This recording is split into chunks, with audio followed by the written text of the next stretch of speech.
Mic test, mic test. Hello everyone, welcome back to the channel. I hope you guys are doing well. I'm back again for another gaming stream that is on American Truck Simulator.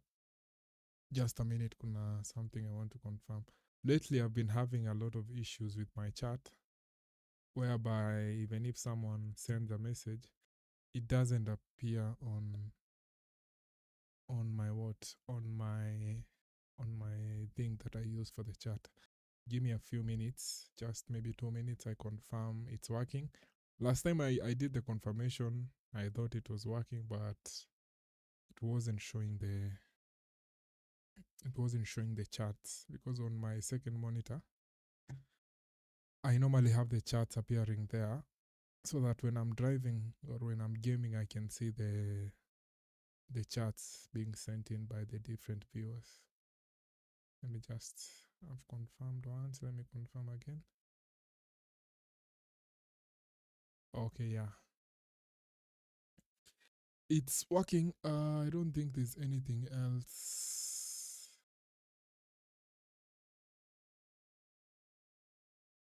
Yeah, we are good.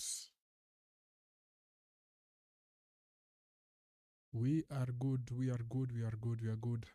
I changed to the which tank? Oh, is it a tank or a trailer? This trailer. I think this is the reefer. We have some 100 and something kilometers ahead of us.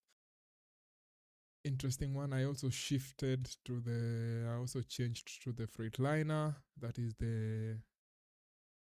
Is it the Excel? Let me just confirm it.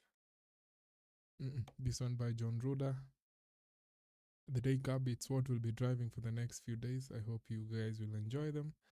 Let me remove the notification from the screen so that we can actually get back on the road. While you're here, hit the like, support the channel. Very happy with the fact that we've hit 200 subscribers. I appreciate everyone that has been supporting the channel since the beginning. And yeah, let's dive in, guys. I won't be listening to some music this early on. Perhaps when I get to the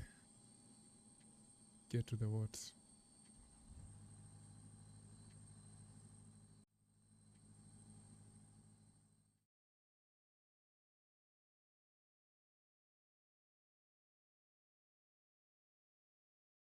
Just a minute, I'm adjusting the eye tracker. That is the Beam eye tracker. I'm still learning how to use it, although I'm terribly struggling with it.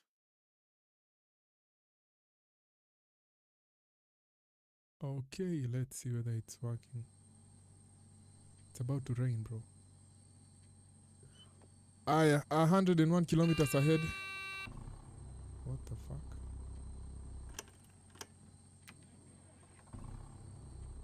Why did it throw that sound? It's currently 5:50 in the morning, so the sun is almost out.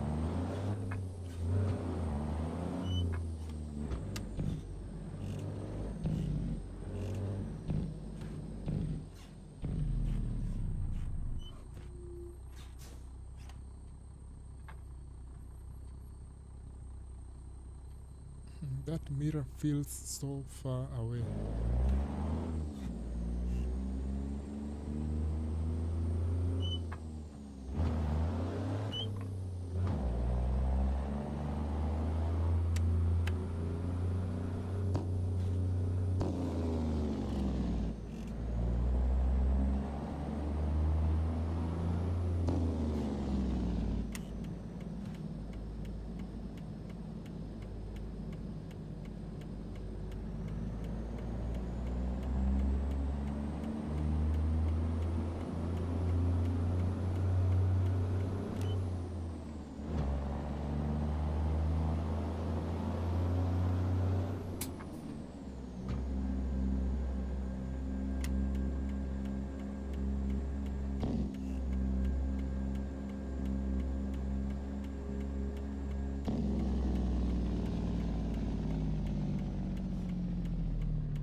I want to escape the rain. I don't know if that makes sense.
I don't like the fact that it looks so dark this early on in the morning. It's 5:52 in the morning. Should it be this dark outside?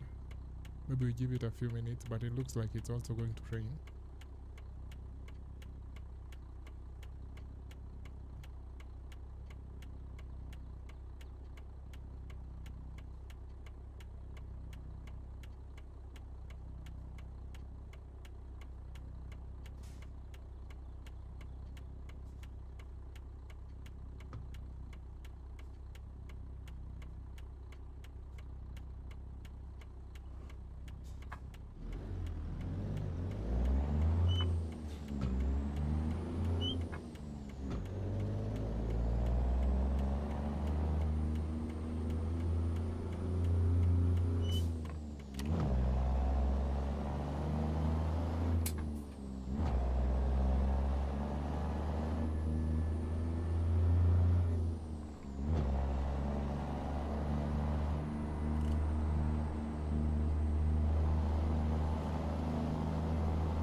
How long have you been here, sir? How long have I been here? Like in the stream, in live, how long have I lived in Earth? How long have I been on YouTube?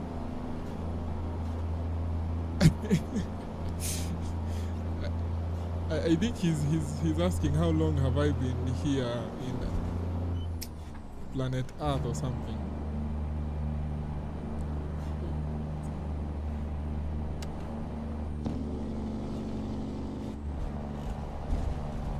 If you're speaking, I know you're speaking about the live. We've only been live for 13 minutes.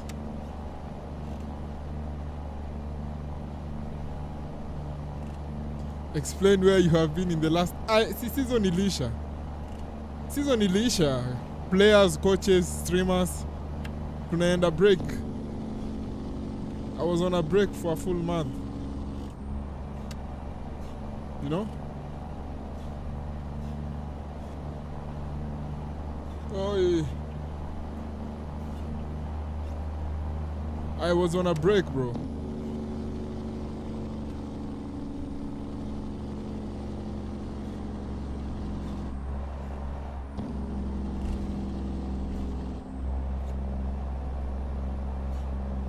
Nasikia hizo suspension za hiyo track venye ziko sensitive.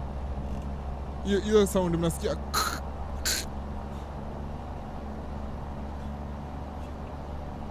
It's the suspension. Ziko very very on point. Of course we added the what? We added the suspension mode. That is by, I don't want to get his name wrong.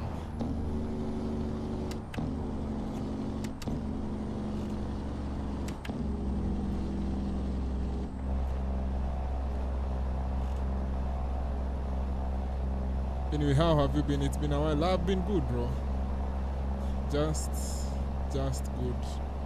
I'm good. I'm healthy. Strong.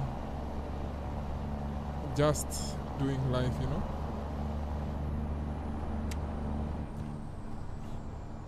Dealing with life, working. Just the basics. Streaming. I think tulianza ku-stream the beginning of this week. Unfortunately, we are driving towards the dark clouds.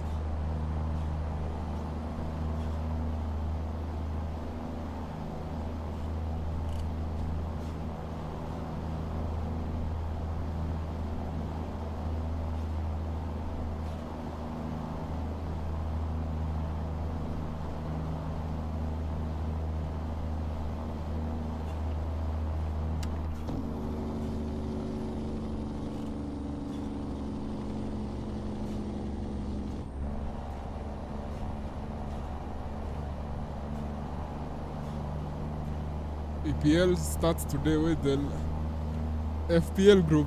Bro, I don't play FPL.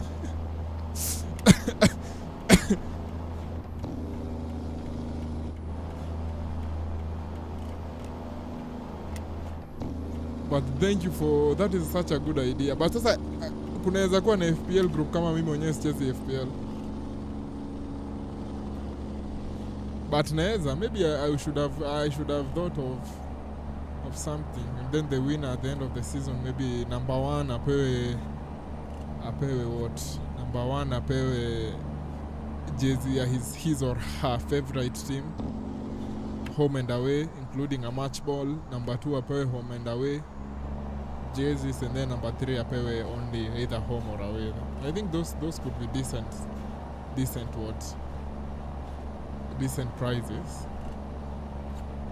Number one apewe home and away kit plus a match ball, and then number two apewe jersey ya home and away, both jerseys, and then number three apewe either home or away.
Morgan anasema that's a good idea, those prizes. Okay, recently my club is linked with Baleba, Balde. Ukiendelea kusign players of color, wataleta vibes za kusahau kucheza mpira. Unajua how many minutes on and then you started throwing some racist remarks. 5 minutes on, Morgan is already back on his thing. Back on his usual hate thing. You can't change him. We've all tried.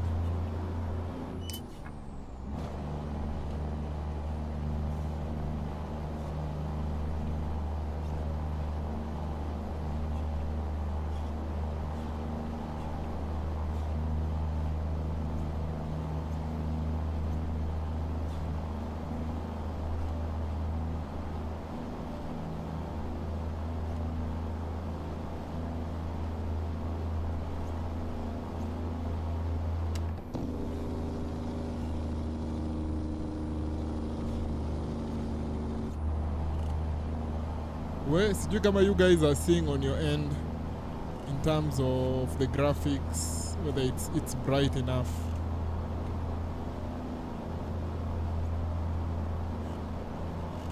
Nakwambia gari inachukua speed. We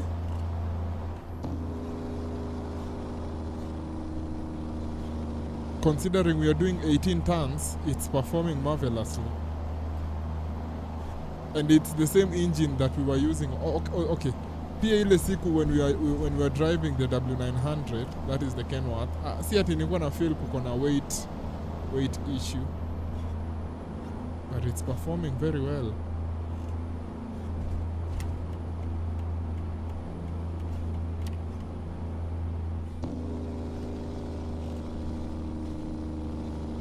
But sasa hizi ni easy roads.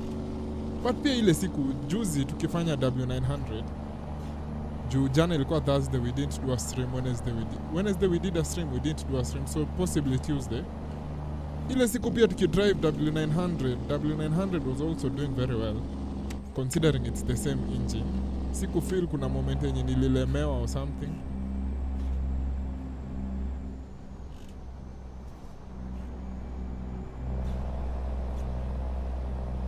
Anasema no racism remarks for me. Ni kama Chelsea na Mandem.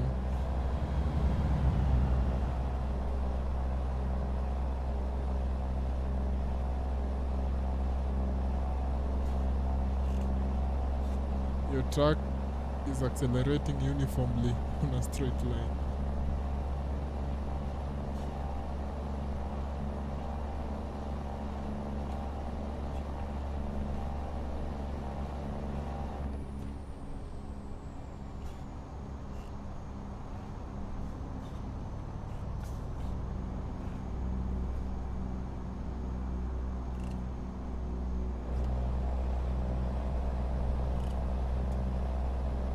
By the way, we were in Chicago and we are going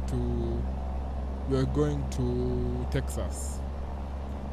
That is for anyone wondering. And the reason why, if you can see the map on the track, the reason why there are so many gray lines, ama gray roads, is because sija travel sana in Chicago.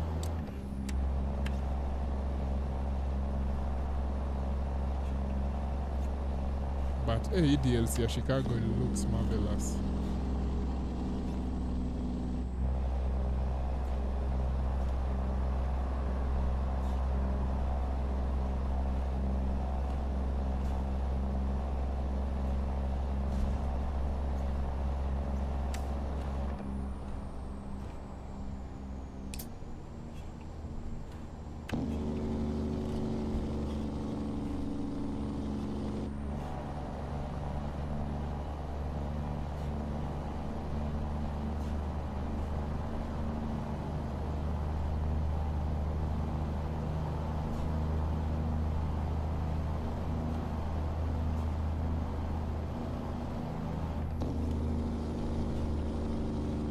Where are we headed, by the way? We are headed to Texas. We are coming from Chicago. Chicago, Illinois. Morgan anasema, oh, I like Chicago by the way. Why do you like Chicago?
Nawambia ile side mirror ile pande ya right sioni.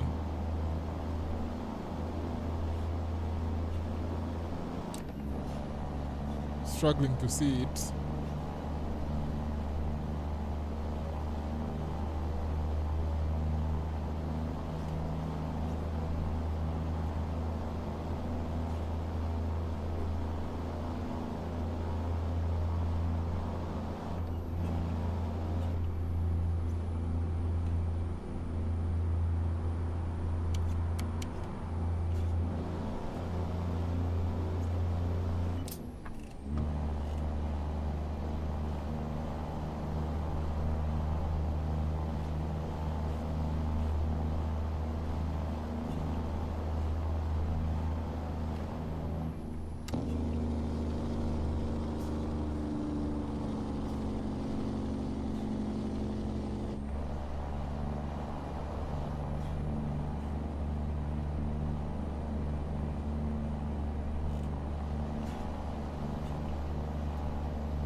Anasema when WWE goes to Chicago, we usually have a nice show, huh?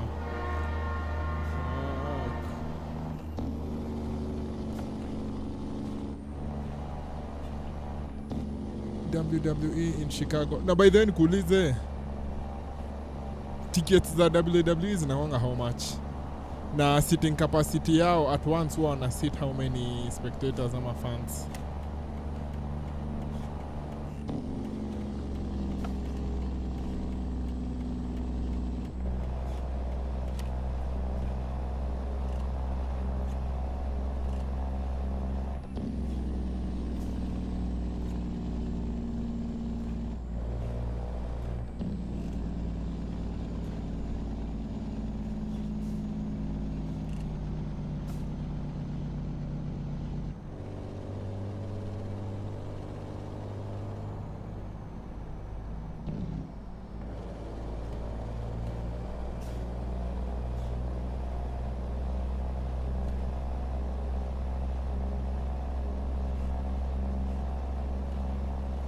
When are you leaving Manchester City and joining Arsenal? Never.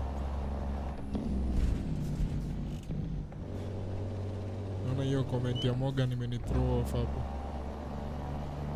He's trying to label me as a traitor, which I'm not. Karibu tuende the other way. False accusations.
the weird thing is we keep on going towards the the dark what? Towards the dark side. Tangu tuanze hii trip, we are moving away from the light, going towards the dark. Going towards the dark clouds, towards the rain.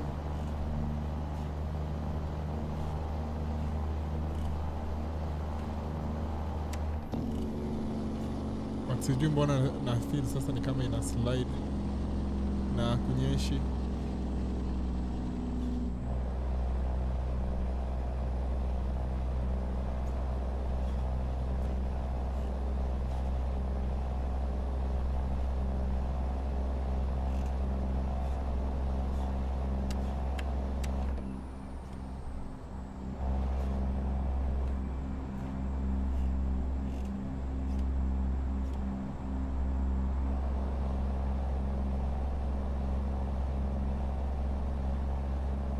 About prices, I'm not sure, but kumekuwa na a lot of backlash. They are so high and the product isn't as good.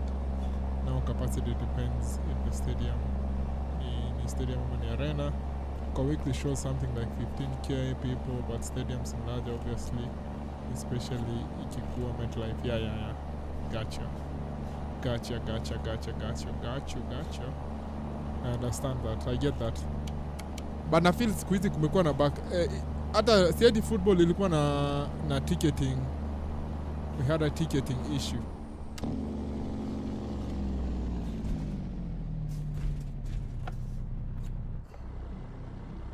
Inaendelea hapa.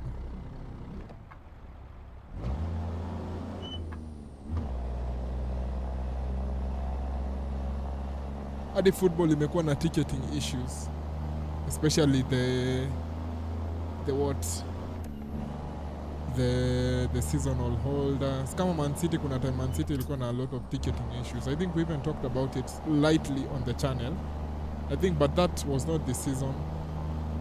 Ilikuwa ile season before the end of the season. In short, ilikuwa in Pep's second last season. Ile season yenye tulikuwa so trash. This season tulikuwa na issues mingi.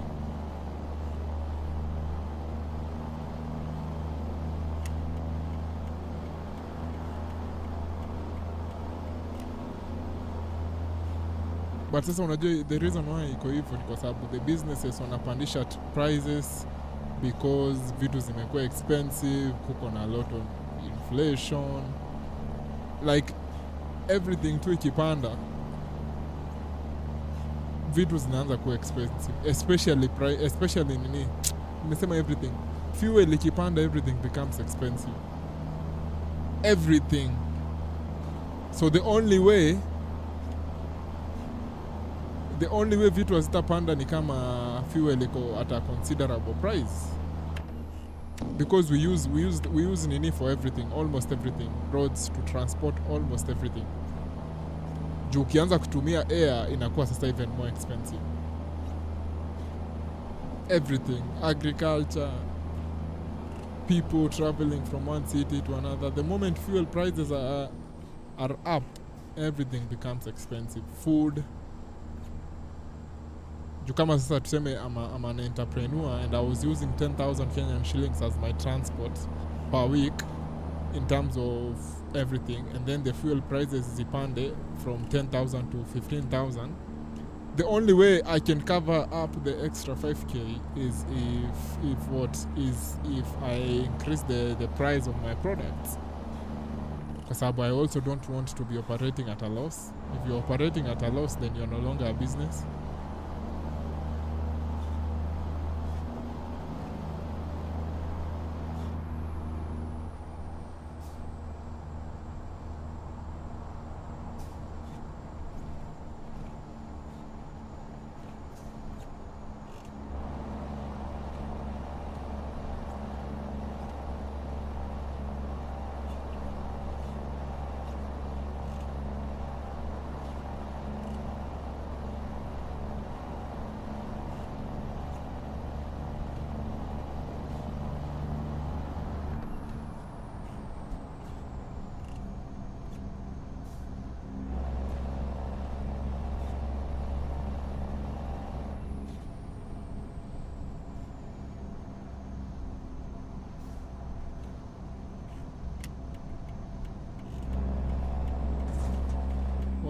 fuck? Kwani niko na blind spot kubwa aje? Hai. Hiyo side mirror iko so poor. Sijaona hiyo gari hapo chini. Wow.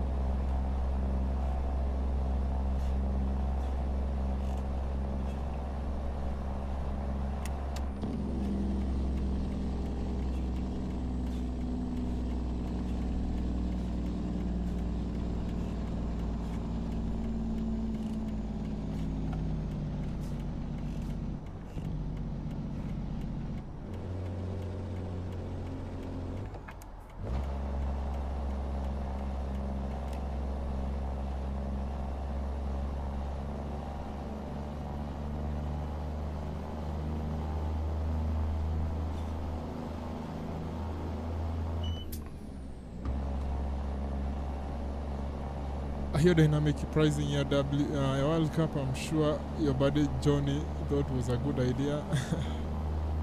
Gianni Infantino. The number of times you've accused me of knowing Gianni Infantino are so many, to the point that there are actually people who would think I do. That is how good of a lie you've crafted over the last 1.5 months.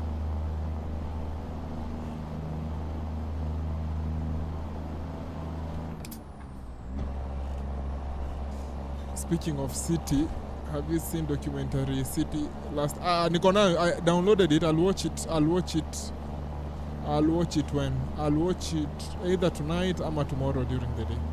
Hiyo ya Pep, it's more of Pep, not necessarily City, but you can correct me. From what I've seen, inakaa ni kama ni documentary ya Pep. Juu nimeona inaitwa A Beautiful Obsession.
Haven't lied about you knowing FIFA president. I don't know the guy and say.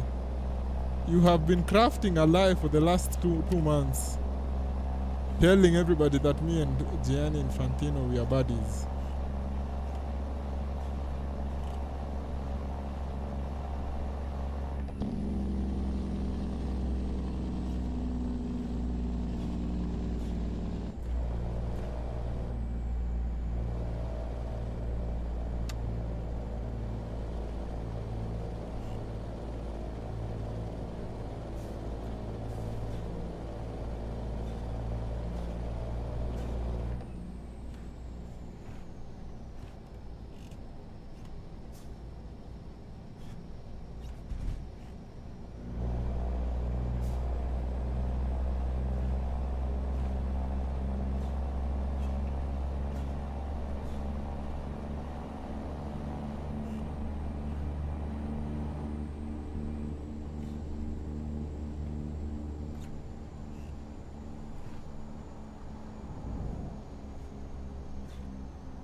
Inakaa such a good watch. I'll download it. Download it from where?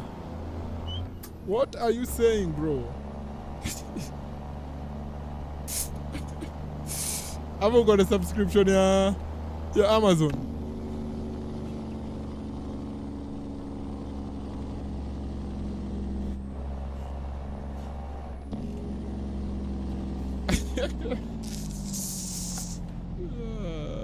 Bro, download it so easily.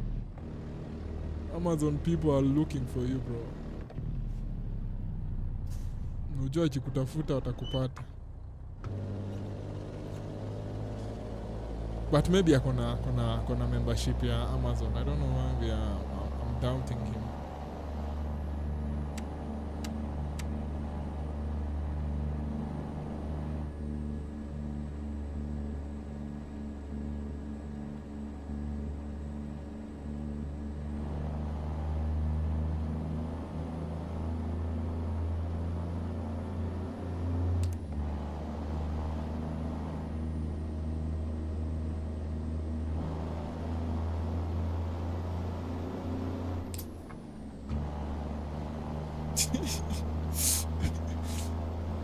Hata yeye mwenyewe anacheka.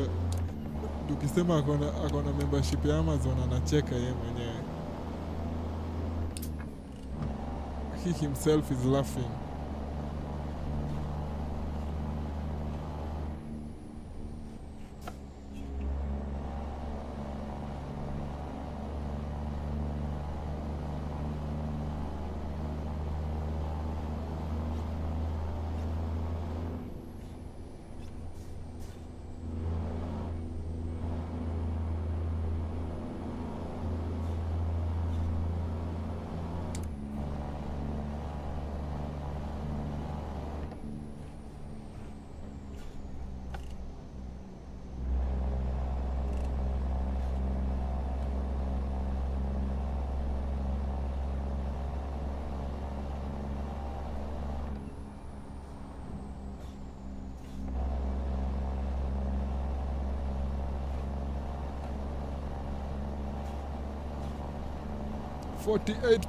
kilometers remaining. Ni kama hiyo tumeenda haraka sana. You want to tell me we've driven 60 something kilometers? Doesn't feel like it. We've driven how many kilometers in 40 minutes?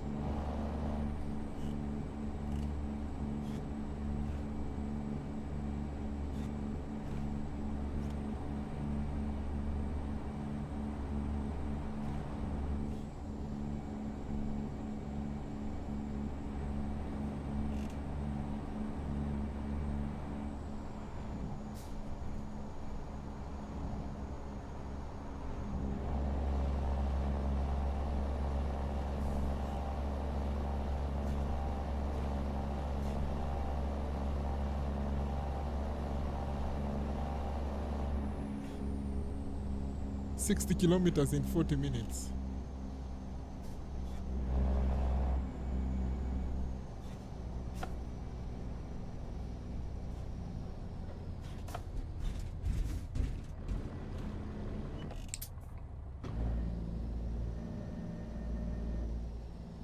The only complaint yenye naweza make about the current game is that you see whenever...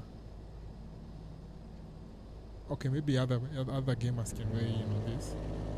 Whenever the speed limit changes, that is, let's say from 100 kilometers per hour to 80 kilometers an hour, when you're driving in real life, there is a way that your car, okay, you as the driver, you start slowing down from 100 to 80. But now something that I've realized with the AI cars is that they immediately shift from 100 to 80. So maybe there is something SES can work on. I don't think they gradually slow down from 100 to 80. And I'm using 180 as examples in terms of whenever the speed limit changes from something higher to something lower. They just magically jump from 100 to 80, and then you can get caught out if you're not used to that kind of behavior from them.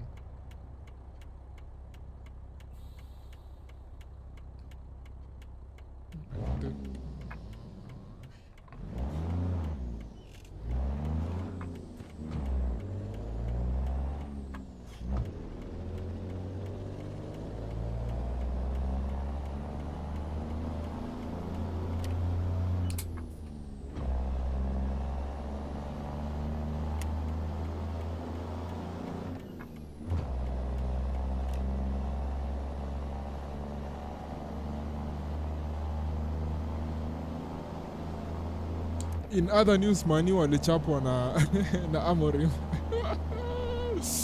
Man United walipigwa na Amorim after all that hate work that they... Hizo venye mlikuwa mna hate on him. He came back with AC Milan in your own yard. And he dunked on your heads. Fun to see.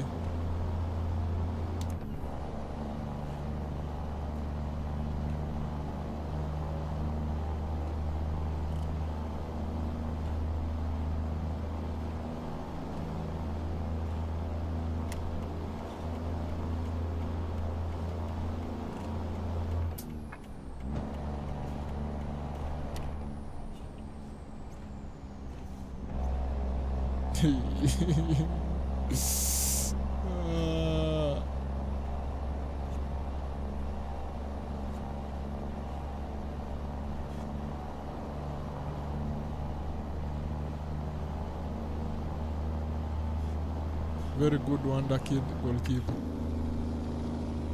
Livakovic. Man City or Barcelona?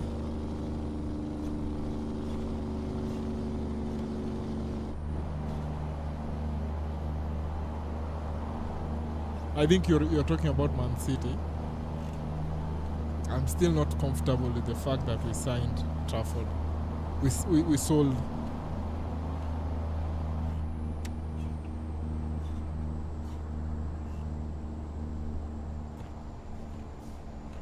I don't like it.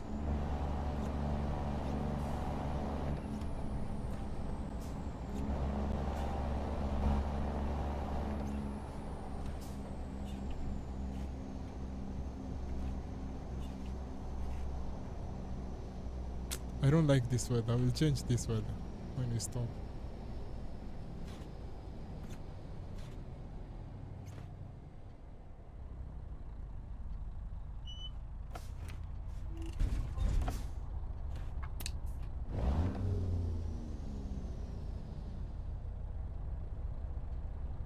This is better.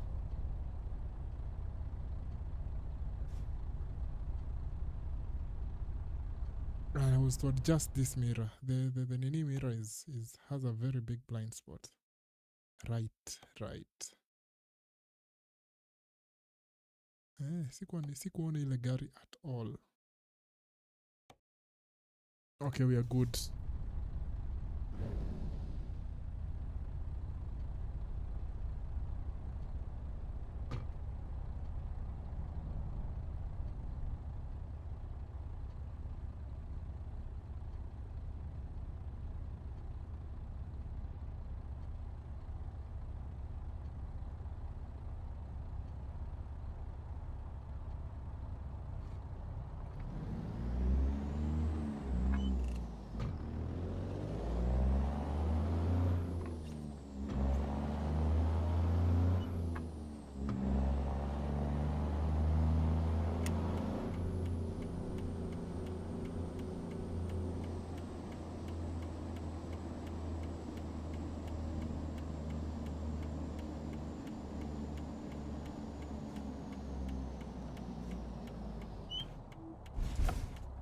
Mercedes. Sorry, he's more of a wonder unk. I think he's the not Ukraine. He's the Croatia goalkeeper. I think that's the guy you're talking about. It's going to be fun watching him. It's going to be a very fun season for Man City, and by fun I don't mean necessarily we will be winning and chasing all the big trophies. Fun in terms of we haven't seen something like this in a while.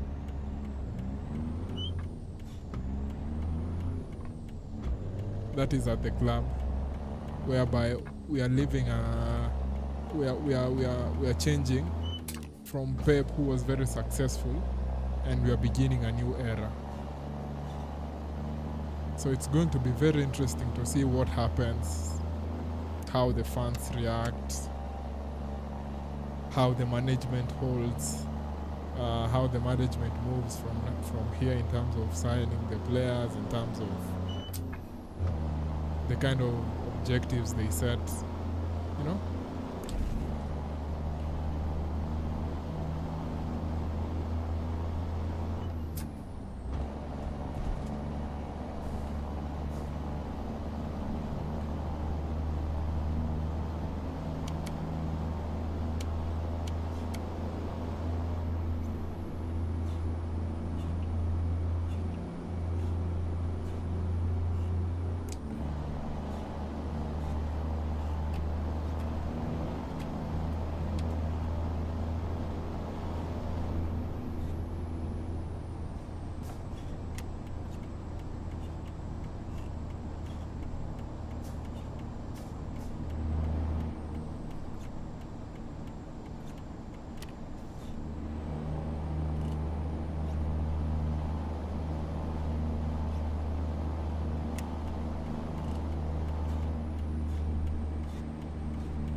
early morning, 6:38 in the game. We started the delivery at around what time in the game? That is about some maybe 1 hour ago. Remember, we are using the realistic time and distance, meaning 1 minute is actually 1 minute in the game, 1 kilometer is actually 1 kilometer, 1 mile is actually 1 mile. So we want to make it as realistic as possible. I was surprised you sold Trafford.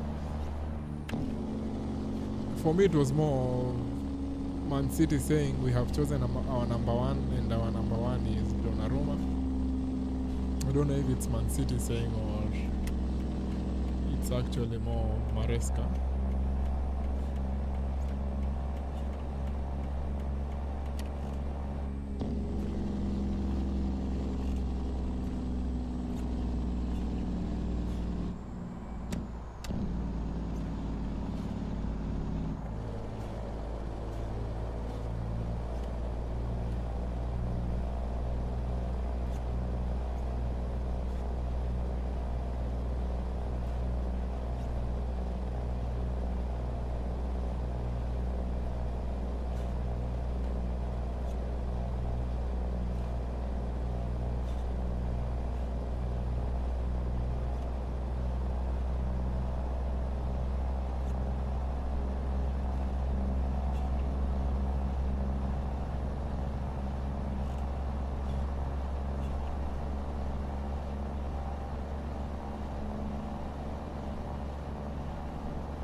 Not sure the fans will be patient with him. Wanangoja tu company. We're talking about Maresca. I'd be surprised if Maresca finishes 2 seasons in the hot seat. The Shield, as much as friendly, wasn't a pleasant watch. Unasema Community Shield. Yeah, I get it, but we can still improve. I'm not saying that that game that Man City played against, the way that they played against Arsenal, you know, I haven't even seen even a single minute of that game. I haven't even watched a single minute. I don't know even how the goals were scored. But from what you guys are saying, it seems like we played so badly. But I still think Maresca can improve us. I don't think he can take us to Pep levels in terms of the way or the kind of objectives we'll have. But I still think he's good enough for us to even challenge for the EPL.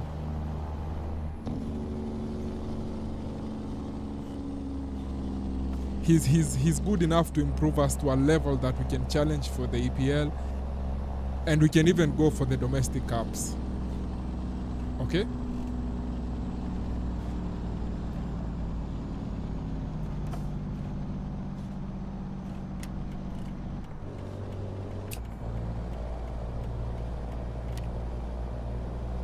So I mean, for now, I still believe in him. This thing of people putting pressure on him, not liking him because they think company is going to be better 2 years down the road, that is still 2 years down the road. We still have 2 years before we get to that point. So what will we be doing for now?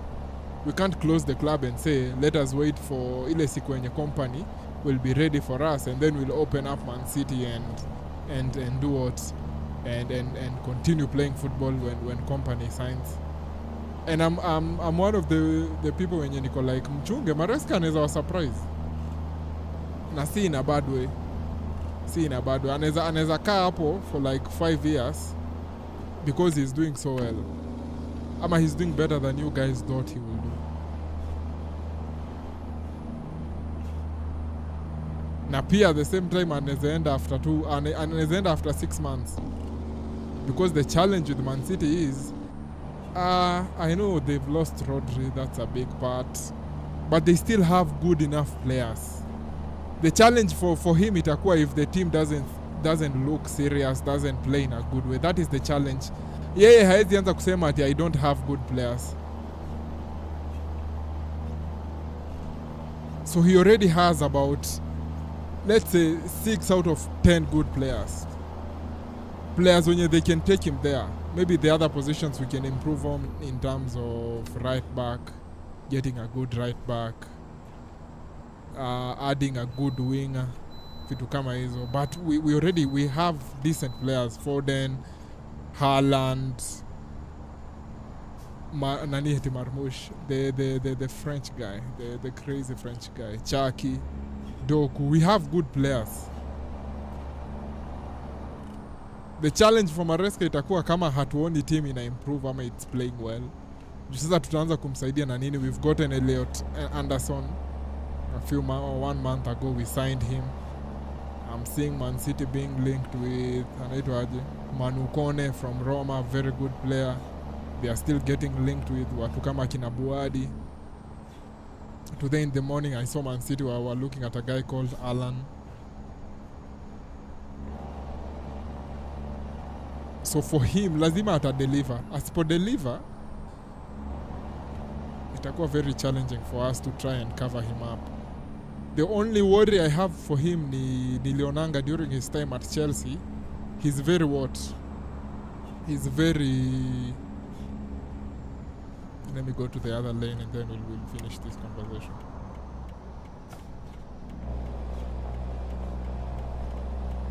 It's very rigid when it comes to the substitutions. Hiyo ndio I think hata nakumbuka most of the time Chelsea goons wakilia about Maresca. That was one of the part yenye walikuwa nashinda wakicomplain about him. Is the fact that sasa mko kwa game yenye mko 2-1 leading and you're struggling ama 2-1 down and you're pushing for the goal, anashindwa kureact with the right substitutions. So maybe that for me that is what I'll be keeping an eye on when it comes to Maresca. Hapo kwa substitutes.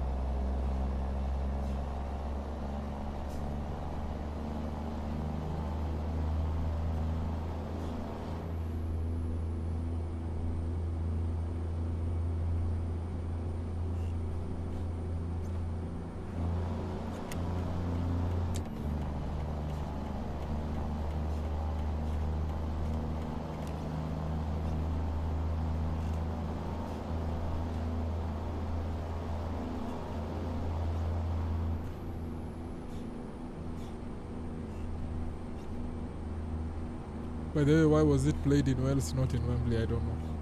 I honestly have no idea. I can't answer that. I don't even know why. You know, it was played in Cardiff.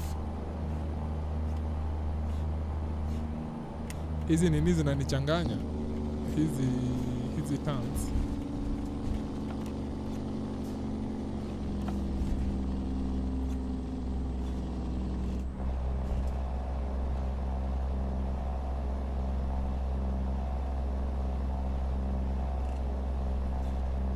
On the other side, Barcelona, they are doing very well. I watched the game against Al Ahly. That is the Egyptian champions. Al Ahly is a very decorated club in African football. I'm very excited. Niliona Adeyemi na Gordon.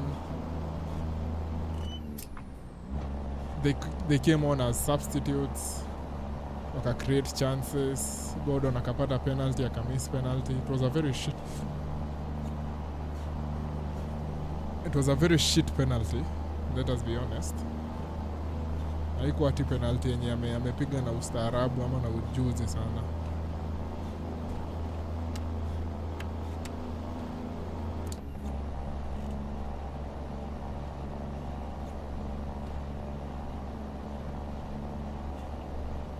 I think I've taken it down in the stand to notice we are driving so fast.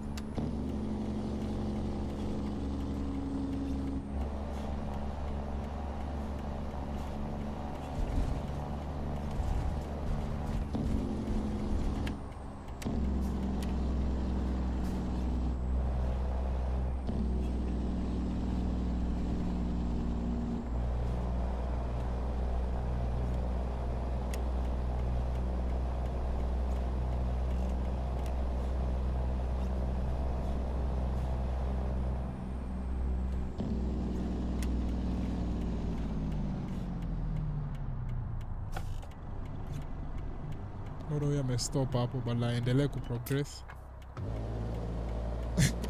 Ama gari yake ime break down hapo. Possibly.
Finally the sun is out.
Martin ako area, big up to Martin, anasema I will enjoy this season as a city hater. Kidogo ni mnamanuva hapa mdena see traffic. I will enjoy this season as a city hater and don't sunk Maresca. You need to be punished for illegally contacting a contracted coach.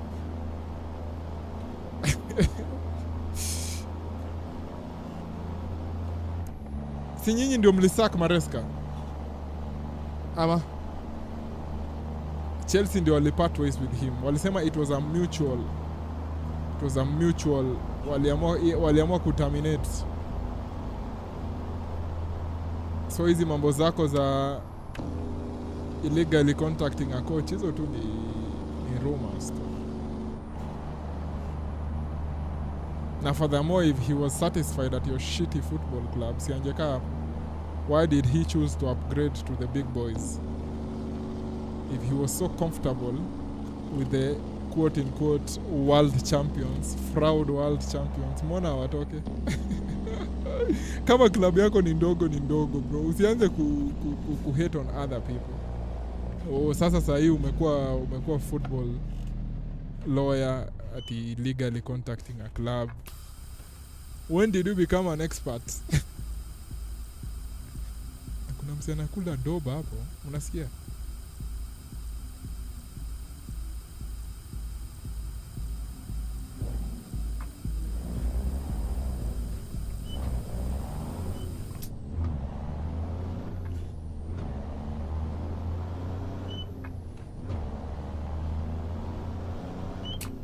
Anasema he's a city hater. Martin, I hope bado we are still in agreement.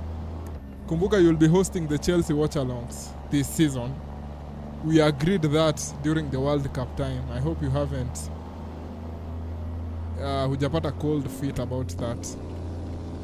Kwanza wacha tuangalie the next Chelsea game ni lini. Game ya Chelsea next iko hapo. Nasikia mzee, kuna mzee anakula ngoma hapo.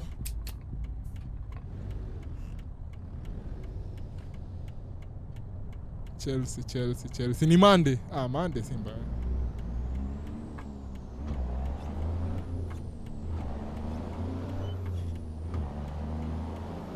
Monday against Fulham, 10 p.m. Will we be there? We will be there for Chelsea. We will be there for Chelsea versus Fulham, I promise you. And we are expecting Martin to be in attendance. We are expecting him to be in attendance. Morgan anasema Chelsea ya Fulham, Alonso versus Arbeloa. Madrid goons. That's all I'm saying. Madrid goons. Hao ni goons wa Real Madrid.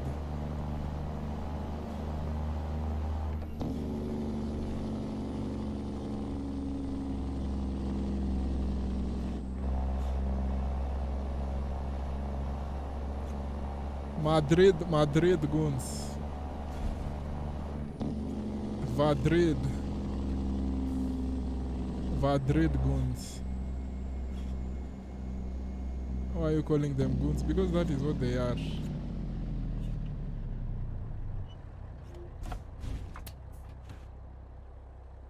Madrid goons. Jenny stretch out kidogo. Tumbakisha how many kilometers? 16. We'll do another one. Another 100-kilometer journey. Although there's a training nafaa nifanye from 5 p.m. Nafaa nifanye ama nafaa ni attend. From 5 p.m. there's a training. Acha tuone kama leo itakuwepo.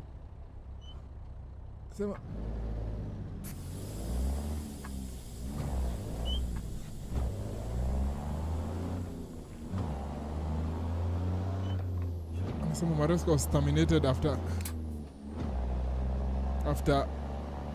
illegally contacting City's management.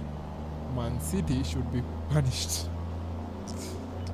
But you already pay your way out of the 115 charges. Again, hizo ni vitu zenye unasema you don't have proof. The punishment will now happen on the pitch. That is coming from a Chelsea fan. Chelsea fan ananiambia the punishment will be on the pitch. Ni kama timu yake inaweza offer hiyo punishment. Bro, acha tu nikwambie, hata punishment zetu tukipigwa, timu yako haiwezi tupiga. Acha tu nikwambie ukweli tu. The best yenye Chelsea inaweza fanya against Man City is drawing.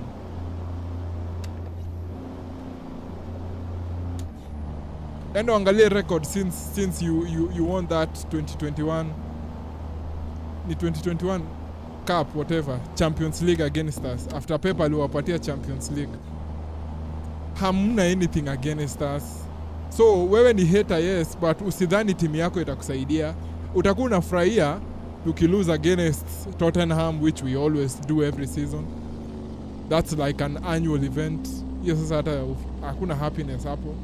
When we lose against Liverpool at Anfield, okay? So usijichoche sana na happiness. si ati utakuwa unakuwa na a lot of happiness. Your team in itself haiwezi. Ati Chelsea wanatupunish nini sasa surely? Wacha tu nikuulize. As much anasema ati the punishment will be on the field. He himself, he knows his team haiwezi. Anajua hivyo, na ndio maana unasikia yeye anasema he's a City hater. Hajasema ati mimi am a Chelsea fan looking forward to beating Man City. He's very smart, this guy. If you go back and take a look at his wording, amesema I am a City hater. Hajasema I am a Chelsea fan who is looking forward to beating Man City. He's very, very smart. He's very, very smart, this guy. He's very smart. Hizo words zake amezipanga hivyo because he knows the reality of things. He knows eventually kuna somewhere Man City will lose. But he knows haitakuwa against his team. Chelsea won't be offering any punishment to Man City. Come on, bro.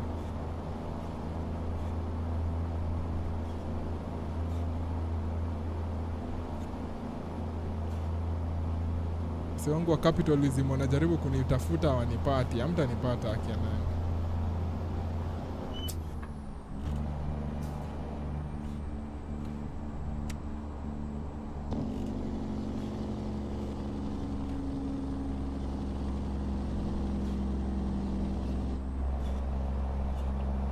Watu wangu wa capitalism, mtanitafuta hamtanipata.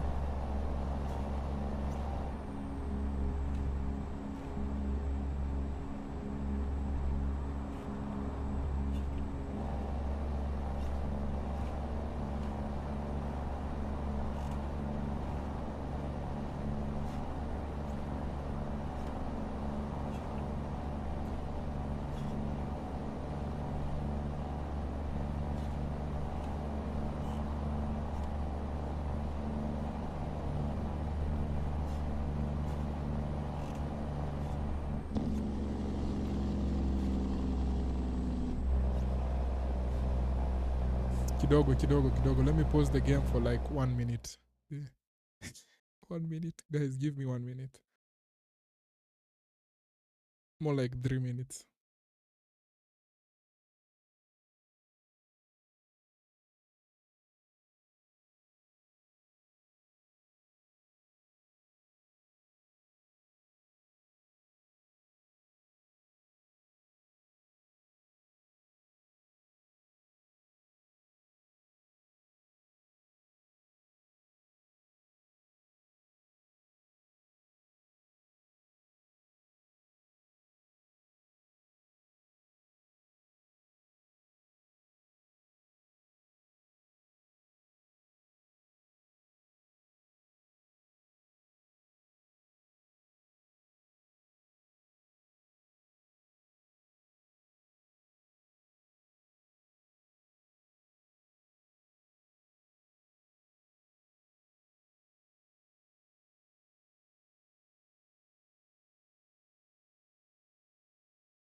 Just a minute.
Yeah, we are good.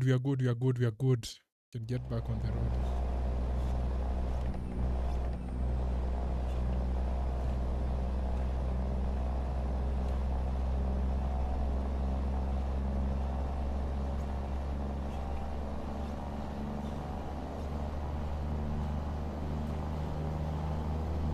Ten kilometers.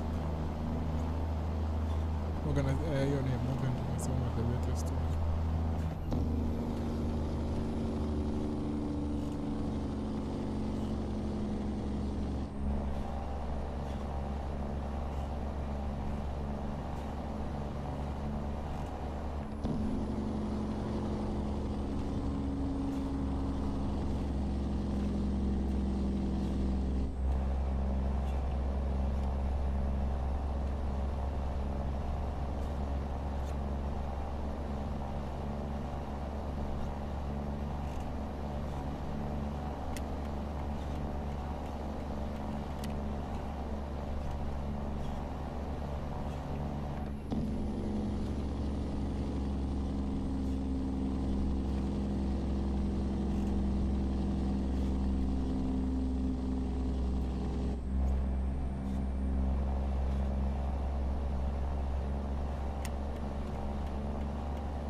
Unaona kama ingekuwa if I was playing using the keyboard. Unaona the way I've approached that hiyo turn yenye tumetoka with a lot of speed, and then I come off the gas ama the accelerator kidogo, and then I just steer using the wheel. Hizo ni zile vitu zenye you slowly start noticing them when you move away from the keyboard and you start using the wheel. Kama hapo ni kama ingekuwa keyboard kungekuwa na a lot of struggles hapo navigating that corner, but the fact that you're using a wheel, it makes it more manageable taking that turn with that kind of speed.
Texas. We are in Texas. I think this is Houston. I would like to think if I was living in the United States, if I was told we're moving you from your current place to USA, I will pick Texas out there. It will have to be between Texas and Florida. But niliona Florida, it gets very hot during the summer. But unajua, funny thing for me, I prefer being in a hot climate rather than a cold climate.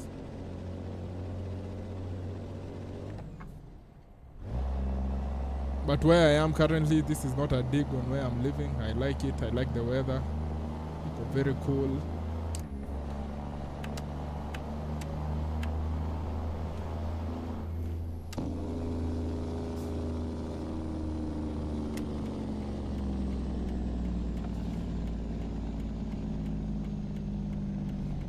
Have you guys seen that movie, this new movie called Obsession? Have you guys seen that movie? Obsession.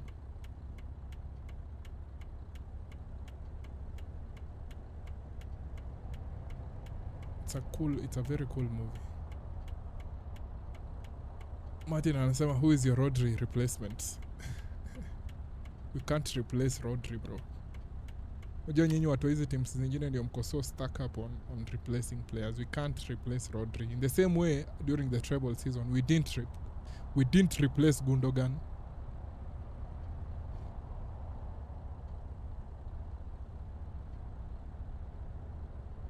But Man City are in talks with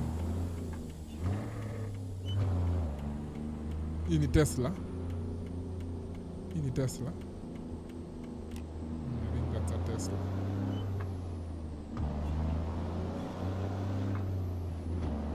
But Man City are in talks with Manu Kone. They are also in talks with Boadi. Those are two very good young players we can bring in. Morgan anasema your PL predictions. Sipenaji kufanya predictions.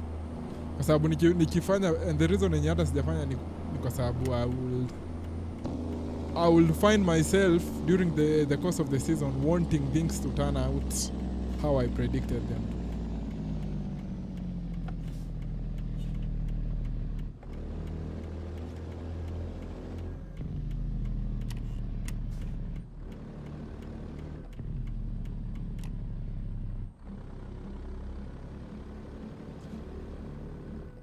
We are here, guys. We are here.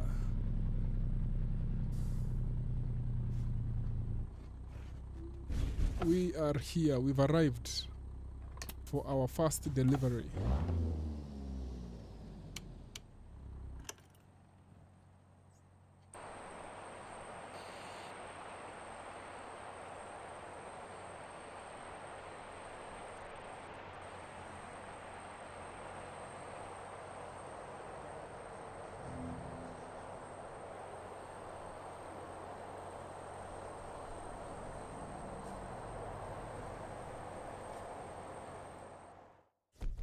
...101 kilometers as we read the comments. Florida is beautiful. I also prefer hot climate to cold. Okay, makes sense. Don't want to predict because you don't want to predict because City is shit from now on. Again. Okay, so if you think so. If you think the reason last season pia sikufanya EPL predictions, FYI. What is your reason for last season? Why I didn't do the predictions? Because you're saying I'm not predicting because Man City is shit. The last 2 seasons Barcelona has won the league. I didn't do a La Liga prediction. Like, huwezi sema I'm not predicting it because of that. It's incredibly wrong.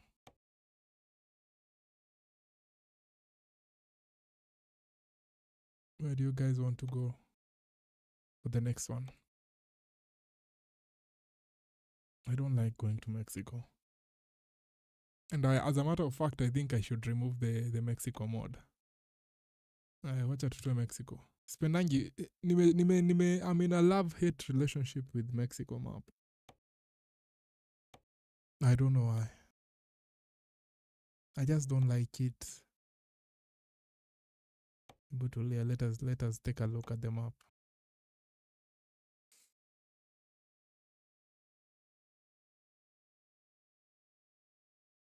Sija explore Mexico though. No.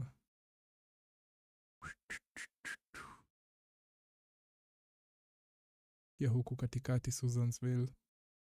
We've only explored 46% of the map. Huku juu pia sides za kunaitwaje Canada. You can see there's a lot of roads. There's a lot of load. Oh my god. Anyway, let us look for our next job.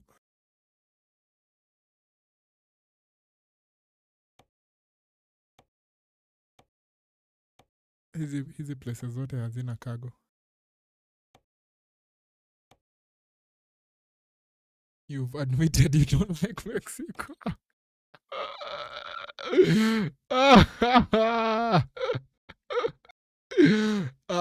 You can't use that against me. You're not using that as a reason. Unfortunately, I'm not accepting such allegations. You won't use that against me by saying that I've admitted I know. Those are false accusations. The comments you're leaving are motivated by hate, Mr. Morgan. Wewe you're motivated by hate. Nataka kitu yenye tutachapa kama 150 kilometers hivi. So I'm trying to look for an interesting destination. Huku tumetoka huku, so we're probably not going there. I'm at that side. What do you think about this one to Mexico? What do you think about this one to Mexico? 119. Another 119 kilometers here. Is also 120 to Mexico. What do you guys think? We go to Mexico or we go the other direction?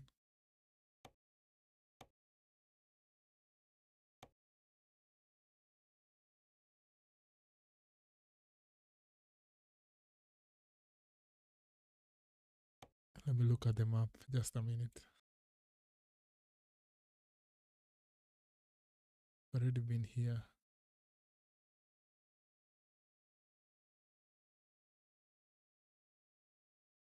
I will just take anything. Don't need to figure it out.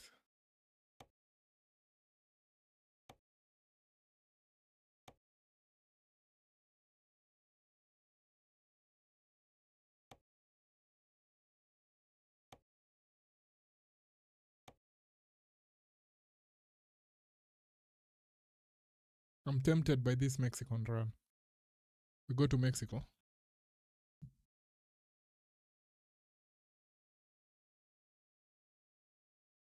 Expires in 11 minutes. It's either this one, 20 tons to Mexico.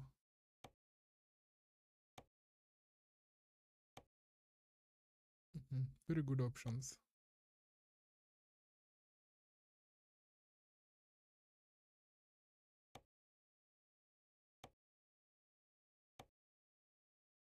Okay, let's do this one to Mexico.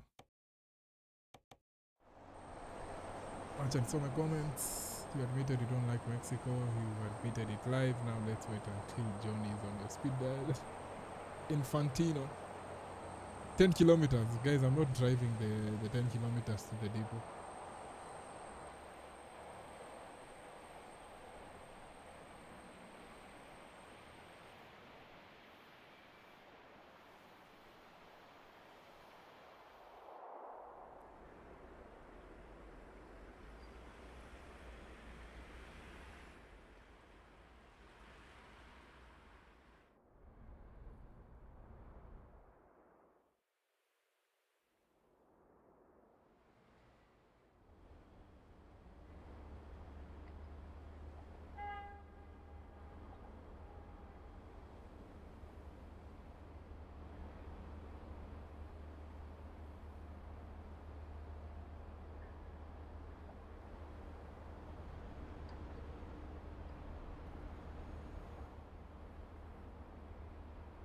nikiangusha hii truck from here inaweza kuwa damaged how much?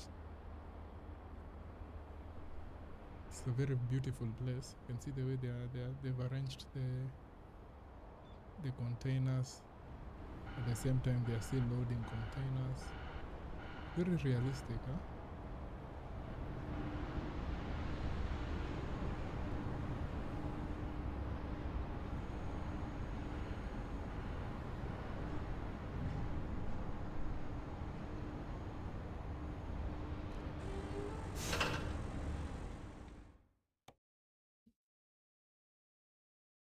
Or 19 kilometers to Mexico. I'm gonna lift your automobile to the starting point. Does that count as cheating? Kuna bro, you're not dedicated. You're not dedicated. Mbona how drive to the depot? Mbona una skip? Bro, shut up. Niko tempted tena to switch away from Mexico.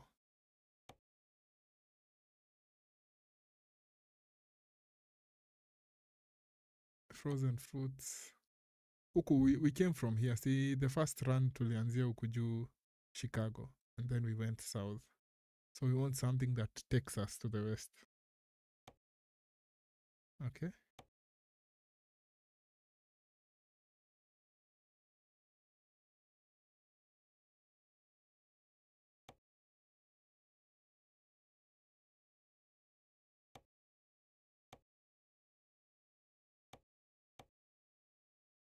Let's do Kingsman. Ama nimeswitch from Mexico, mtasema mimi ni fraud. Okay, sawa. Cheni tuende Mexico as you want.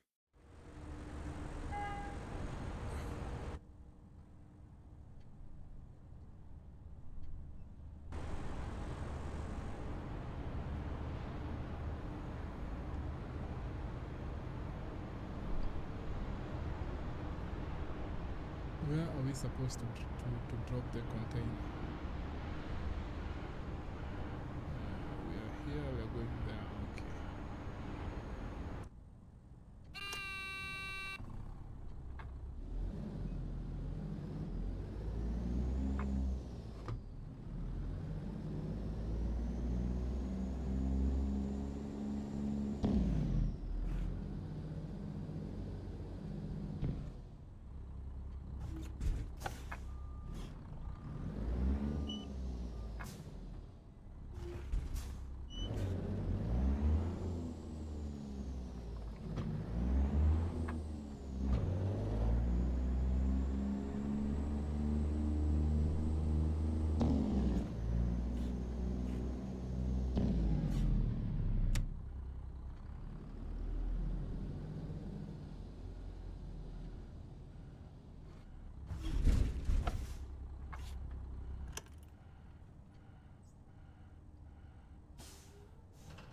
Want to free fall the truck. If I drop it from that high, it's going to get damaged.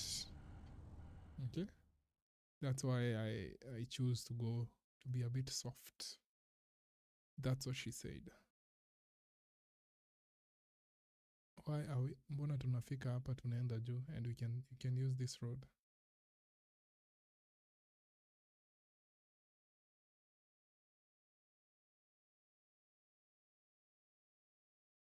Sometimes the map is very confused. We've driven here before? Nah. This is why I prefer doing this thing. So you can see we have some unexplored roads. I think this is still the best option. Following this one, it's going to be a bit longer. Chihuahua. Chihuahua. Idi Chihuahua. There's a town called Chihuahua. All the Mexican fans in the building. Yeah, let's bounce.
I'm a damage expert, I don't think ingekuwa damaged sana. Sisi hata hiyo damage kidogo we don't entertain.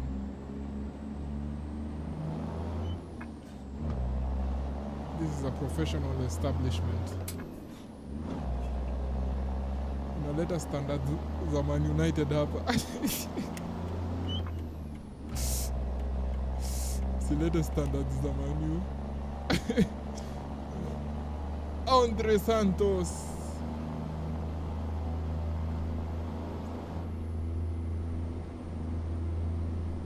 Complain.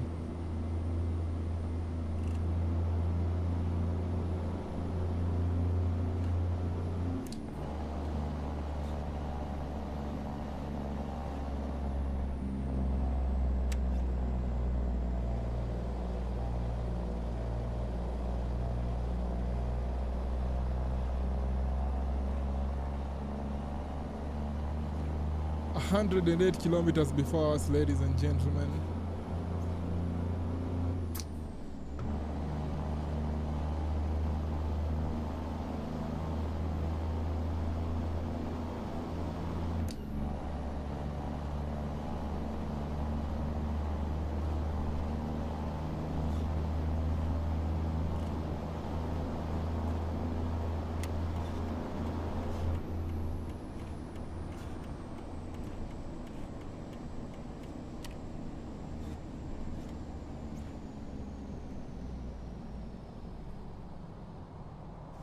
To park the truck somewhere for some 5 minutes and then we'll be back. Not 5, that is wrong.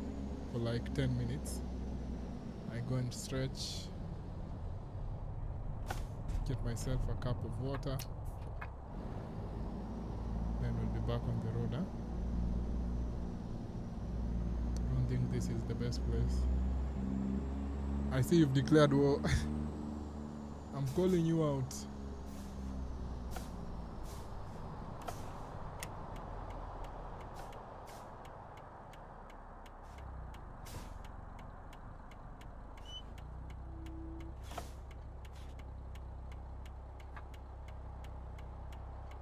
Genuinely surprised nikiona our fans are happy about signing Santos. Why don't you like Santos?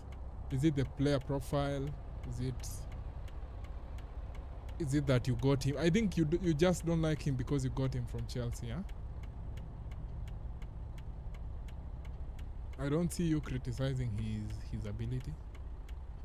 That is his technical ability.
Someone elite so that we go for the kill. Okay. I'm thinking maybe we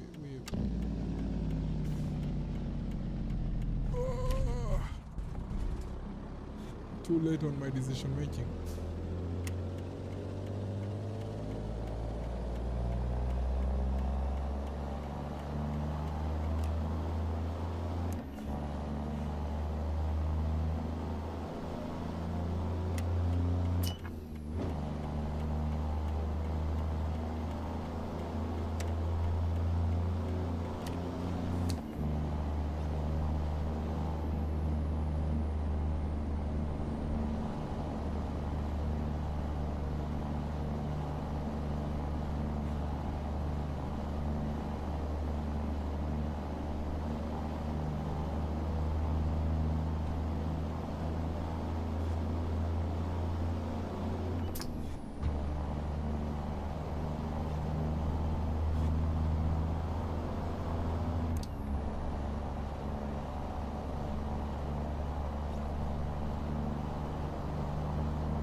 just keep on going until tupate pahali penye it's good for resting.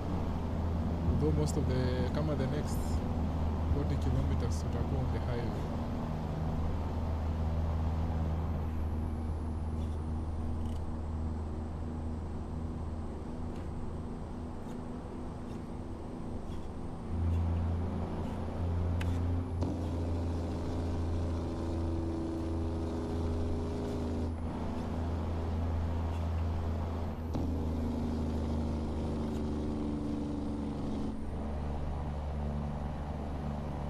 Have an issue with him being from Chelsea, but he wasn't a starter. Okay. Shit. I don't think we...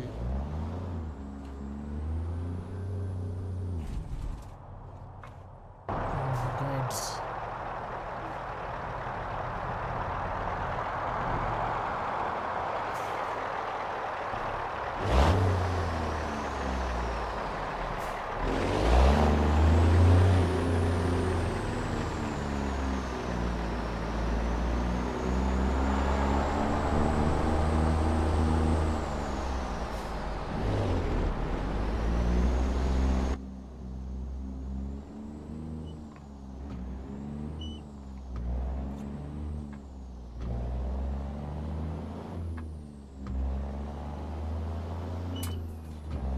I'm thinking I get a voice navigation.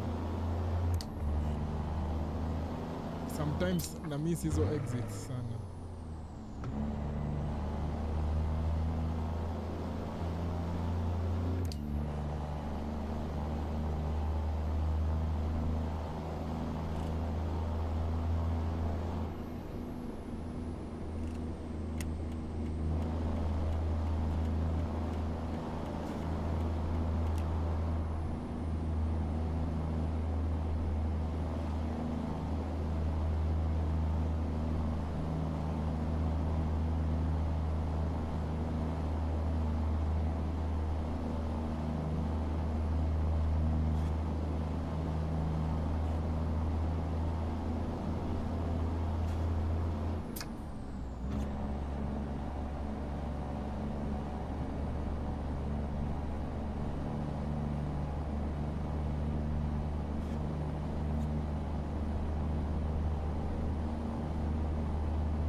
Sasa tuone the damage.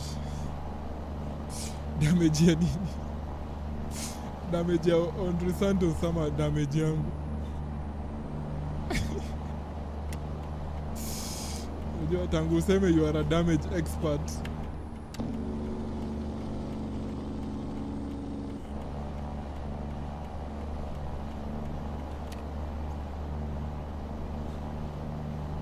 Nimekuwa worried since you said you are a damage expert. How did you become a damage expert? Is it, did you go to school in order to become a damage expert? Is it that you've seen so much damage, you decided to be an expert? Have you yourself maybe undergone so much damage, you decided to become an expert? Very interesting topic. We'll continue that topic after the break. Let's go to the weighing scale, and then we need Morgan to shed more light on how he ended up picking up his decorated career as a damage expert.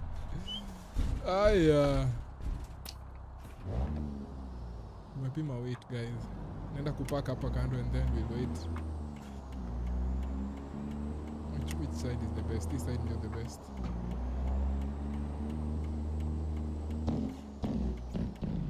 No, ameandika no parking, but I'll park here. I know these guys, they're my friends. I've delivered a few. I'm hoping that is good enough.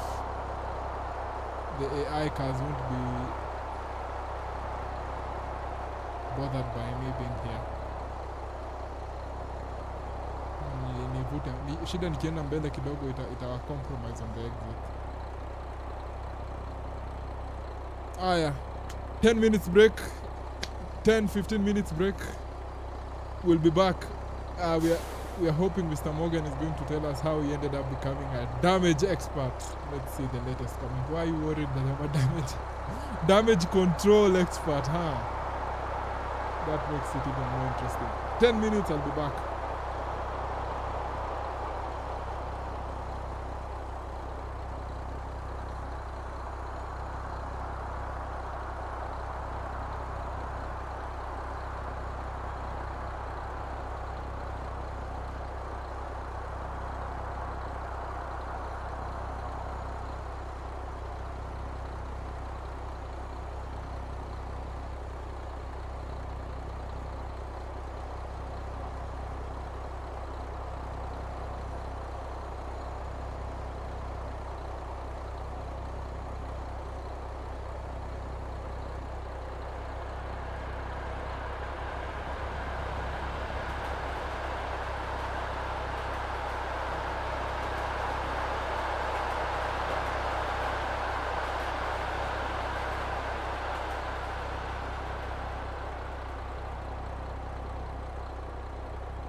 Yeah, good people, we are back. Your story of Morgan being a damage control expert. Still find it very funny. Yeah, this is a track. I don't think I've shown you guys the track up in this one.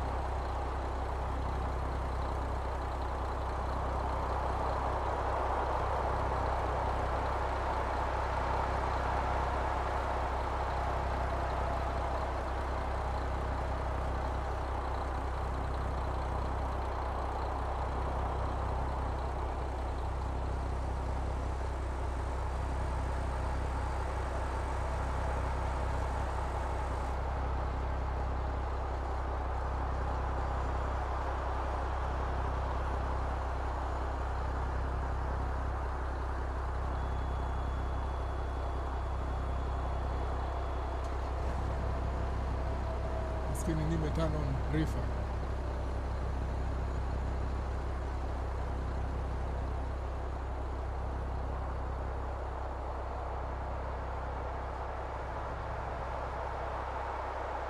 That's how the truck looks. To anyone that was wondering. Let's get back on the road.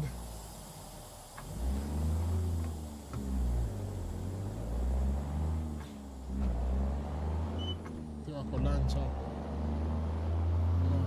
Unapiga story hapo.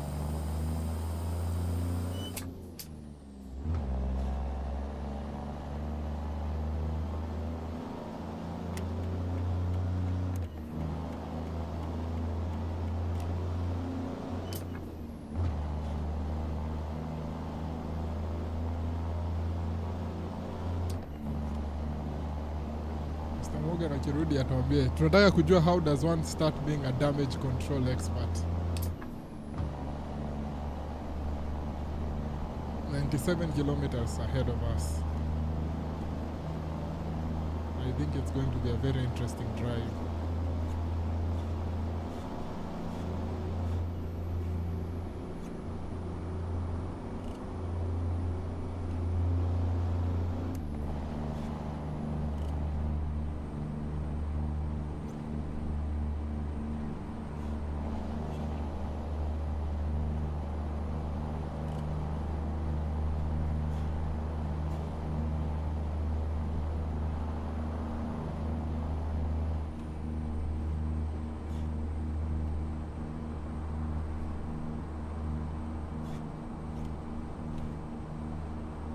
Why are you worried about me being a damage? Tunashanga how you arrived at that point. We are not even worried. We are not what? We are eager to learn how you found yourself being a damage control expert.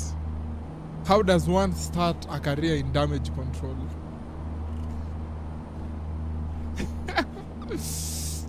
You are our keynote speaker, Mr. Morgan, with 20 years experience as being a damage control expert. It's going to be interesting to hear from you how you started your career, where you did your internship as a damage control expert, how you secured your first job as a damage control expert. You know, such things, you know. We want to motivate the upcoming generation of young people that want to have an illustrious career similar to you.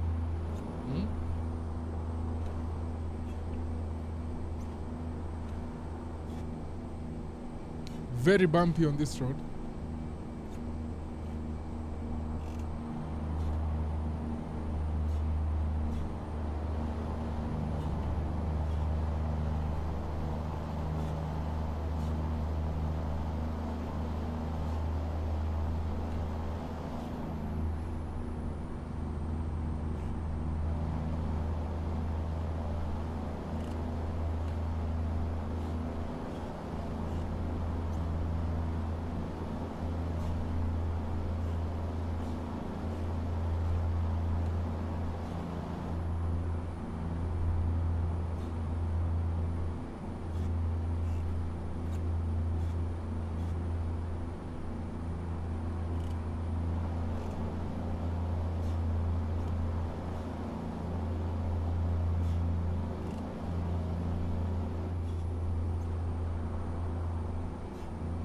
F1 inaanza in the next 30 minutes. For anyone that doesn't know, I'm a big F1 fan. So I'll be watching the sprint qualification in a few minutes.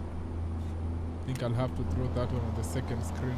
The TV, I'm still working on the TV even before the games start in terms of the Ethernet cable. I prefer connecting the TV to the Ethernet. I prefer having everything connected to the Ethernet kwa sababu Ethernet iko more reliable, si kama Wi-Fi. So unless vitu kama simu, laptop, hizo ndizo I don't use the Ethernet.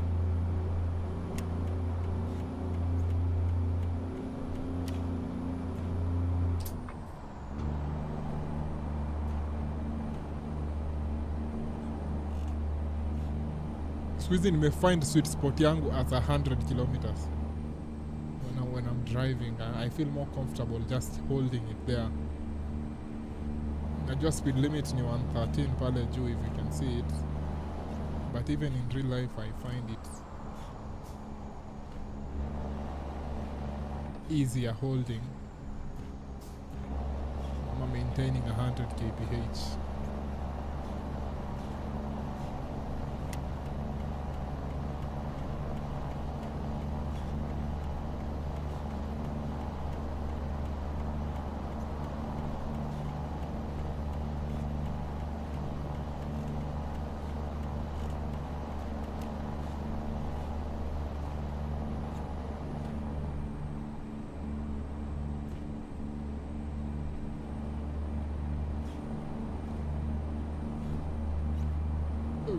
Morgan anasema, how bold of you to assume I was not.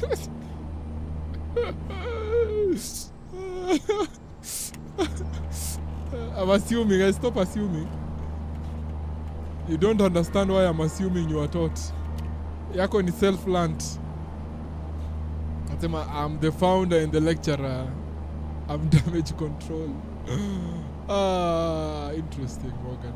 That's very cool. The fact that you said we are assuming you are taught, that shows how good you are at doing this.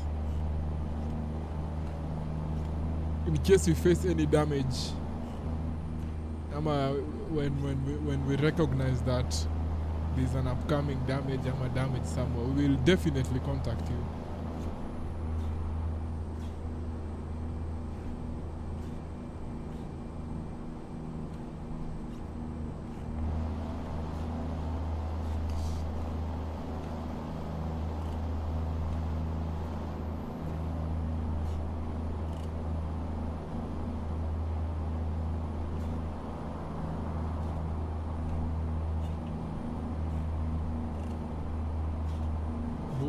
To assume you are taught.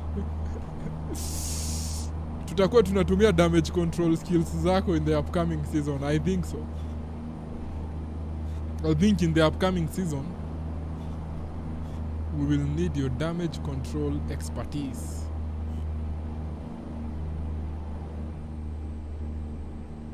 Nime break down hapo. Unaona hadi inachemka.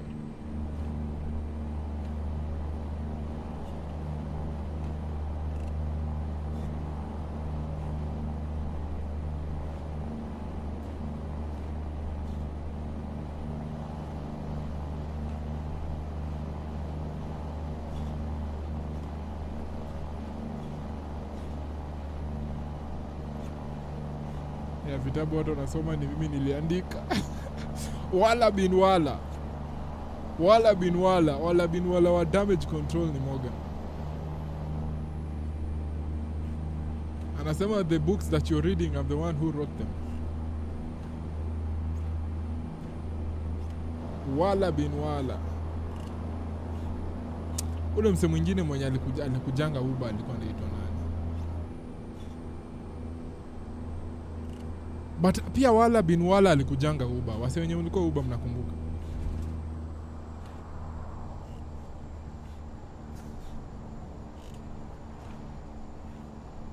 Wala bin wala alikujanga Uber. Ken hata wala bin wala alikuja. Walikujanga pamoja on that Sunday, if you guys remember. If you are if you are in Uber on that day ama during that time. Ken Walibora alikuja na walikujanga wote wawili. at the same time, okay, on the same day saying it, walikuja wote on the same day, like walikuwa they came together. Pause.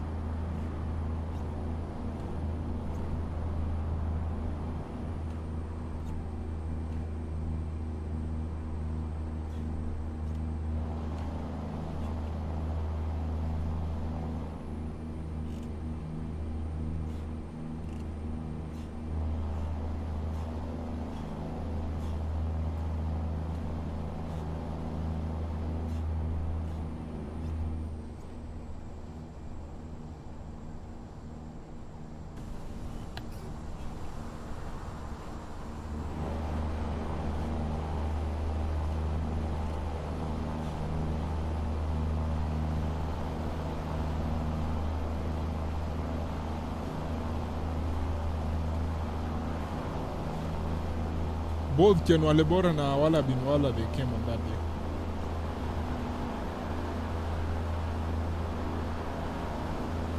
Walikuwa pia Wala bin Wala alikuja, like they were together during that visit, and walikuwa wamekuja huko. Juu nakumbuka Ken Walebora alimtag, alimshout out. Alisema na mwenye nimekuja na yeye ni jamaa mwenye amekuwa akiandika hizo Kiswahili mufti, si mwingine ila ni Wala bin Wala. But Wala bin Wala hakuwa kama the main guest. Main guest ilikuwa Ken Walebora, kwa sababu ile setbook yenye wasi walikuwa nafanya hiyo ya kidagaa at that time ilikuwa imekuwa written by Walebora. But unfortunately I think Ken Walebora passed, unfortunately. A very decorated writer in the Kenyan Kiswahili space.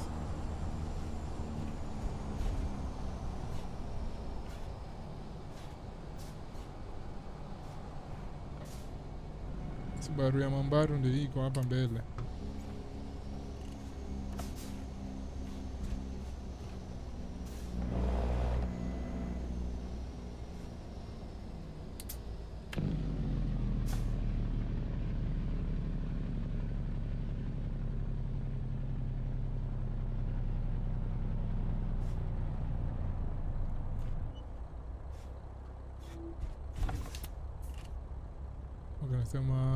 We see our condolences to the teaching fraternity. Yeah.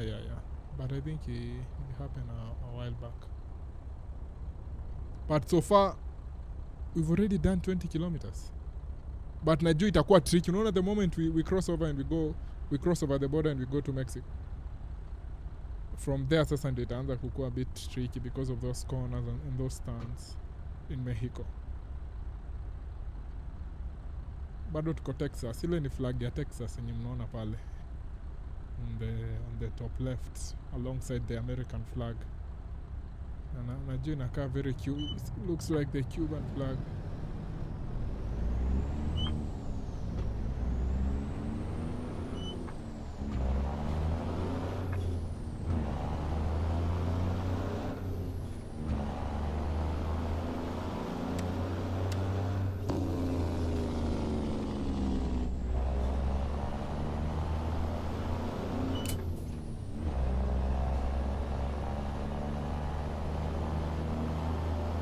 Ken Walebora.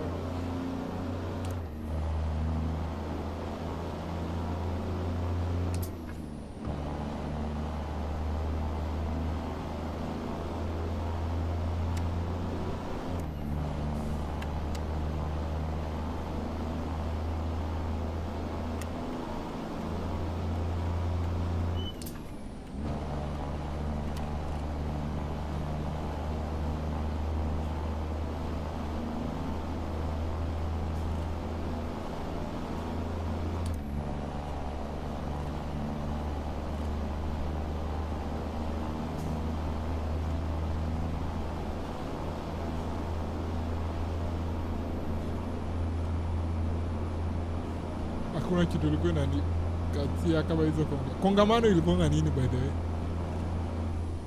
Ile yenye tunaitwa dining hall kudiscuss kitabu ama ilikuwa gani?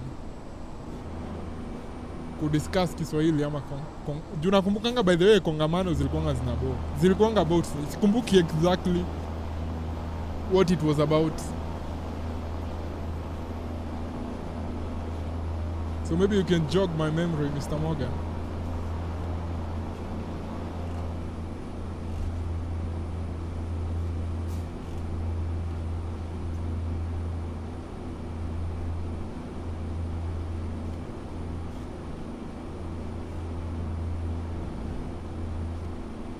Yeah, alafu tunauliza maswali, tuna compete between classes. But I think it happened only twice. Ama ilikuwa very common. Juu nakumbukanga for tukiwa form 2, for form 3 na form 4 ilikuwanga very common. But venye si tulifikanga form 4 hakukuanga na kongamano mingi. Mi kitu ilikuwa inanikatia, na no hate to the religious people in the building, ilikuwanga inaitwa aje, ilikuwanga weekend challenge. Ya weekend challenge ilikuwa inanibo.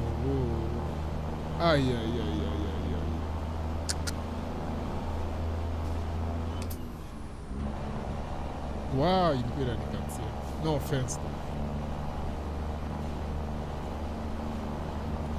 Kuna time ilikuwa very rampant during our years ama previously.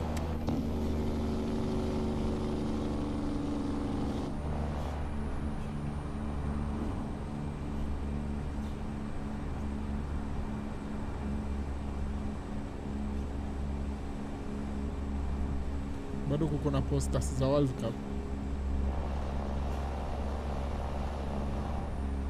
Sasa ametulia hapo, amejisqueeze hapo, awashike mki overspeed.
Ile kioo inakaa hata iko mbali sana.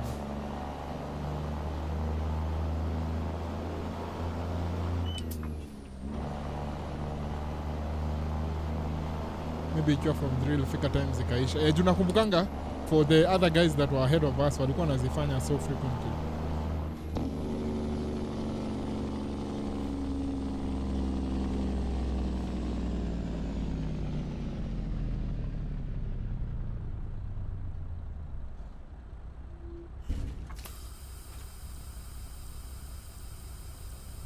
Ama pia mamode walichoka kudeal na sisi.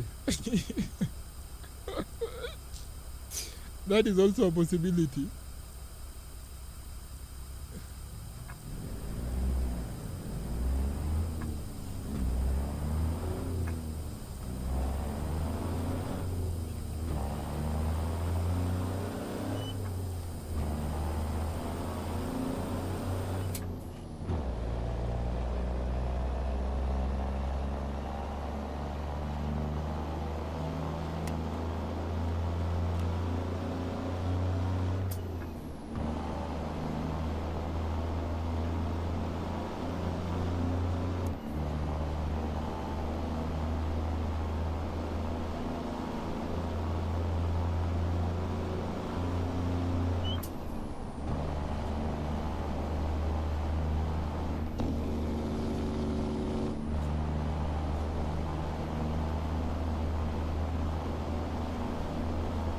Kuna time I was chosen niende hapo mbele, I represent the class. How did you do?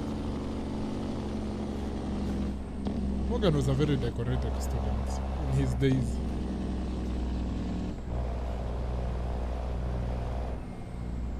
Were you chosen?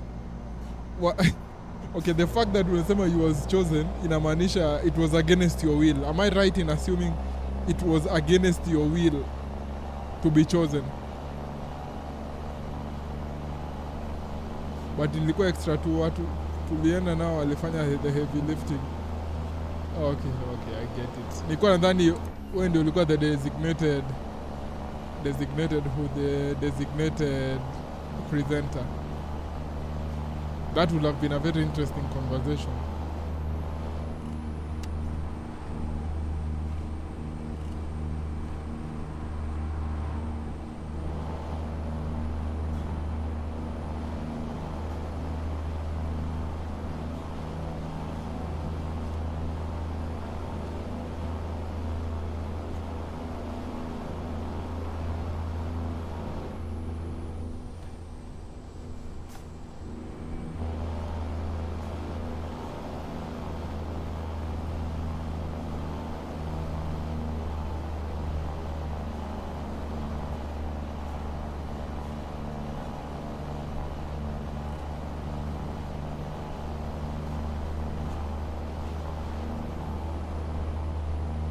Siku hizi I prefer holding it at 100. Unaona the fact that zile magari zimeenda hivyo.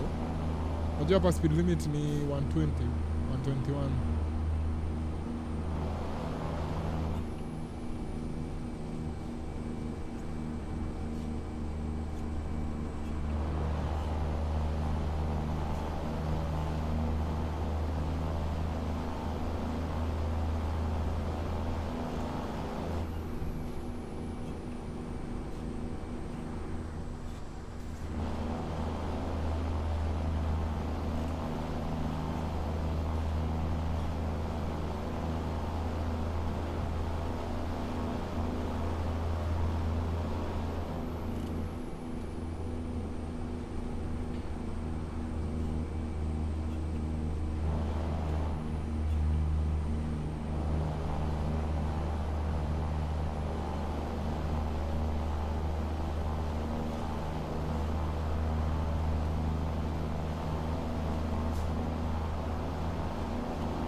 Ingekuwa designated presenter now, there was no doubt about who would be the last class.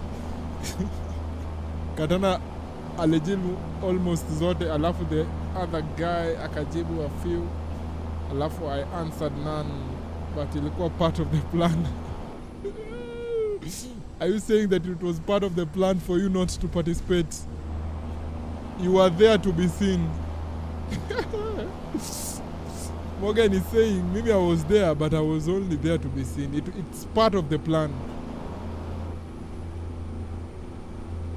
Whatever you guys are seeing was part of the plan. That's dope. Kusikia ilikuwa part of the plan is very cool.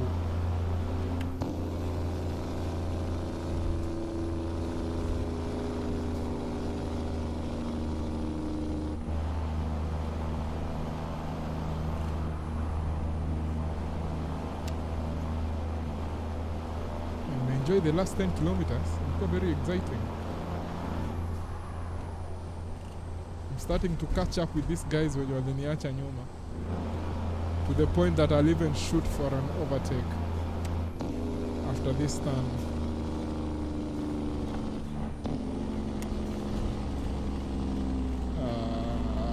Solid yellow. Na by the way nimeona wase huku nje, wase siku hizi wanaelewa traffic rules, but si wengi. Okay, maybe the ones that I was interacting with ndio walikuwa wanaelewa. Nilikuwa naona wase wakiteta somewhere. There's a certain guy mwenye huwa anafanya hizo online videos of him driving. That is POV drives. POV inamaanisha point of view. Unaona kama sahi the way I'm driving, this is POV because you're seeing it like as if you're seeing it in first person basically. I hope you understandable. So there was a time, okay, back to the story. He did an overtake on a solid yellow, and then people walikuwa hapo kwa comments wakimvuruga. So nilikuwa like, oh, maybe most people really do understand the rules.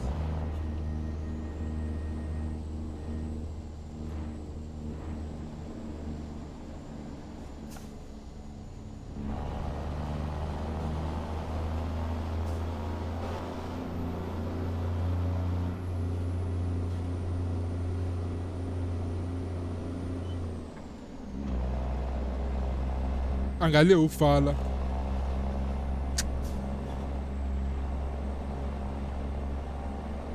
But nimesema Katana was also a decorated academic. Katana pia alikuwa very decorated.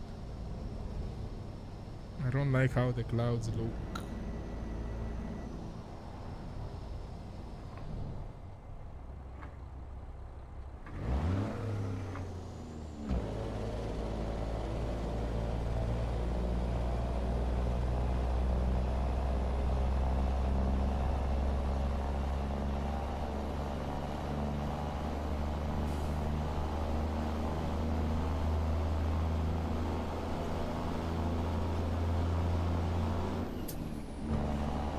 Yeah, weirdly nilikuwa among the better dressed students hiyo Sunday. The fact that unakumbuka hata ilikuwa Sunday is incredible. Hiyo ndio maana ilikuwa suggested. I had nothing to do with my ability at that time. Say, kuja hapa kando, there's something I need us to talk about. Unajua watu wengi wanajichochanga, most people build themselves up. Wewe you're building yourself down, you're pulling yourself down. Kuna wasa wako picnic hapo.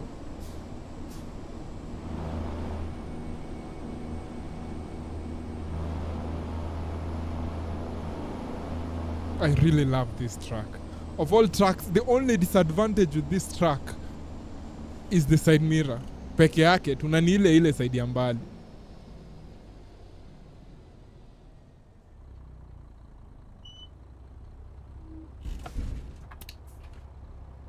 That is the only disadvantage. Is this side mirror.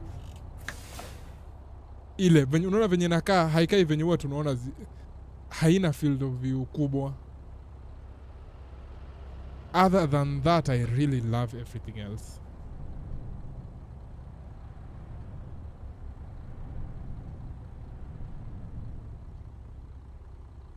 Munga nasema ingekuwa hesabu nayo maybe mimi ningekuwa na set maswali ati nikiwa examine. Hiyo ni low blow, hiyo ni low blow. Hiyo ni low. I understand hapo sasa hapo you've built yourself up, okay? But sasa umebuild yourself up while taking us down.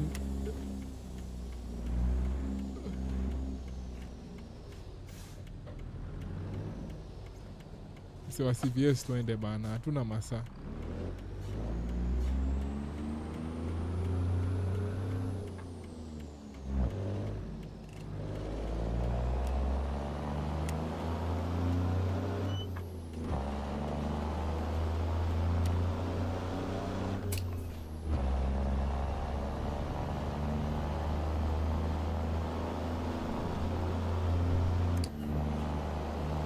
Nimewa take down. Hiyo ni submission hata. Hiyo si take down. Hiyo ni submission. Umetu submit.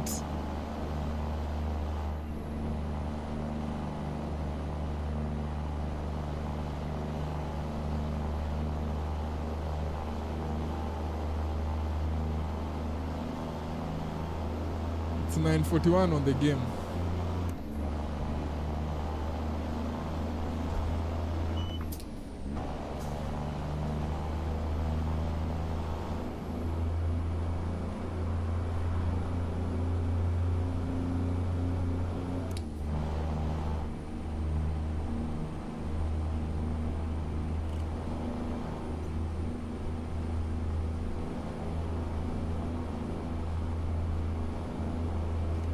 Logan ame to take down, ame to submit.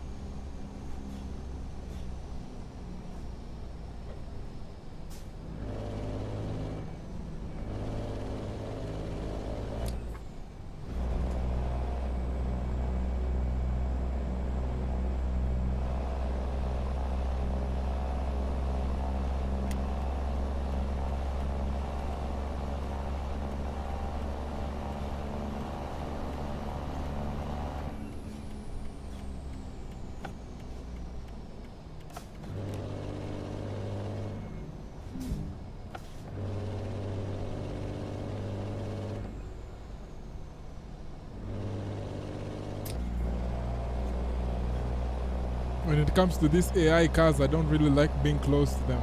Si niliwaambia the reason. Niliwaambia the reason ni hiyo mambo ya speeding.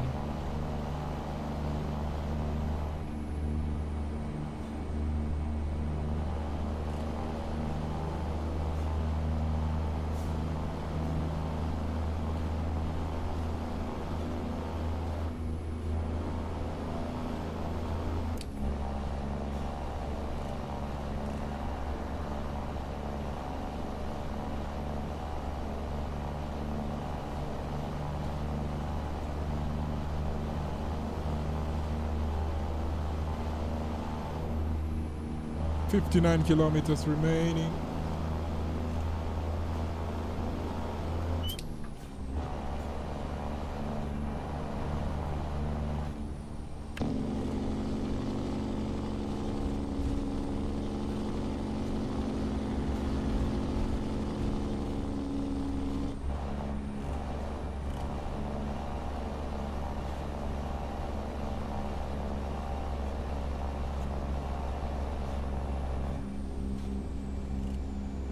Let me put the F1 qualification on the TV. The second screen, sorry.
Bado sijaelewa how F1 works. How F1 works. Aya, F1. Let me break it down. Aya, kuko na how many teams? This season kuko na 11 teams in F1, okay? Each team has 2 drivers, meaning we have a total of 11 times 2. That is 22 drivers on the grid. Okay? Hadi hapo we are together. Each F1 team designs its own car, but kuko na a specific way the FIA ni kama the governing body sasa ya F1. So assume venye in football we have FIFA, in F1 we have FIA. Federación Internationale Automobile, I think inamaanisha hivyo. So FIA inasema this is how the cars should look. This should be the minimum weight of the car. This should be the maximum weight.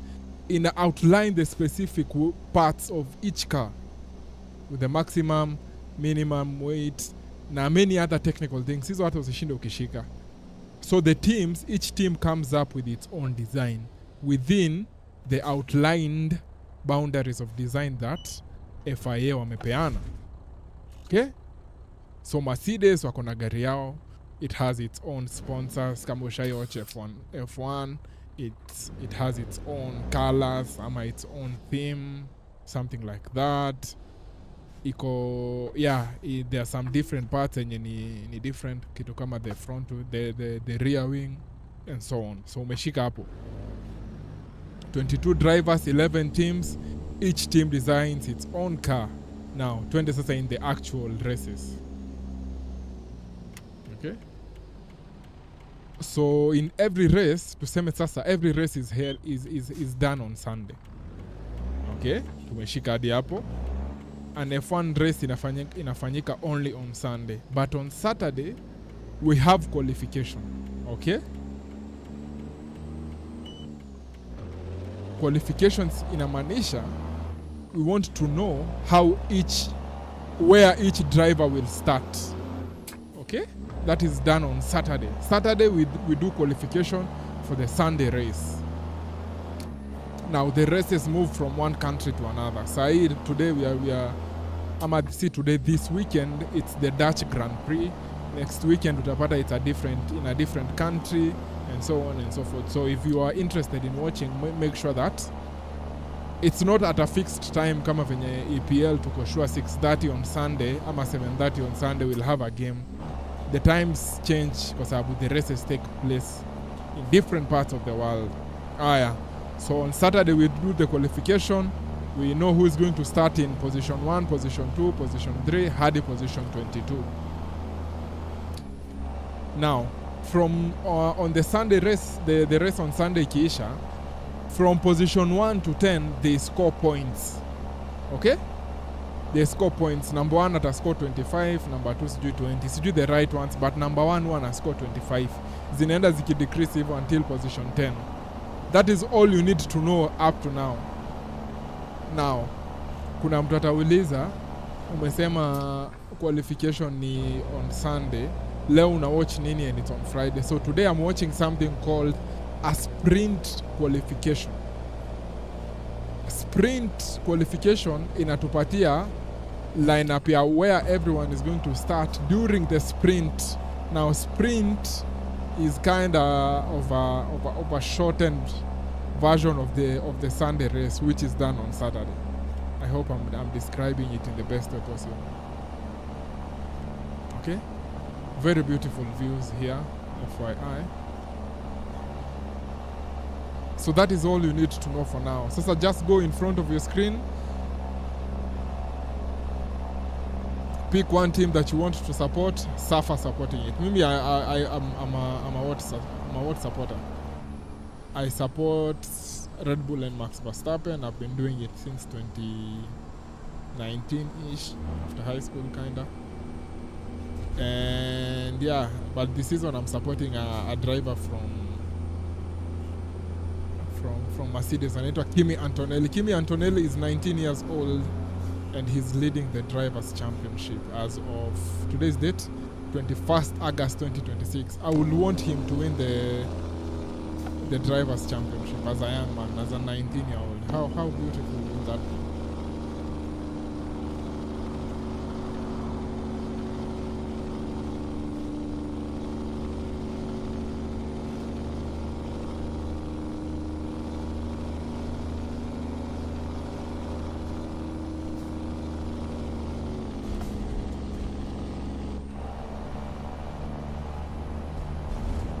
Hey, potholes.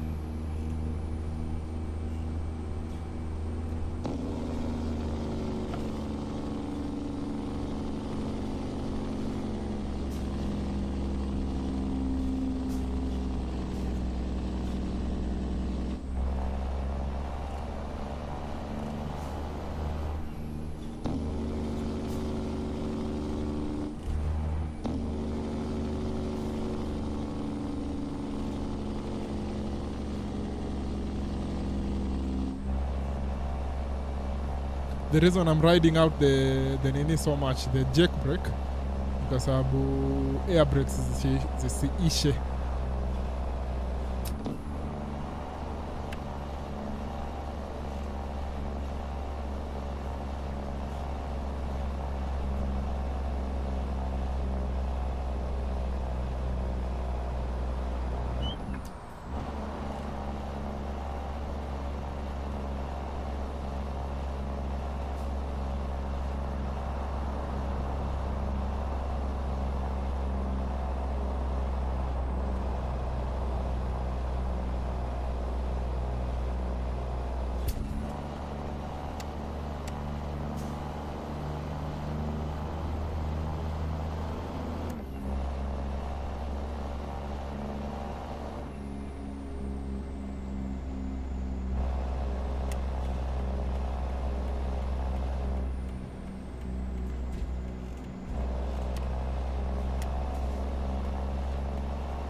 The clouds look so beautiful. I like this Norris guy. No, that is the worst thing you could say to me. I don't like Norris. Lando Norris, I don't like him. As a driver, of course, as a driver. That's very important to add. I don't want to start causing confusion about which team I play for. Hey, the clouds look so beautiful, man. You guys seeing the same thing I'm seeing? Why? Morgan, that's hiyo ni kama mtu mwenye ajui football akuja kuulize mbona upenangi Arsenal. There's a lot of reasons behind it. Ukishaanza kuona speed bumps, jua tumekaribia Mexico. Ukishaanza kuona speed bumps, we are almost at the border. Ukishaanza kuona speed bumps, we are almost at Mexico.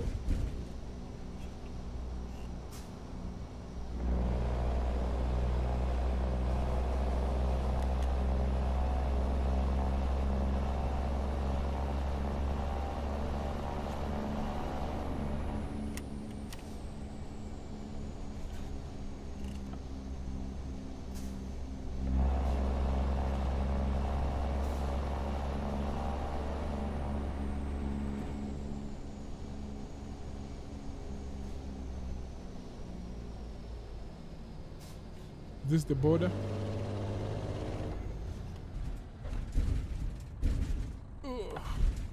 Oi! Oi!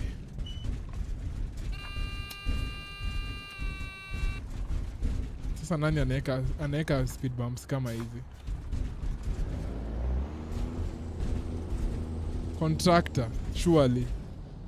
Hizo ni speed bumps za aina gani unaweka hapo?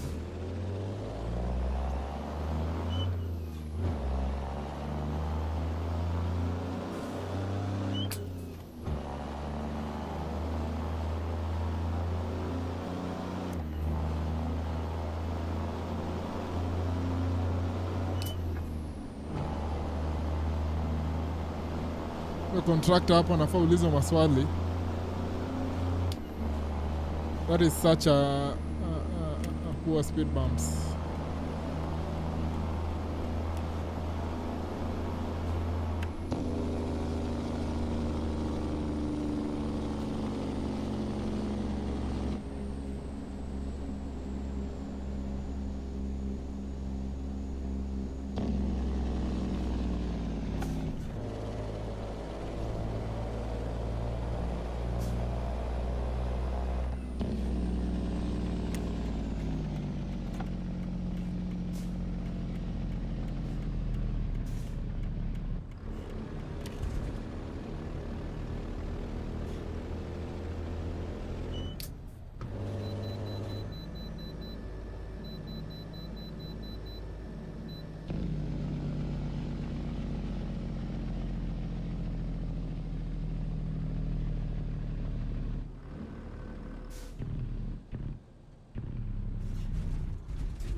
We are inside Mexico.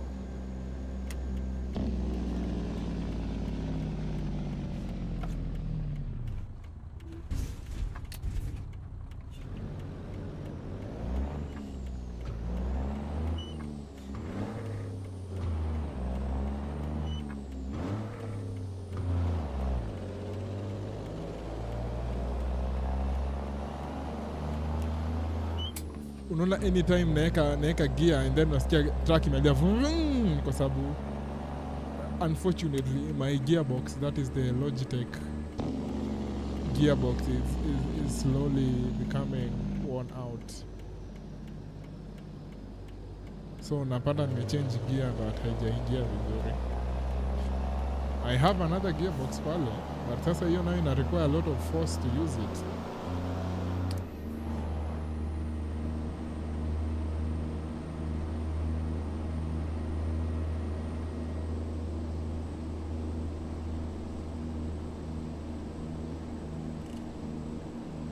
At least nimeelewa basic, which brings the second question. Yeah, go ahead.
On a race, do they have to do a qualifier to see who starts? Okay. I was hoping that out of everything, you know, the easiest part. Now, if we have 22 drivers, okay, the reason why it's important to do a qualification ni, okay, sasa explain aje, kwa sababu the starting line ama the starting grid, si ati nyinyi wote you stand on the same line and the cars take off. Unaona, similar to how when someone is running track and they are running kitu kama 800 meters ama 400 meters, acha tuseme 400 meters, whereby kuna mwenye ako ile position ya number 1 kule ndani kabisa, which is not considered as a good position. Kuna mse mwingine ako ile position ya the outside lane. So on the starting grid ya F1 zimepangwa hivyo, but not necessarily on a circle but on a straight line. So utapata number 1 ako hapa mbele and then number 2 is like 5 meters behind him, and then number 2, distance between number 2 na number 3 5 meters, hivyo and so on and so forth. Sijui kama ina make sense. So the reason why we do a qualification, and the reason why everyone wants to finish as position 1 in the qualification is so that wakuwe na advantage when starting the race, because starting on the first grid ama on the first box is advantageous, kwa sababu than compared to mtu mwenye ako na huko nyuma kwa number 22. Number 22 ako behind many cars, ako wa mwisho. Number 1 ako huko mbele, ako na the whole track ahead of them. Ako na something called clean air because of the aerodynamics, like ukidrive na kuna many cars mbele yako, kuna venye air pressure inakuwa affected. Air pressure ikikuwa affected ina affect wheels zako. That is the tires. That is also another subtopic kwa F1, the tires. But yeah, we jua ukikuwa in the first grid uko in clean air, hakuna mtu mwenye tunaitanga dirty air in F1. I don't know if it makes sense. And the reason why it's called dirty air is because it ruins ina ruin tires zako, inafanya braking inakuwa more difficult and so on. But mi najua wewe you'll pick it up easily because you understand physics. Hata ukitype tu on YouTube how does F1 work, hivyo you will get it, kwa sababu I know you're very good at physics in terms of hizo mambo za aerodynamics. Now I'm not saying if you're not good at physics you can't understand F1. I'm not saying that. Okay?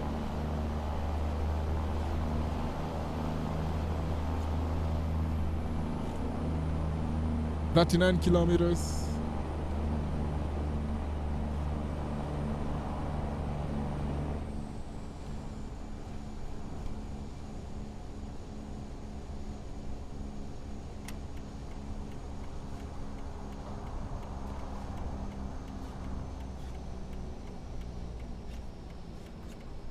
Na hiyo nimewasha indicator very very early.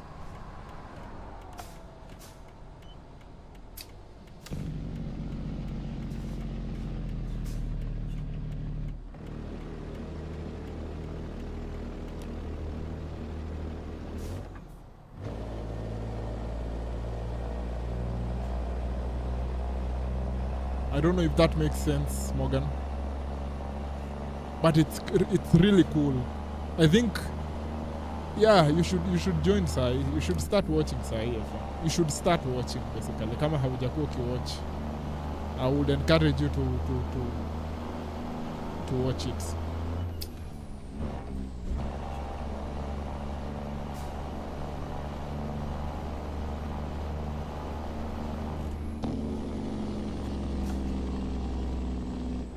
Sasa hizi ndizo speed bumps.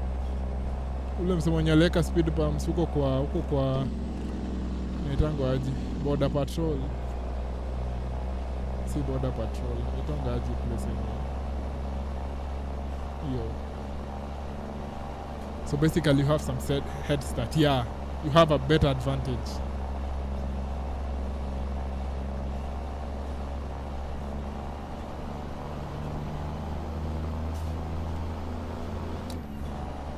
No, uliuliza EPL starts today, will you be there? Unfortunately, no.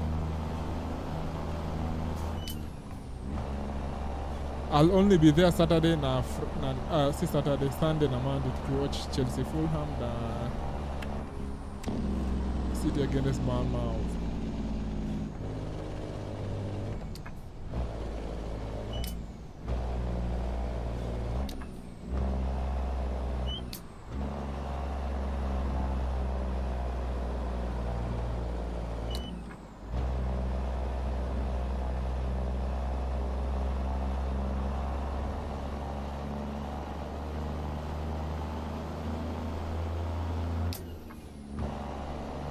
Mexico looks beautiful. As much as you wanasema I don't like driving here, perhaps I need to review that opinion that I have. Hii barabara inakaa, unaona venye hii barabara haina shoulder, like there's nowhere to run to in case umefanya like iko hapo, inaishi like the width inaishi hapo, inakaa very similar to barabara ya wapi inaitwa, where is this place called? From a place called Awasi in Kisumu. Hii barabara inakaa hiyo barabara ya Awasi to Nandi Hills or something. The way it's so narrow and it doesn't have even shoulders like huko on the side. Very fun. Ata potholes in the same, and it's also very similar to that road. Even the way it's bumpy.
I thought I was causing traffic, but sioni magari nyuma yangu ati I'm causing a lot of traffic.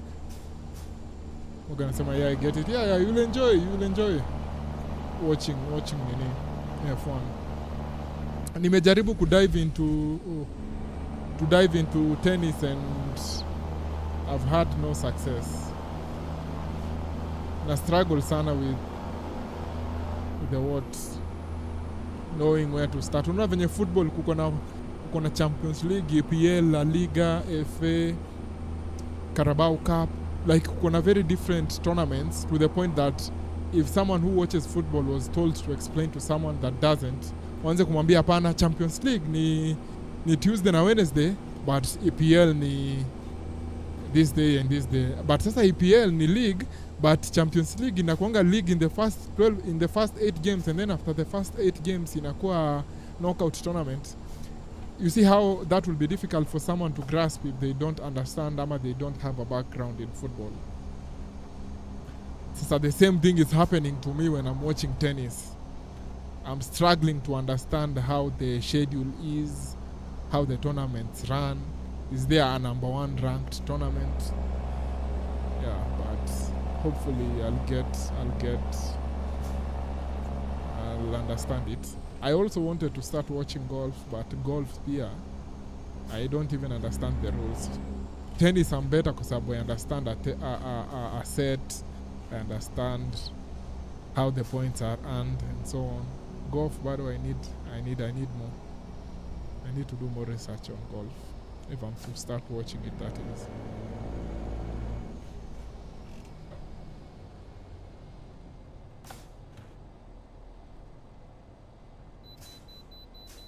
I need to go to the way station.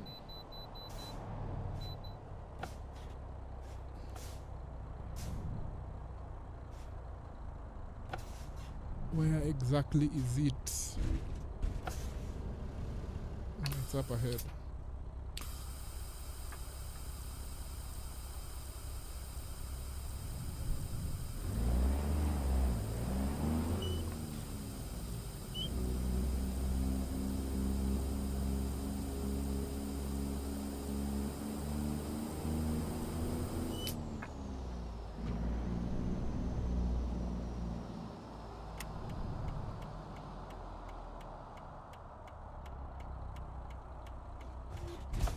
Nime account for that corner ahead of kuingia itakuwa noma re.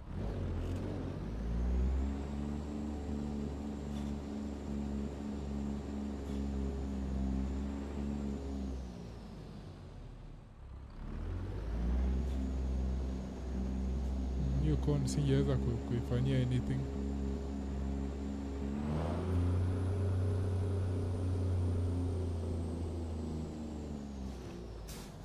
Mejenga way station in a very unkind place, especially hapo kwa entrance.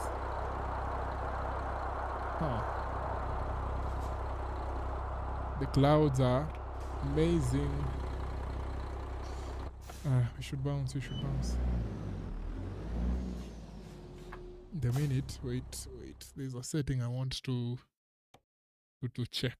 I've been playing a lot of F1 behind the scenes, and also a lot of what do we call it, Forza Motorsport. So na understand hizi nini vizuri sana, hizi settings. Adjust clutch deads on the amount of input travel. But sasa hii hapana, nikipandisha hii itakuwa difficult for me to use the clutch. It's already difficult.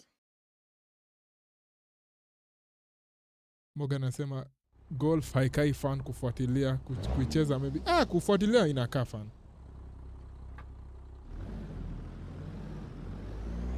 Najua utaniuliza how do you know?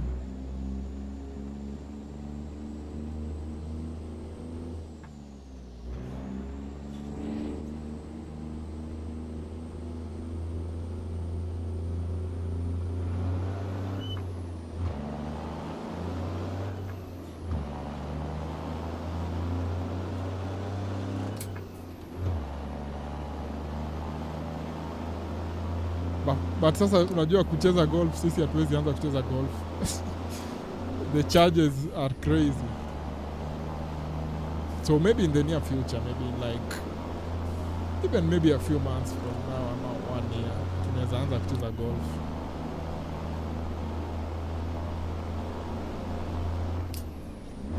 I'm slowly approaching Ankh status.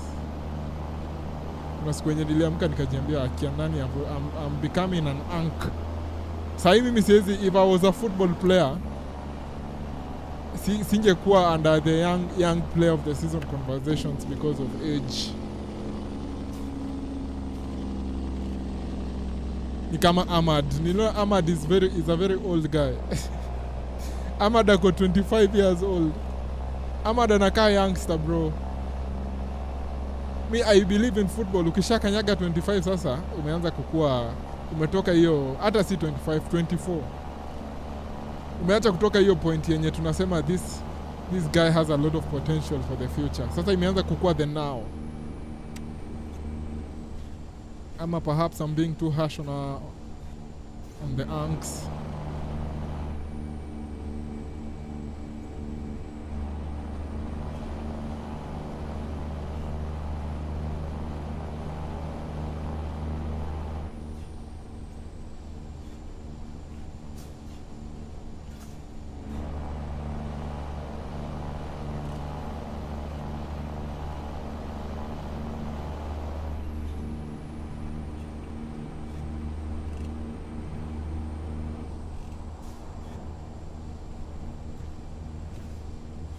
Barabara za Mexico ni smart.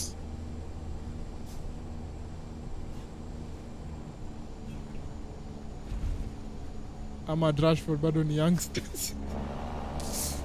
Ahmad na Rashford bado ni youngings. Tuwapatie time. They're still learning.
Alafu pia mnaona another thing on this track, despite it being my favorite, are you seeing that the door is blocking the smaller convex mirror on the right?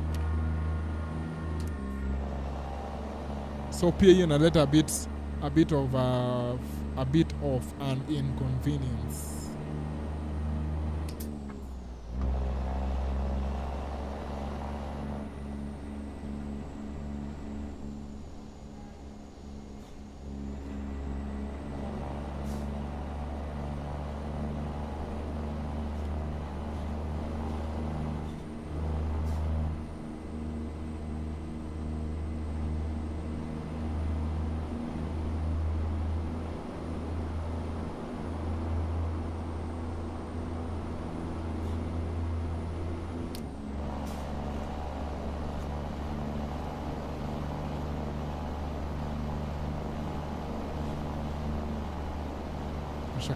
Nashangaa mbona AC Milan are not moving for Ahmad. Ala, kwani AC Milan walikuwa wanafuatana na Ahmad? Ama you're bantering?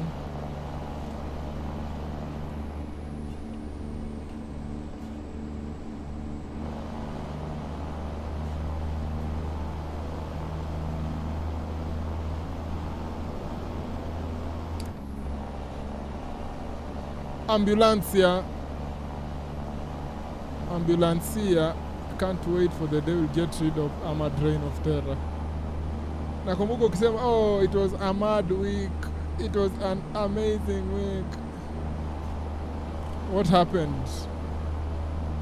Yeah? Trouble at Paradise?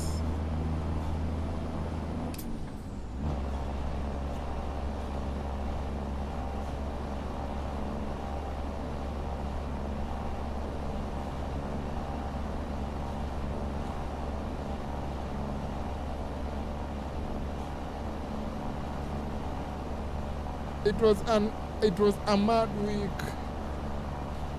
What happened to your mad weeks? They ended too quickly.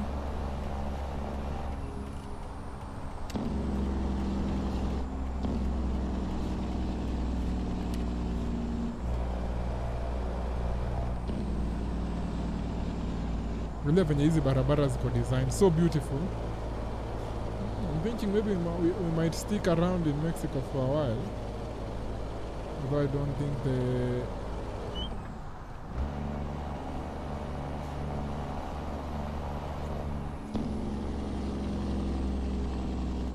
the schedule.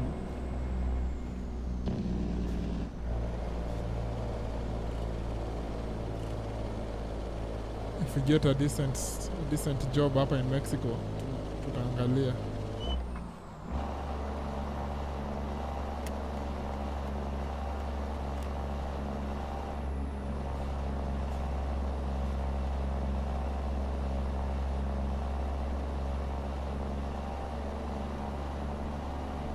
Morgan anasema I never said that. Receipts ziko. Your Honor, I'm requesting the wewe ni defense ama when the prosecutor. Mimi ndio prosecutor because I'm the one who is accusing you of this. The prosecution submits several WhatsApp chat between Morgan and me, especially after the Manchester derby of 2 seasons ago, where Man United ended up winning at Etihad. As you can see, the defendant numerously uttered the words Ahmad week in reference to the Ahmad goal.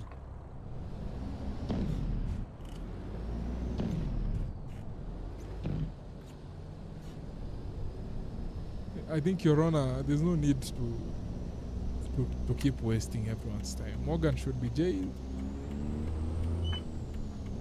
He had invested his stocks on Ahmad, as clearly seen. You should be jailed. Tumekupea 10 years with no parole. 10 years with no parole, Morgan.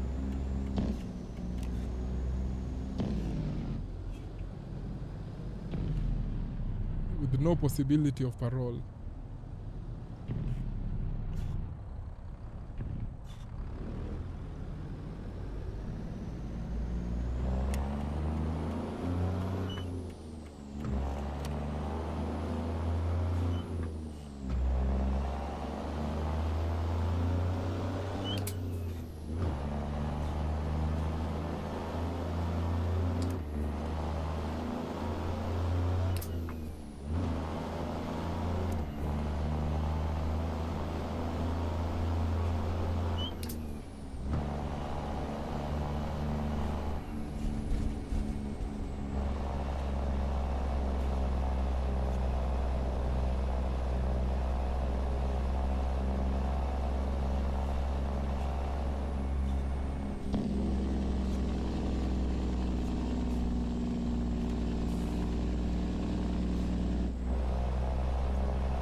The defense argues that he was under duress. Under duress from who?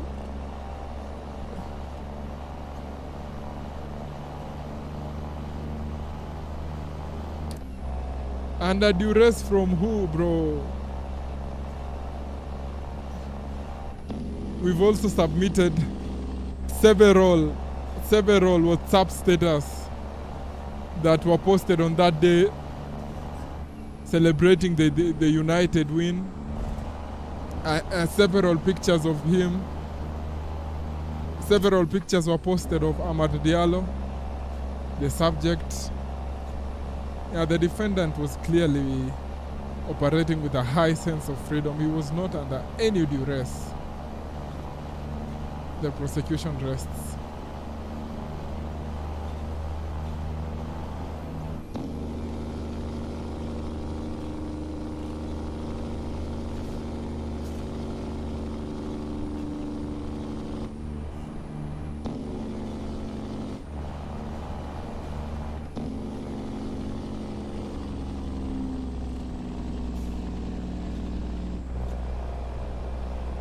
I still don't understand Mona magari za Mexico. They drive kinda away. Me, I would assume that the car is supposed to fit on the 2 lanes, between the 2 lanes, that is.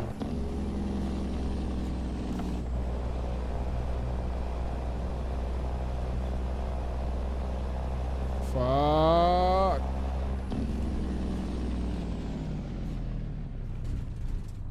Mbona wana drive that separate, that far away, that is.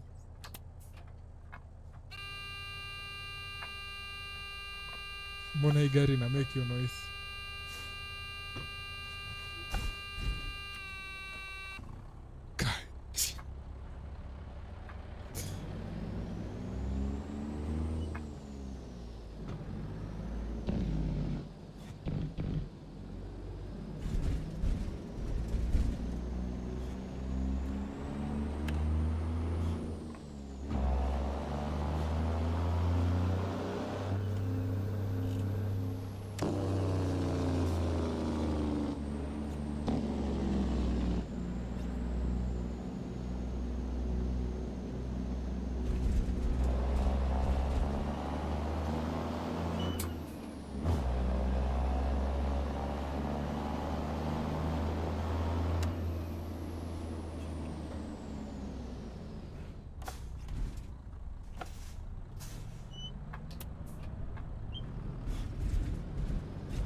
Hogan ameadmit he's confessing. Anasema to be honest, he deserves jail time. Your Honor, I push, the prosecution pushes for a maximum sentencing. We are pushing for a maximum sentencing. That is a life sentence. That is what the prosecution is pushing for.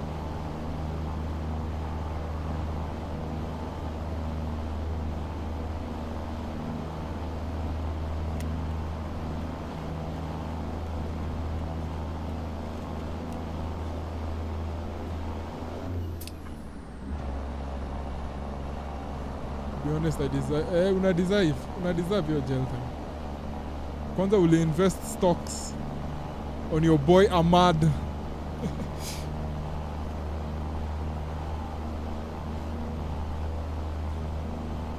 Nani alikuwa coach your time? Amorim job ni alikuwa coach.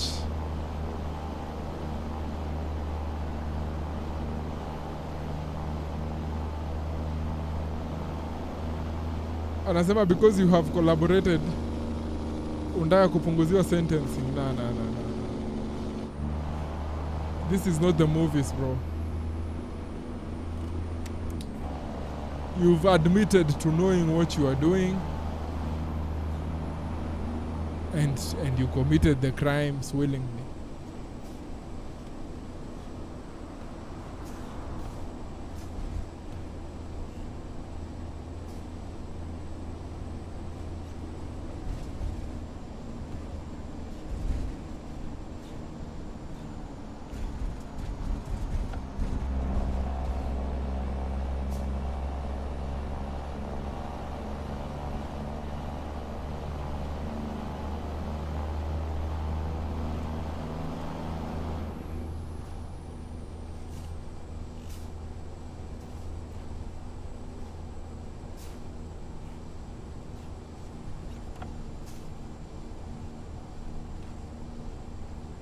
Very beautiful roads.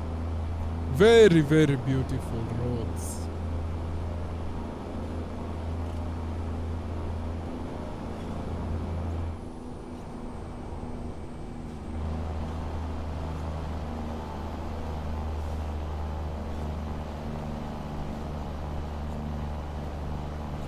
Very beautiful roads.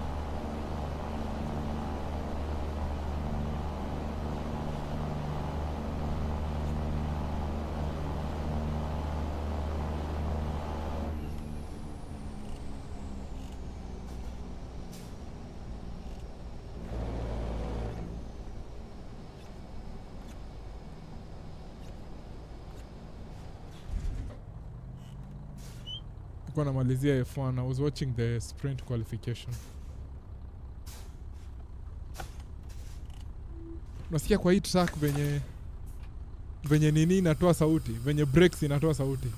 Ukikanyaga unasikia cha.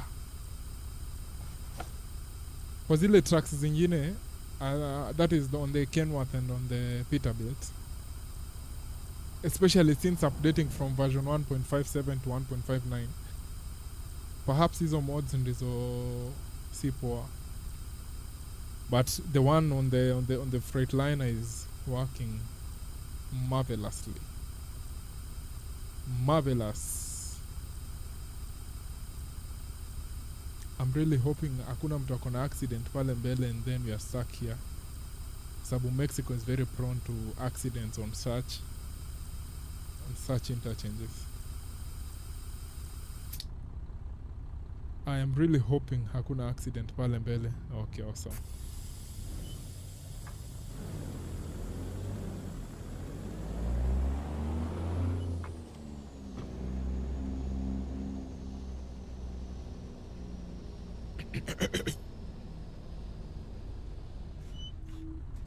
Something is off.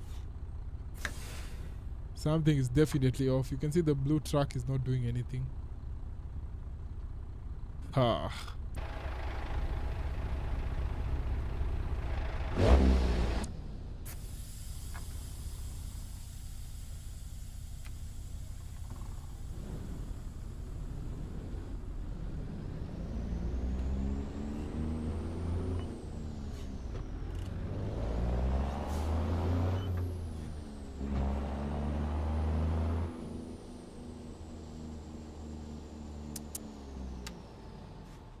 Tuwezi toshea hapa.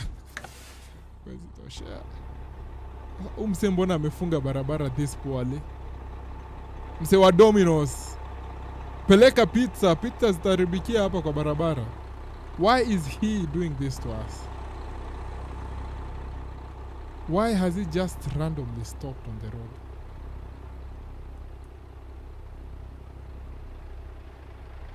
I'm not seeing anything at the accident or anything. Na mimi nimetokea tu saa hii. But definitely tunaweza toshea hapa, but we'll have to crash on the traffic lights.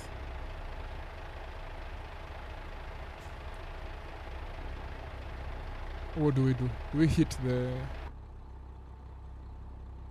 the whatever? I request for Amorim to explain himself in the UN in front of all world leaders. Nope. We are not. The case is not about Amorim. The person in trial is you. And you guys, you can't hit the traffic lights.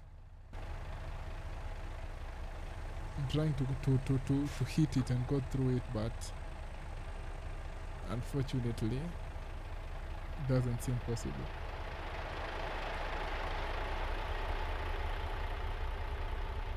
Due to that, I'll be performing a spell and bringing our truck here.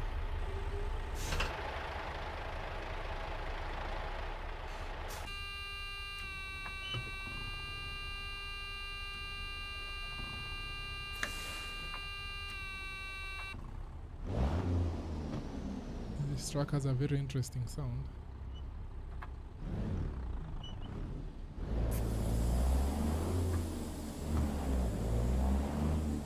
Because crimes zake zinahitaji some. Yes, we will deal with Amorim when the time comes. Today wewe ndio you're on trial, not Amorim. So the prosecution is still moving for the maximum sentence. Let's turn over and listen to the judge. After careful consideration by the court, we do find Mr. Morgan guilty of hyping Ahmad Diallo in season 24-25. But that is not the only crime he's committed in front of this court. The fact that he's changing his stance and becoming an Ahmad hater shows that he's not someone that can be trusted when it comes to football affairs and should be kept away from football fans. As such, the court finds him guilty and he's going to serve 30 years with no parole at a maximum security prison. Bailiff, take him away. Morgan umekuwa jail bro. 30 years. 30 years with no parole. No possibility of parole. You are in trouble. You are in trouble.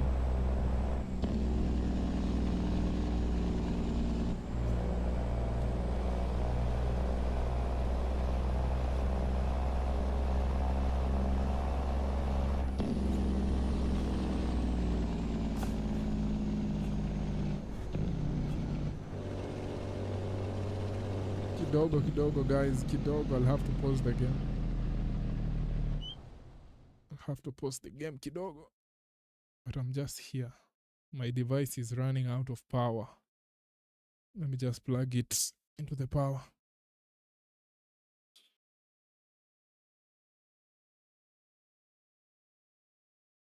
Take him away. 30 years maximum sentence. Tumekupatia 30 years on the inside. You go and think about hyping players. That is overhyping. See hyping. Wewe ulikuwa una overhype. You're guilty of overhyping. I am back. Hata sija move away.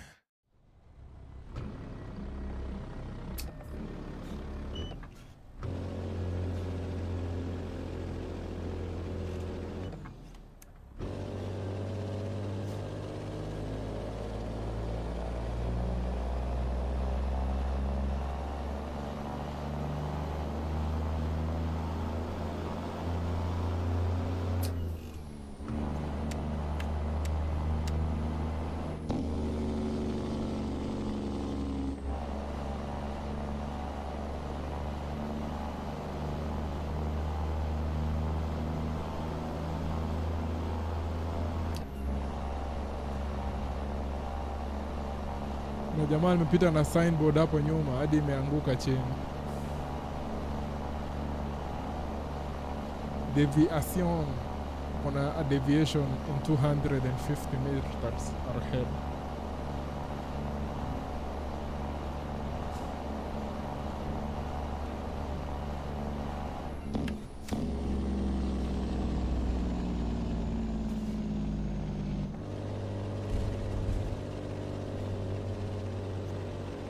Nilikuwa nafaa ni deviate niende hiyo pande nyingine. Damn it. ama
we are almost arriving to our destination.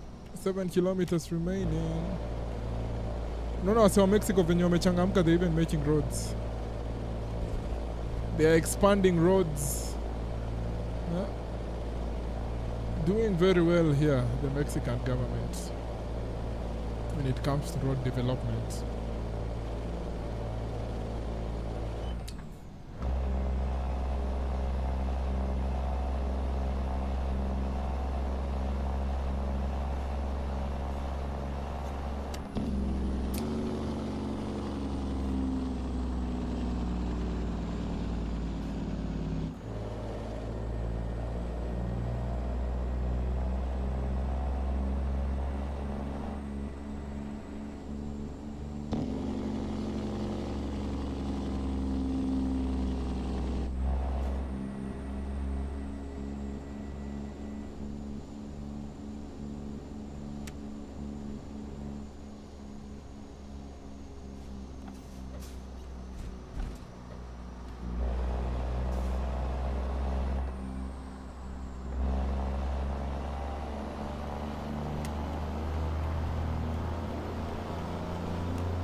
Aya, Morgan anasema hata nafaa kupelekwa hapo juu ya the Aztec to serve to serve my sentence. I'm playing FM and the only ring and the ref only seems to book my team. It's because your team is playing rough football. Hakuna mambo ya it only seems. It only seems that you only want certain referees to referee your games, especially your friend Hernandez na your buddy Ricardo de Bargos, a very, very, very close friend to you. We've seen multiple pictures. We have multiple pictures with you two together. When Mr. Ricardo de Bargos, alafu Michael Oliver, another close friend of yours.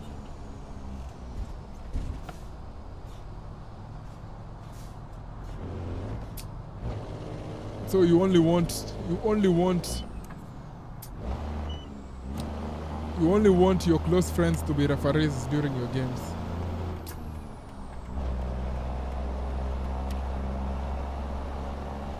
Naona hiyo barabara, how beautiful it is.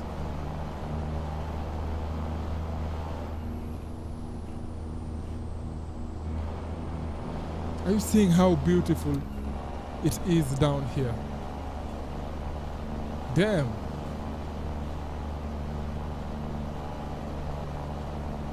Ama tuhamishe headquarters tulete huku Mexico.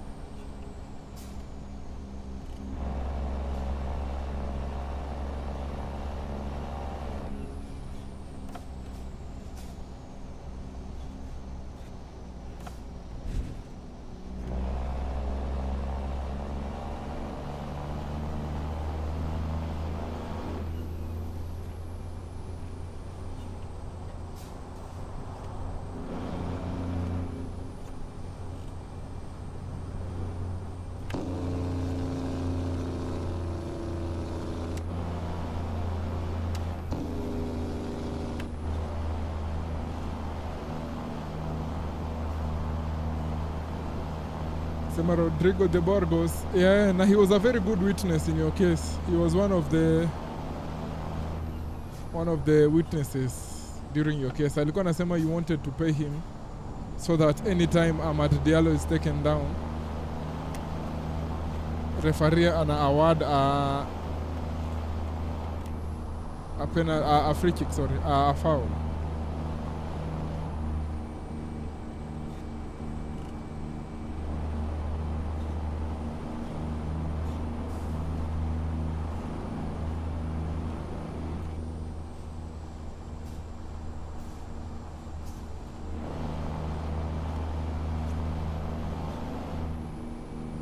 We're almost there, guys. 1 kilometer remaining.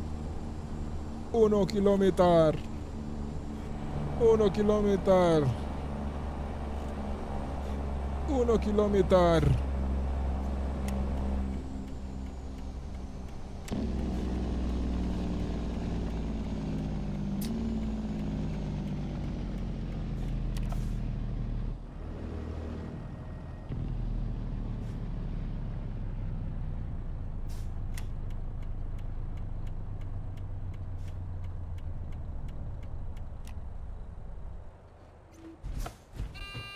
Sikia hiyo sauti. Mbona ina make your sound? That is a very annoying sound.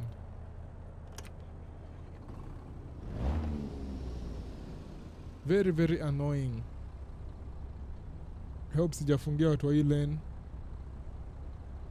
But inakaa ni kama nimewafungia. Hawataweza kuingia hapo. As much as nilikuwa nimejaribu kusqueeze.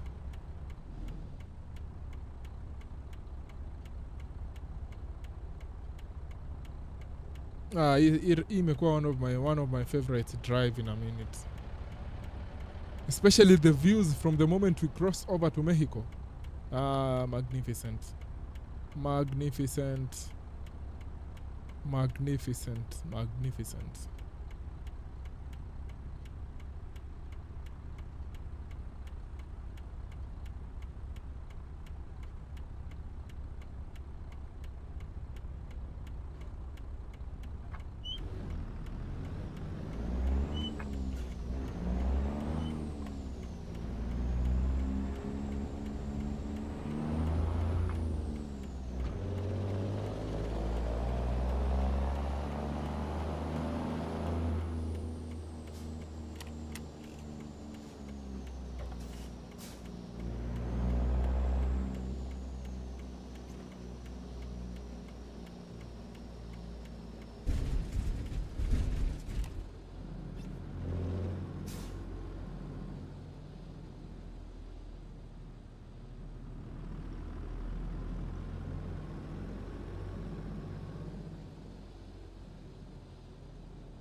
I run among the creatures of the night.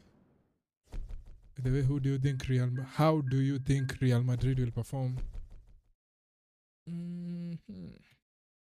How do I think Real Madrid will perform? I think they'll do well. With they have a very good manager. I think Mourinho, when it comes to motivating people, he's one of the best coaches out there. But you can only ride on that passion you can't use that.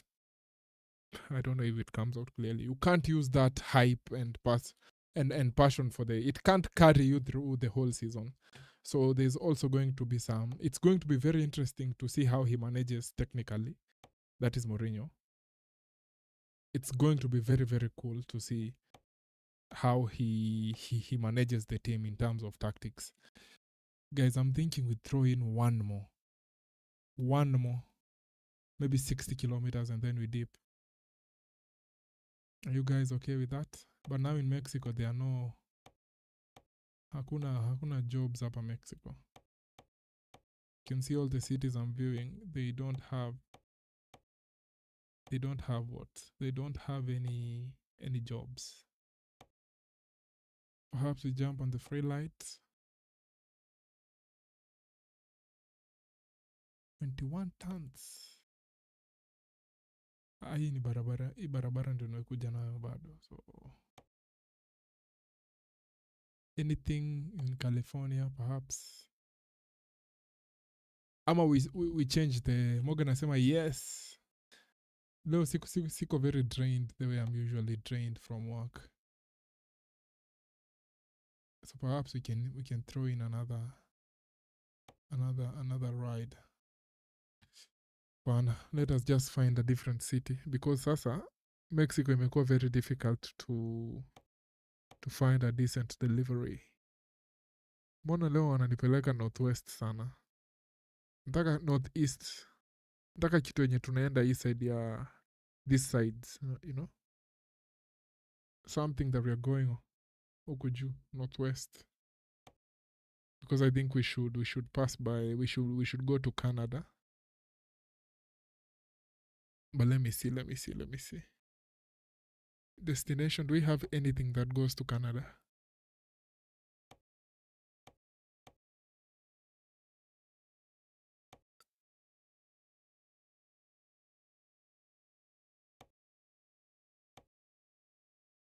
Okay, this one is there.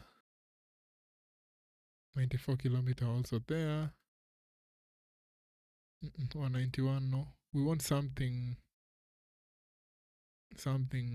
what? Between 100 and 120. 190, no.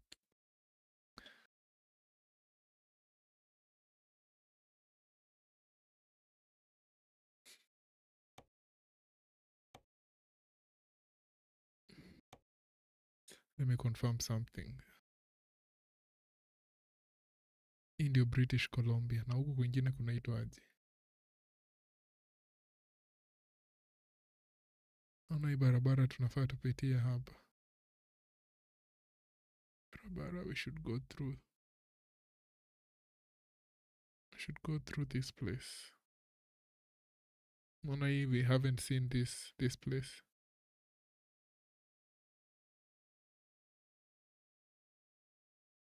Hope.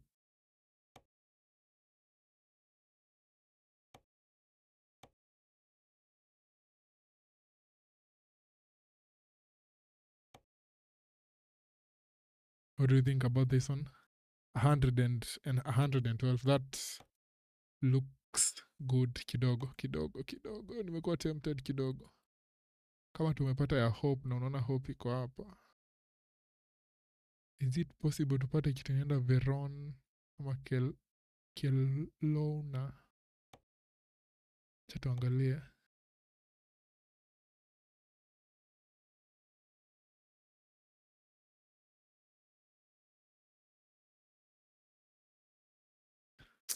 Alphabets, nimesahau alphabets.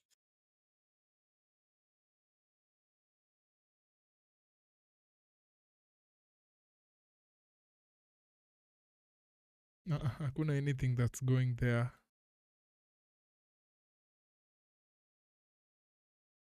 But it doesn't appear on the shenanigans. Uko na hiyo moja 119. We do this one. Hii hata imejipresent very very beautifully. We do this one from Logan. Let's call Expo Logistics. Okay.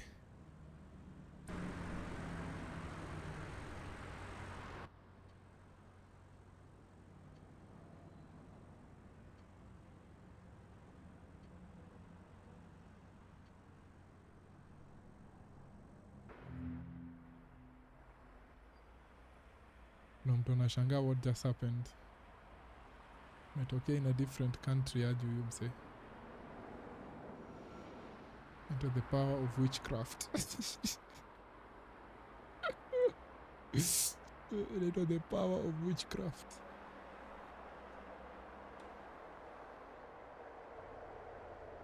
Tunatafuta Expo Logistics. It's here. Oh, okay.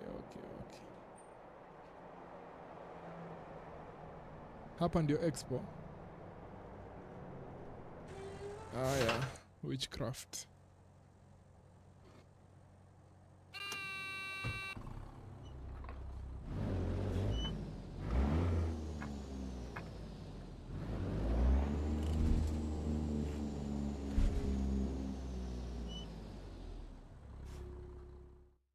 Expo Logistics.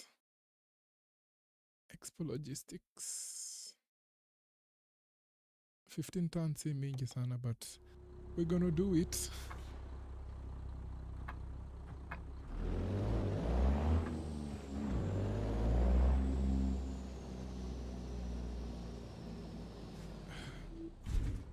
Don't feel like dealing with the unafanya maneno ya devil worship. Unaleta devil worship wewe. Analeta devil worship.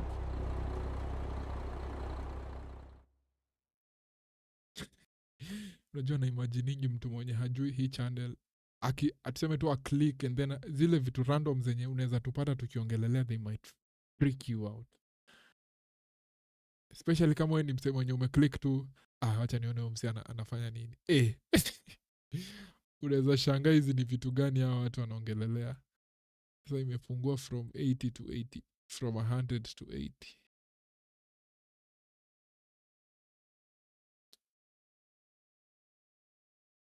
Acha nikuoneshe venye tutafanya. Tutapitia humo ndani 5. Then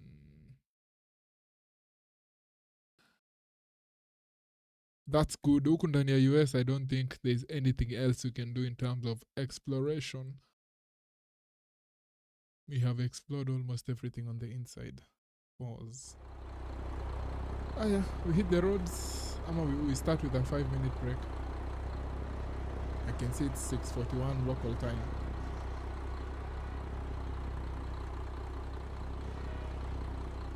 How are we doing in terms of fuel?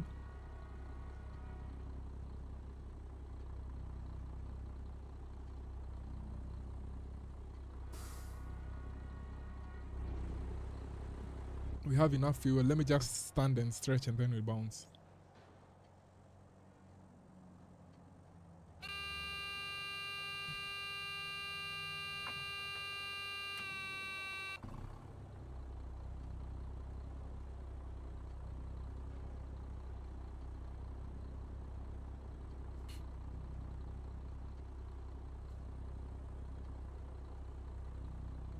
We can go.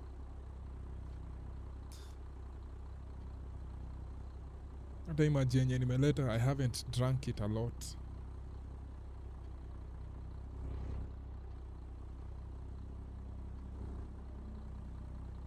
Aya.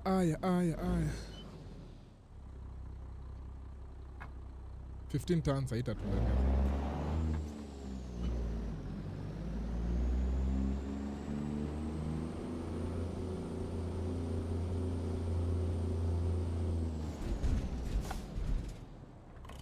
Nimeguza hiyo gari.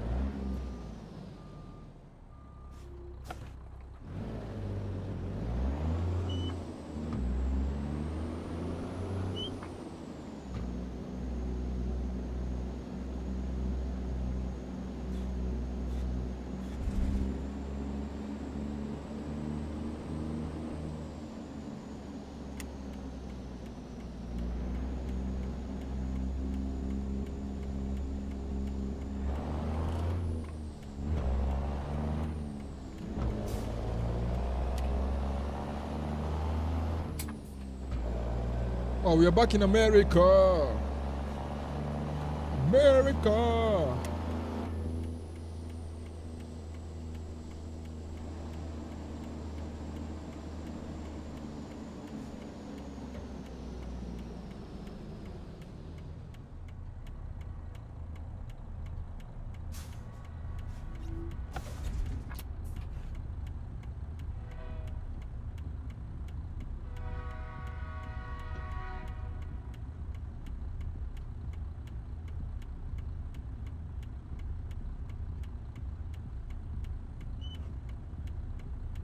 Oh, tulikuwa tuna accuse Morgan of what? Oh, tulikuwa tunaongelea tactical approach ya Real Madrid.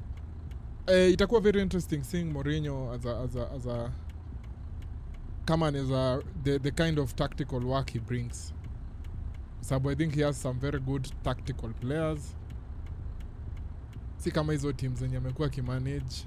I think Real Madrid iko na almost everything he needs. A very good goalkeeper, good defenders, good midfielders.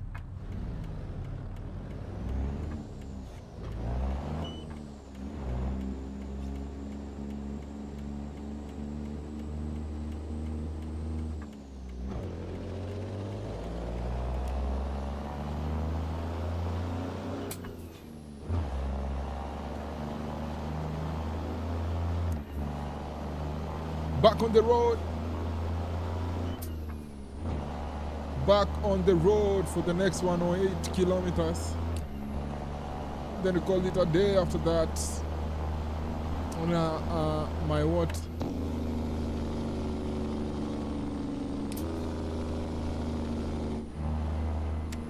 My dash inaniambia 108 kilometers. I'll take 1 hour 40 minutes to complete it. I don't think so. I don't think so, gents, ladies. I think it's definitely going to be shorter than that. We've started at exactly 6:45 local time.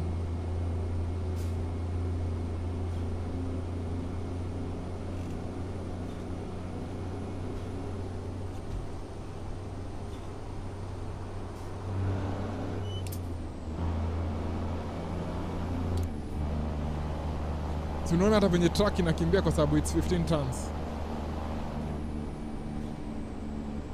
15 tons inainuliwa hapa.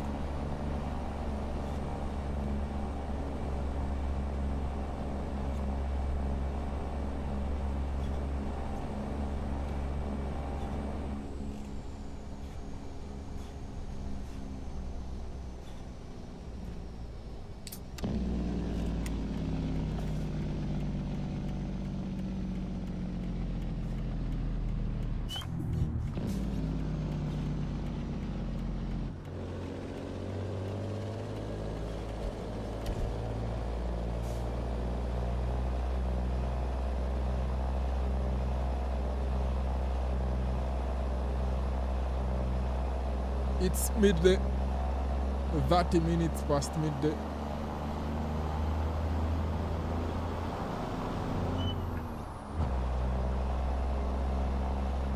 Didn't use indicators hapa. Forgot.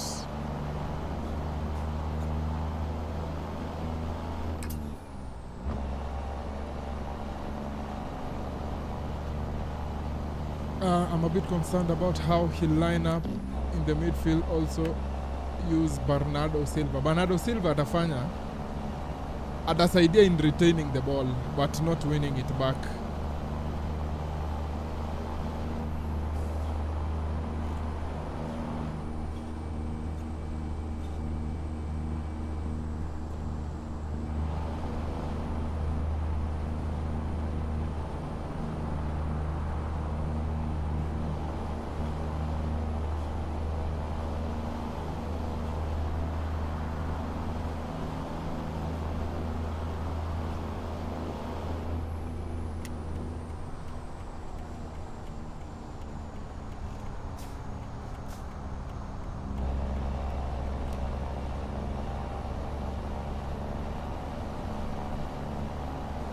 Bernardo will be very good at keeping the ball but recovering it.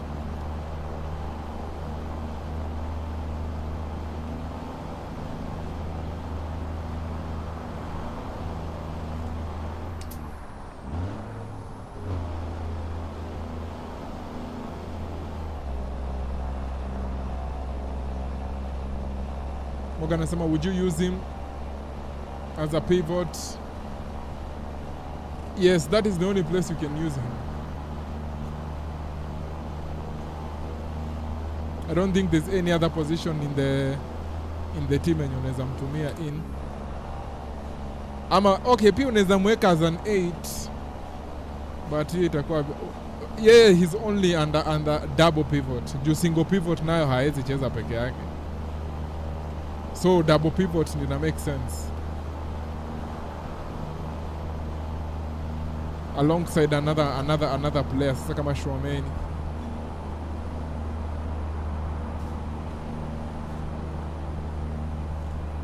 But unajua vitu zina change during a season.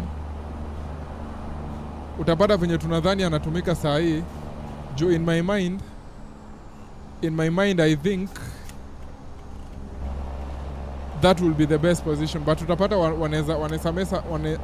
wanaweza mess around alafu waone he's doing very well in the 8-ish alongside Bellingham, and then waone anacheza hiyo position. But if I was told, ama asked how he's going to be utilized, ama amebeba ng'ombe yake hapo. Hiyo ni ng'ombe ama ni kondoo? Jamaa amebeba hapo beef yake. Okay, thank you. I don't have to go to the wait whatever. But hiyo double pivot alongside Shwameni inaweza kuwa poa. But sasa nani anacheza in the 10? Na sasa pia signing Bernardo Silva, what does that mean for a person like Adagula?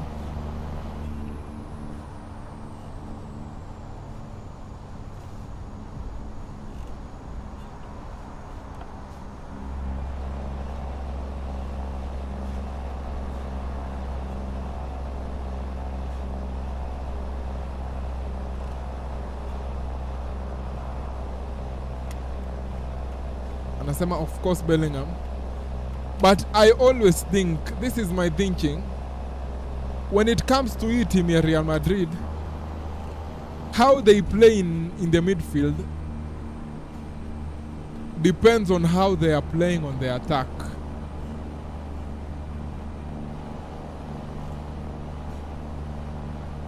But sasa ukisema Bellingham for sure na mtu kama Valverde, but sasa kitu yenye Real wamefanya, wameongeza variety kwa timu yao. I remember the last 2 seasons as a Barcelona fan, nilikuwa like hawa hawana hata variety in their team. But sahii wame increase variety juu sasa wako na almost, especially in the midfield, wako na 2 players in each position. Kinda. Ukiweka Shwameni na Kamavinga as the 6, either of them, and then Bellingham in the 10 ama Gula, alafu 8 weke Bernardo Silva stroke Valverde. You see, wameongeza options.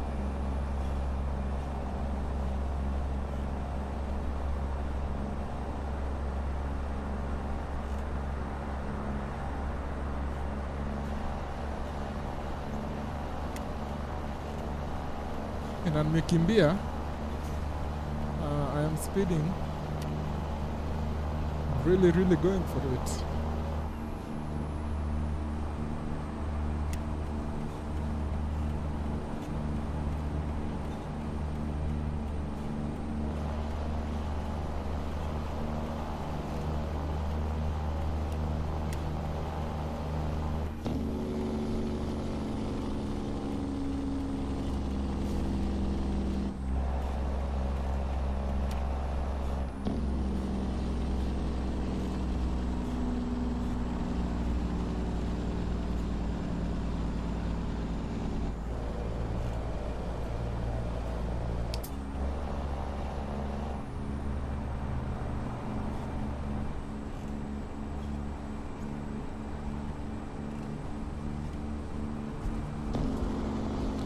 Anasema but Valverde should play. Okay. Alafu pia itakuwa interesting seeing how Mourinho handles the Eagles, the player management part of it, kwa sababu pia yeye is a very, ni coach pia mwenye ako na a lot of pride in who he is and what he's done. So itakuwa interesting to see whether or not that affects how he manages the players.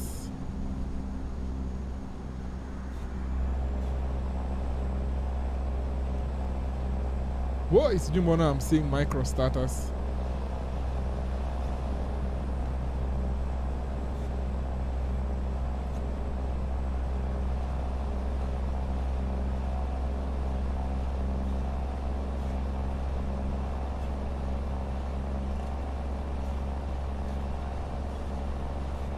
been live for 4 hours 2 minutes.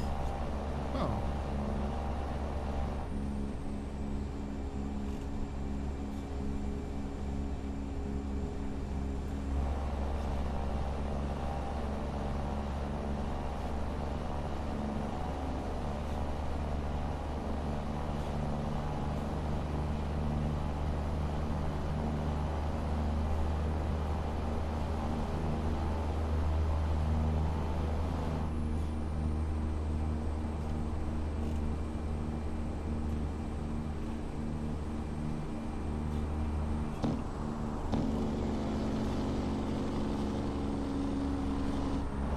Wale wase wote wanasemanga I don't like Mexico. I hope mliona tulienda Mexico leo.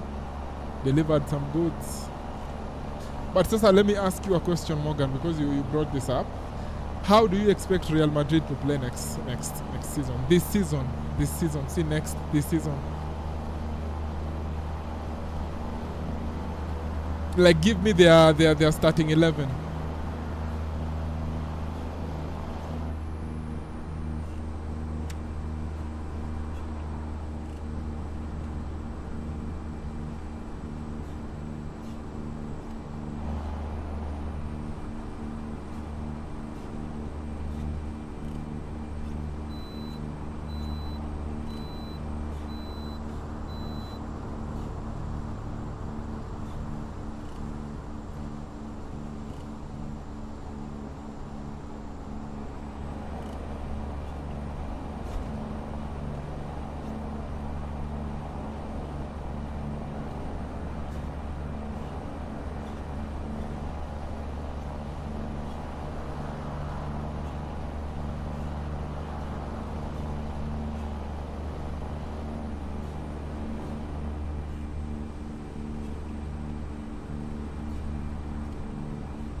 Anasema I'm sure Mourinho can handle the Eagles. I can't believe we'll say Eagles.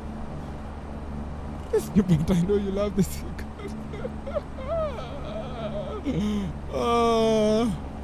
Eagles. That's a good one. That's a good comment. It's a cool comment.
Jamaa ameniovertake ndio akuja hapa mbele kulala. Watata mimi sikimbii. Nimwambia siku hizi na maintain 100 105. Morgan, have you watched the Mourinho documentary?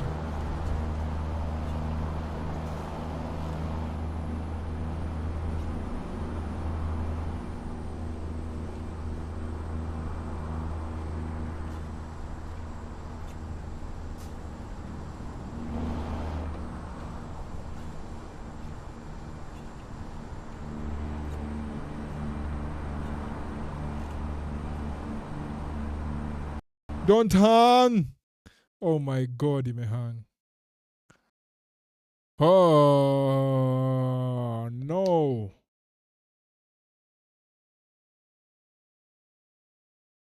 Hapo sasa issue ni gani? Is it a mapping issue?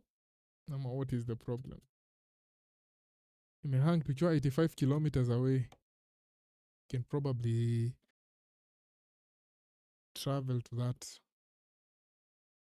exact kilometer. Wase wenye mnadai kuget hiyo game nazaona it's 75% off on Steam. So uko na you have a good incentive to get the game on Steam if you're interested.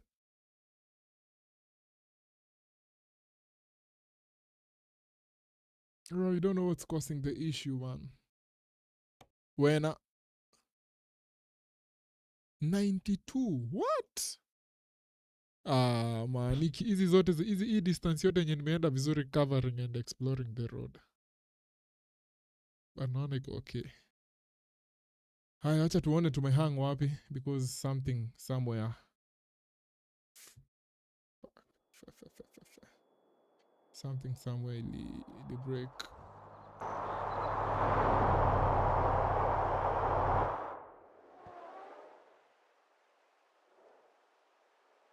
It's like 85 kilometers ni wapi?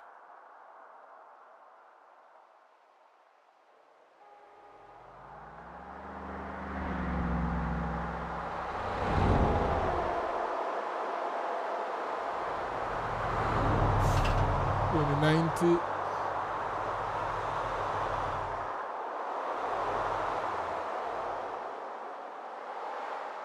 Na kuna mtu ataniuliza mbona una skip? Mbona usidrive hadi hapo 85? Huyo mtu naweza mwambia answer, naweza mpatia answer gani?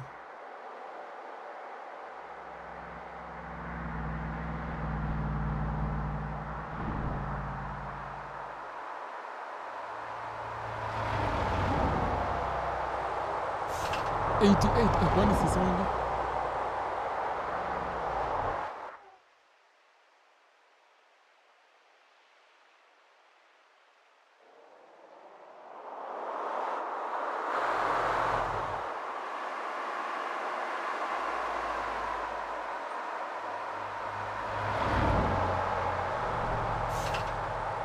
Unaona sasa the fact that nimeskip. Okay, the main reason why the game inaruka hivyo ni kwa sababu ina load something improperly. So unaona nimeskip from distance. Tuliona, okay, niliona when ili exit game ili crash nikiwa 85 kilometers remaining. So sahi nimejump kilometers mbele by using that console to skip. Kwa sababu utapata game ikifika kwa hiyo distance ya hapo ina load vibaya. I don't know kama ina make sense.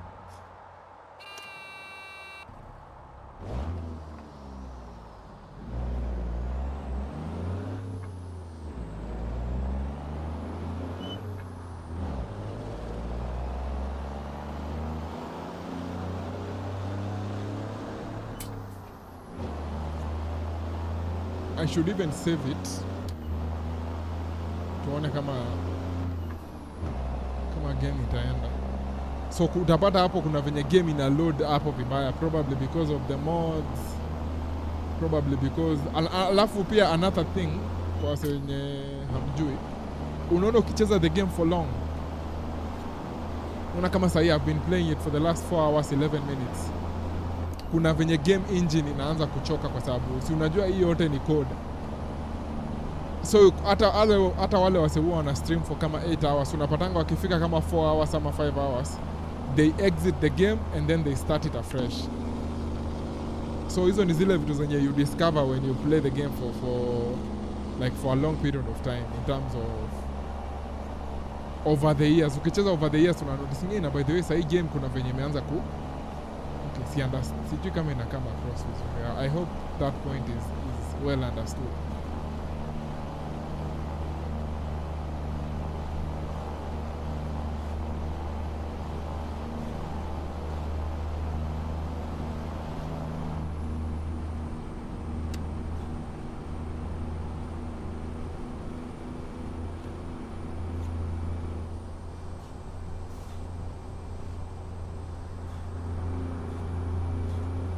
Rodri and Cancelo train at Barcelona.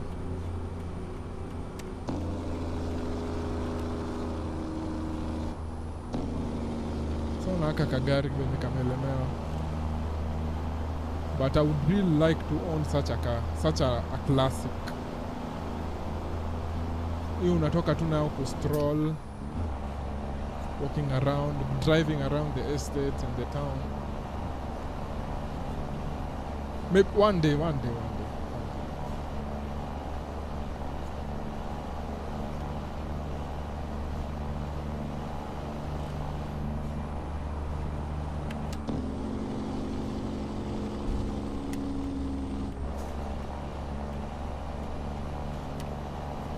Another advantage ya kukuwa na the mirrors on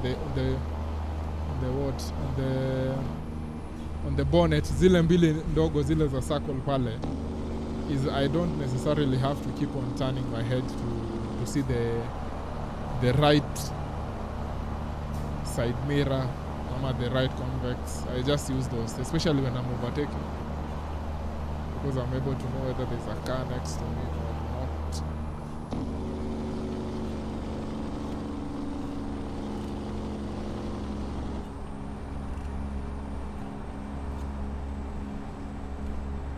Morgan anasema for all those watching, the reason he's gone to Mexico is to avoid a PR nightmare. He's basically doing some PR damage control, and yes, he learned it from me. Hizo sasa ni zile vitu zenye nakwambianga, I'll do what? I'll sue you for slander. Because mimi hata siko involved kwa hii discussion, unani throw in.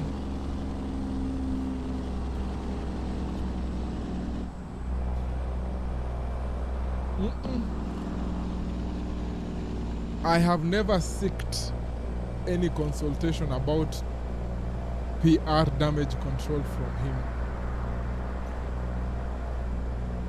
He's just coming up with things as it goes.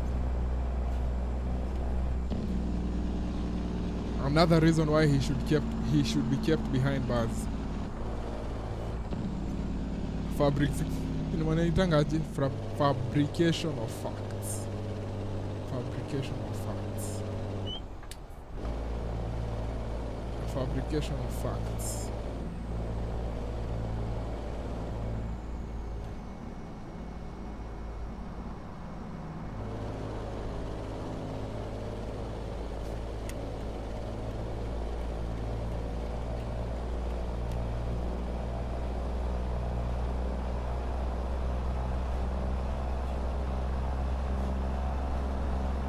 Fabrication of facts by Mr. Morgan there.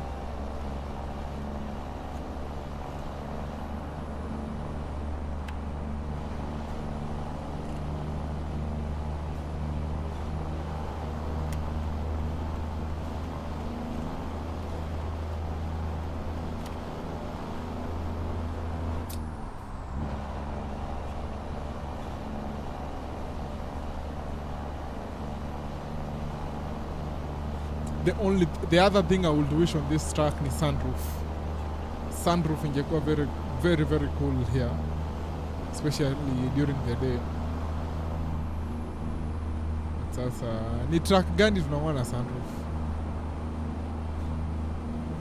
Ama ni ile 389, ama ni 379 ile ya domes.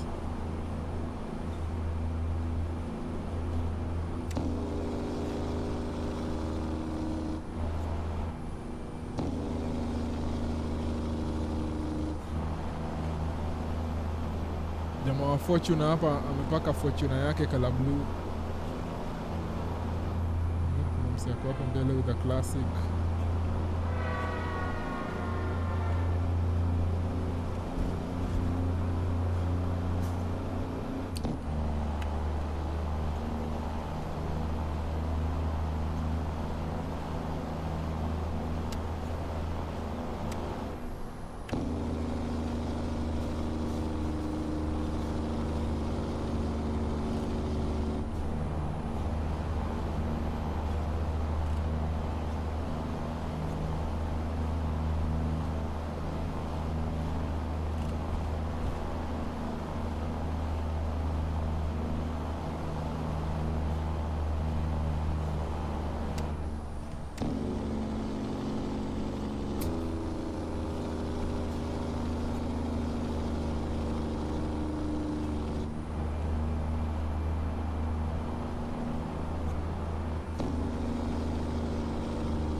We are going to Canada.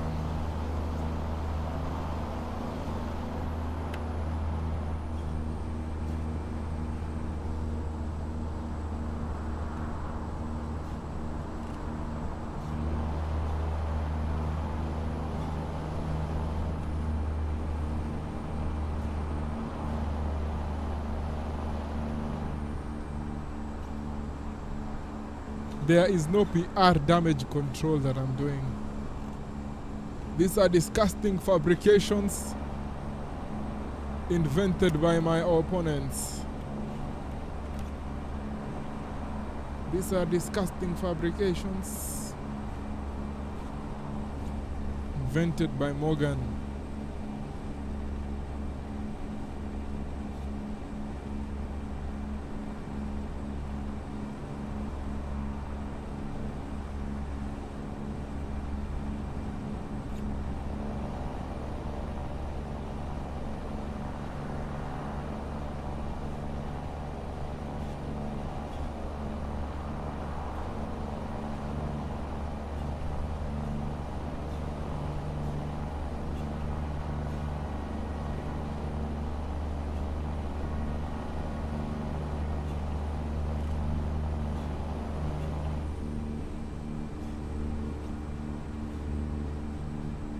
Sai movie gani kali other than Spider-Man? Spider-Man, Spider-Man. Brand New Day. I need to go and watch Brand New Day in the cinemas. I mean, that will be a very magical experience.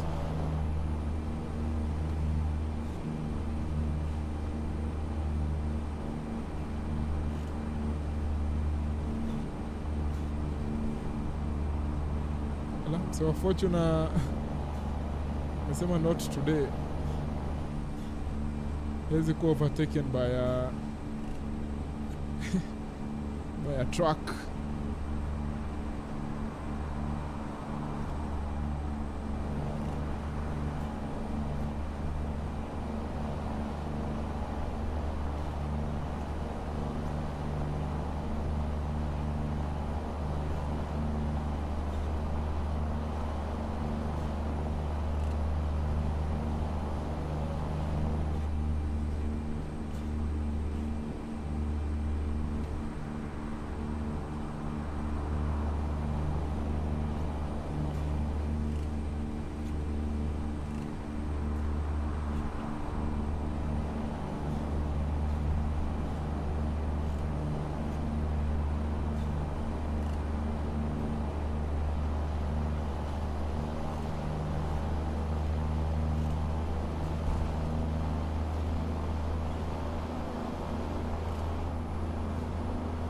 Mbona hizi vans zenye ziko hapa kama hii yenye kwa hapa mbele ndizo zinatumikanga for kidnapping sasa kwa movie, especially the black ones. Tunakuwa kidnapped alafu anasundwa hapo ndani. Why? Who started that notion? Anyway, back to movies. Brand New Day is the new thing on the block. It's a very good movie.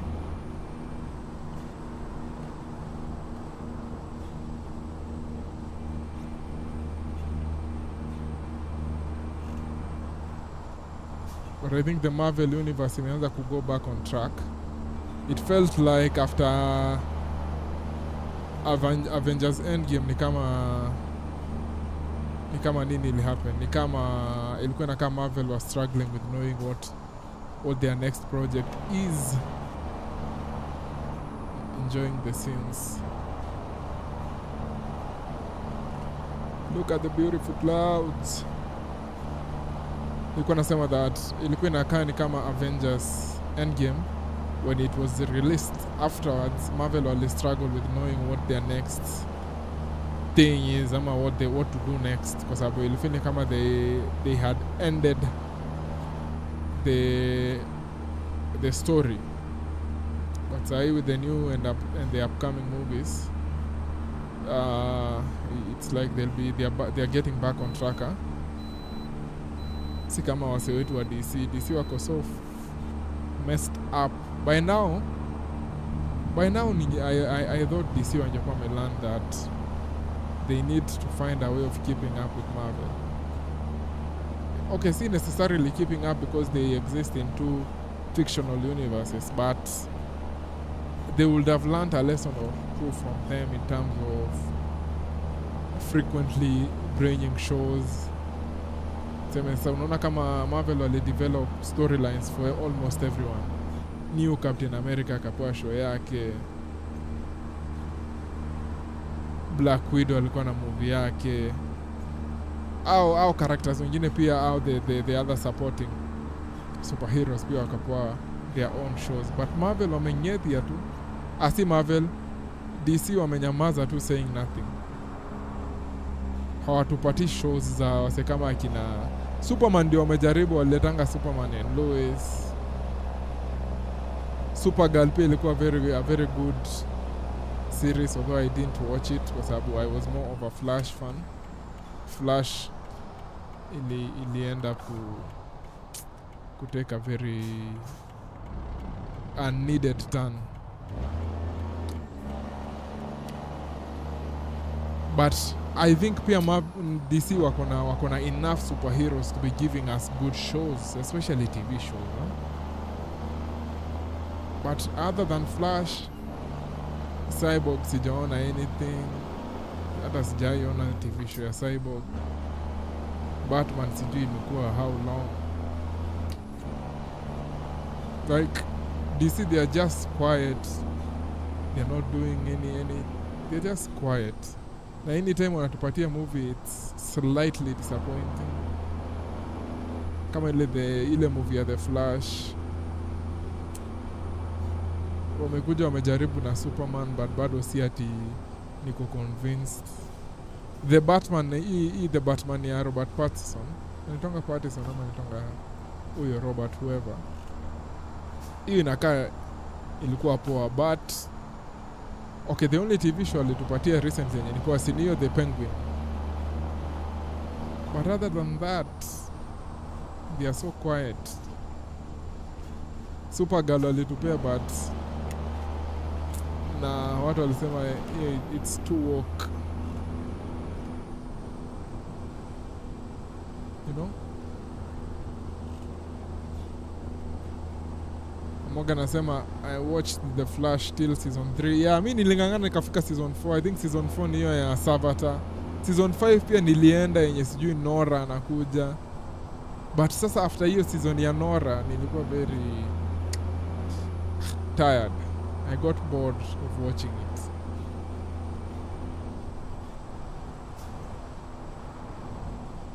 You seem to have vast knowledge on kidnappings. No. It was even a question. I was asking people the question. Mbona wame stereotype those vans as the typical kidnapping vans?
nili disable notifications, ndio maana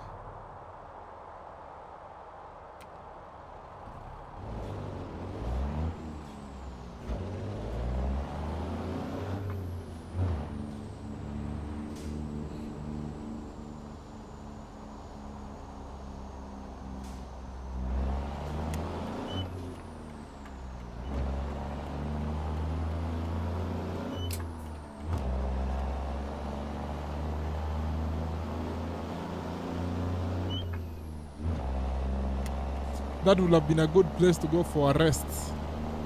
Mbona nimezuba bana, ninge park hapo kwa way station.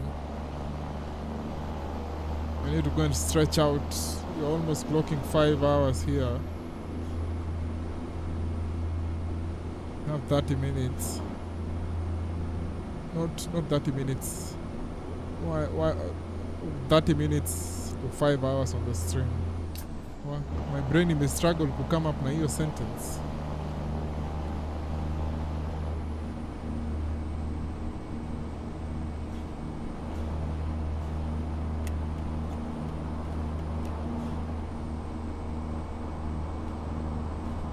Beautiful, beautiful, beautiful. It looks very beautiful here. I'm enjoying the scenes.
Kumeenda aje mzee akachange lane. Pawn shop. Pawn shop, we buy gold, open 24/7. You can go and sell your gold there. People at the pawn shop, they are open 24 hours in a day.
50 kilometers.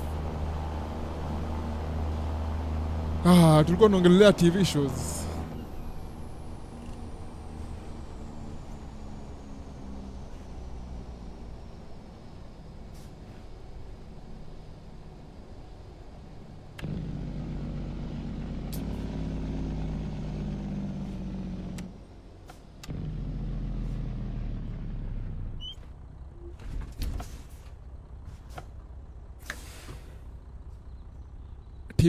TV shows.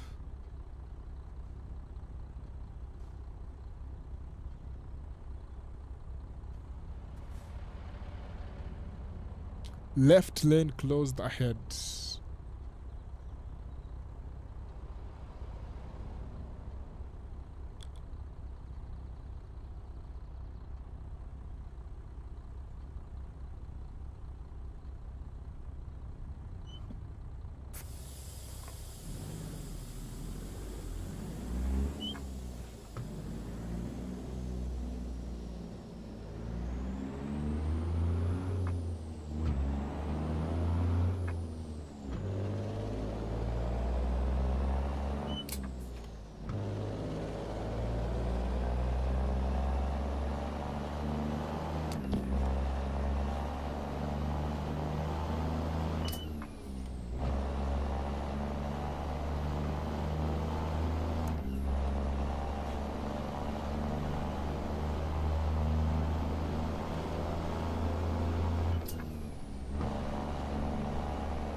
But I am rewatching Game of Thrones.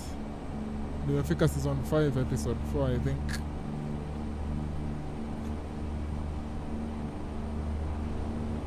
I want to do what? I want to stop there in terms of rewatching. Season 5 episode 4. I go and watch something different. You know? And then nikimaliza hiyo, the other one I come back and continue from.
gonna say I've never watched GOAT, but it's on a lot of hype. Watch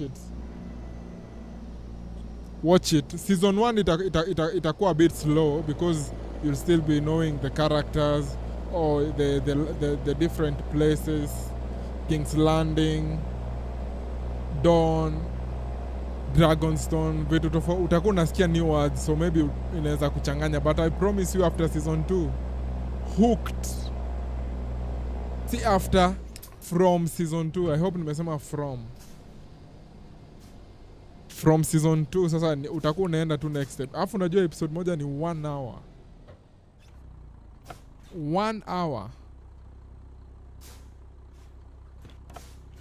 We are at the border. We are at the border. 42 kilometers remaining. That's a decent driver. 42 kilometers is a decent driver. I'm still looking for a place where I can put the truck for a few minutes.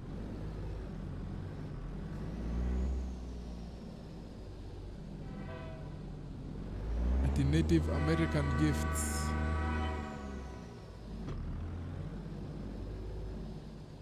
Na kwa boda kuna jam.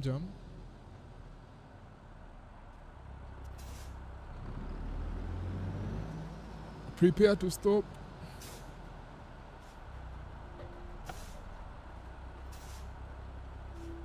It's too close, bro. Nasikia ma air brakes venye zinapepea.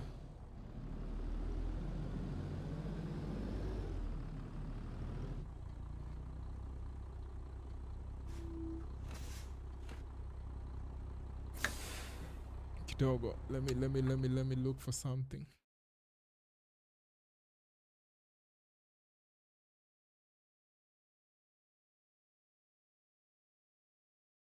Just a minute, there's something I'm doing.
Hope you guys are enjoying the views and the scenes.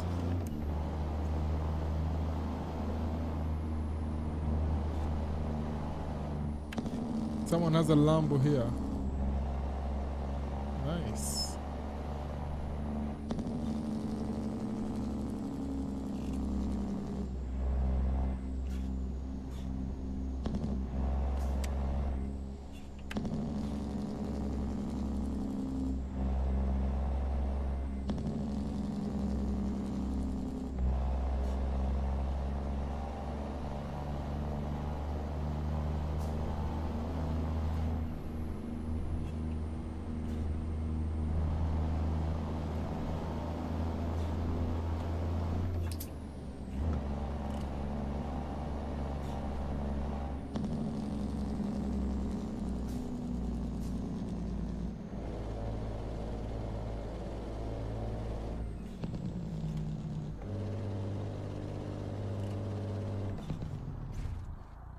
Ooh la la, I'm going crazy.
Yeah, very beautiful.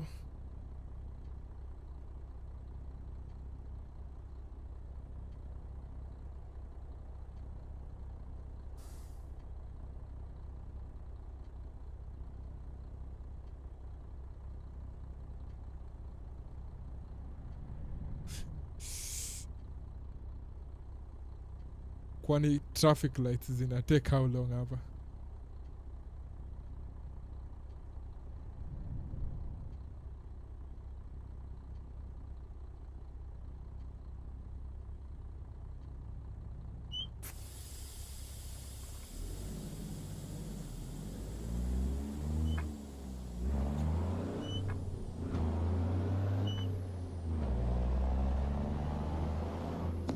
Fuck off.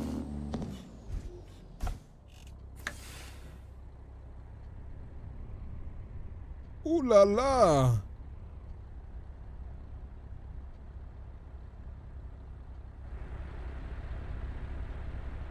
Mercedes hapo, Ferrari hapo. Mexico. Si Mexico, huku Canada they are bowling.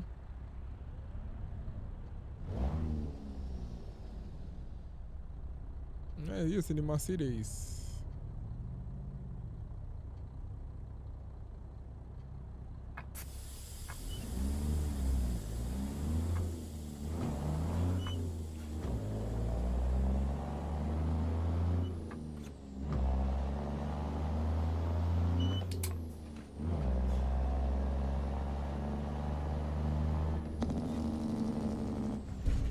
Sasa unaenda wapi bro?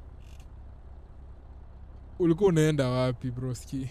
Ama mi ndio niko on the wrong? I don't think so. Wewe uko huko kwa solid lines, yangu si solid. Inamaanisha mimi ndio nafaa nipite wa kwanza. Have to school this. That guy needs to pay me for that damage. Yako huko kwa solid line.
Ile prediction ya 1 hour 40 minutes ni kama perhaps I was too harsh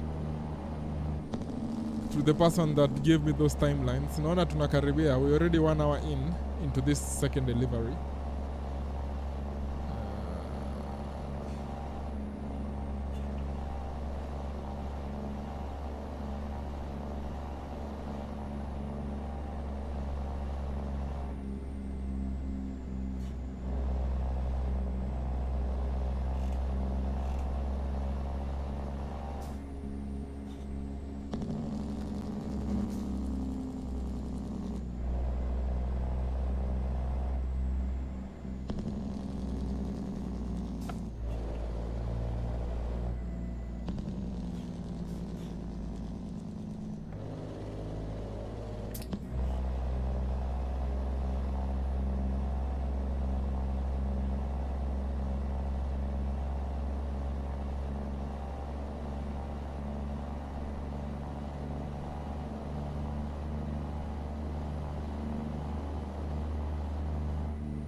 Bro, there's no way mse ako mbele yangu ana drive anywhere close to 70. Speed limit ni 70, mimi niko 47. It's just playing with me.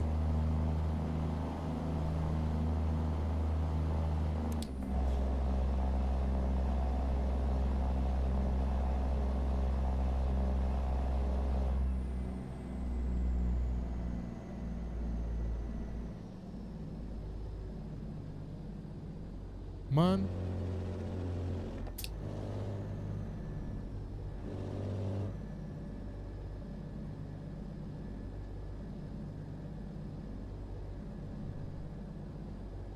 Bob.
Damn, that would have been a good place to park for a minute.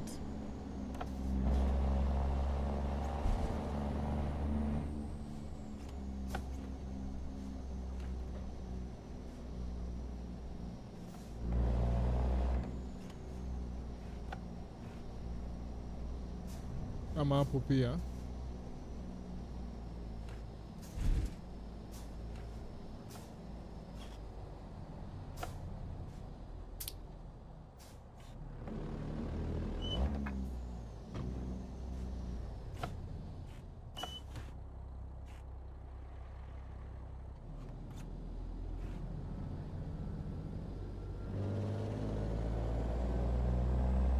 This is a tight squeeze. Well handled. That's what she said.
And yeah, this is a 53 feet trailer. The fact that inabidi I keep an eye that much when taking these corners. Kama hapo kwa mountain penye nilikuwa na take your corner ilikuwa inakaa kama it's going to be slightly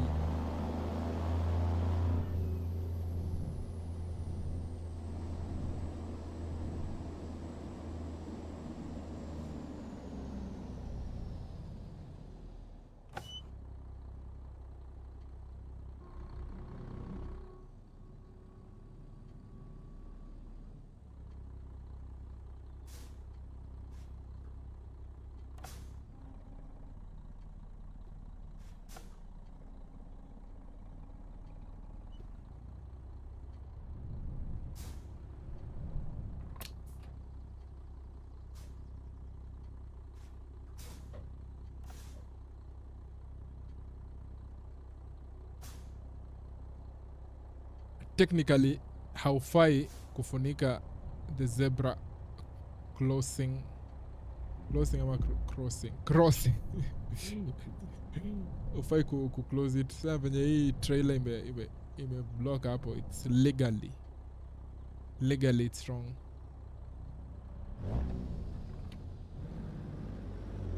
Kama ni kupita unafaa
I like the road signs huku Canada because I understand them so well.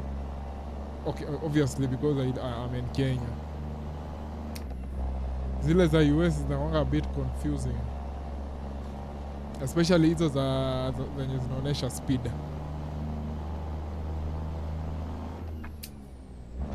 Inafanya ni miss kuplay ATS. It's been a minute since we played ATS.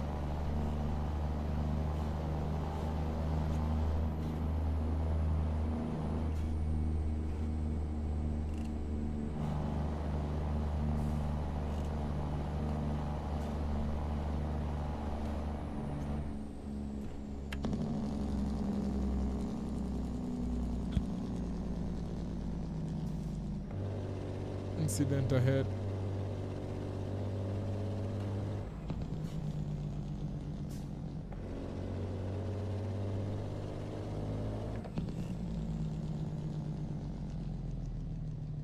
So FedEx, I'm break up imenini hapo.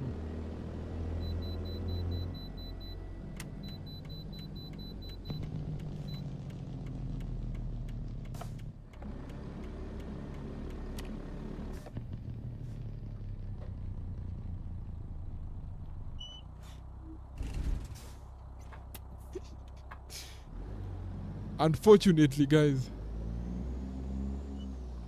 itabidi mezoea search.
Ooh, look at the views, bro. Looks nice, bro. Loving it. Hapa sasa I could have scammed my way into the petrol station and rest there for a minute.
Let me go and rest somewhere here for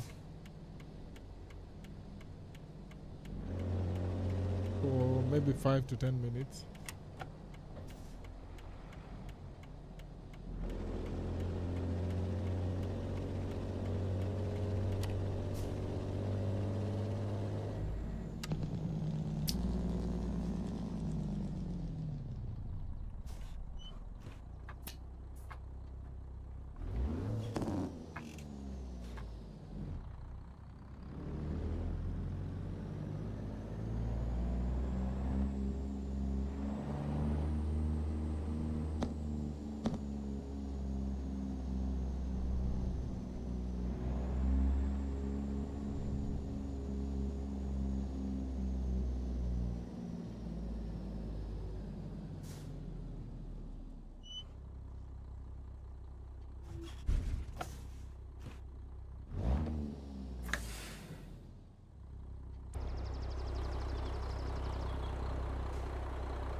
Aye, guys. 10 minutes break, we'll be back.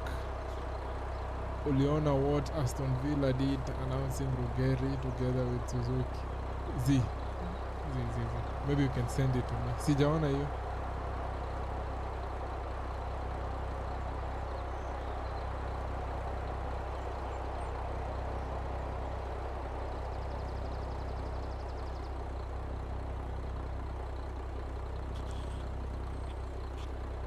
10 minutes break. I'll be back.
We are back. We are back. Maybe Morgan, you can inform us what you are talking about in terms of Ruggeri and whoever.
Morgan anasema, you remember the Ruggeri scandal? No.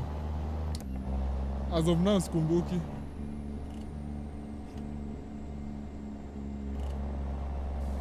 Ilikuwa about nini?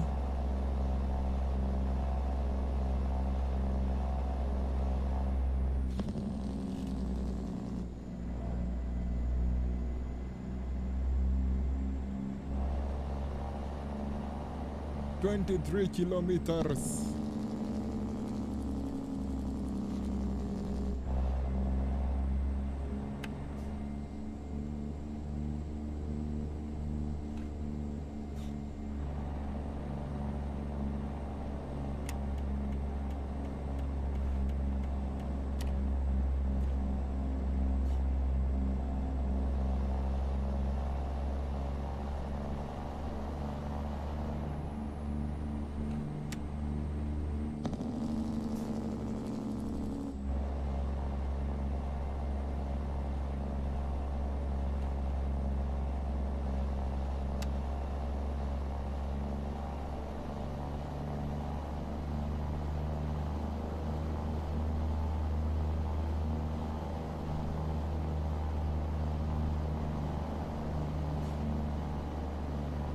Jamaa wa Kanta alikuwa anataka mashindano.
Na hii trail iko mbele tumekuja nayo from a distance. I've seen it for a very, very, very, very long distance.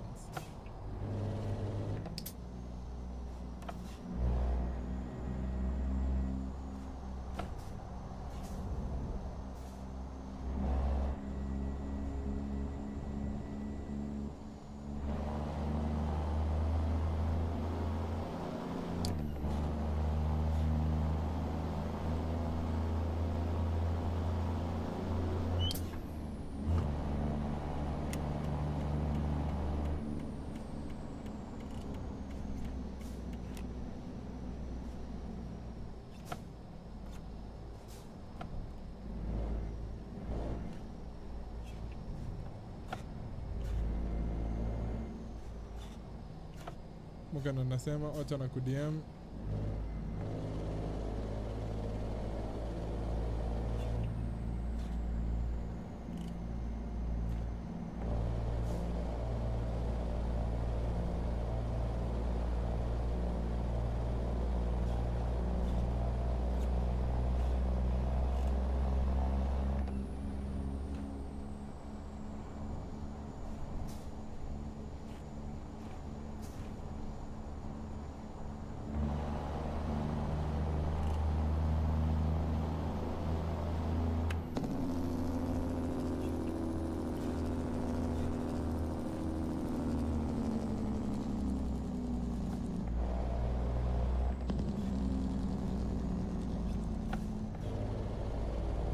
Hey.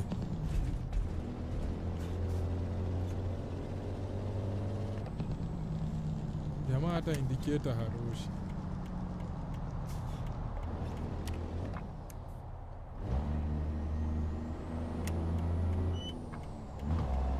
Indicator amesema harushi indicator. Si unaona hadi sahi atumii indicator.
Hey, this is such a long corner, I'm saying.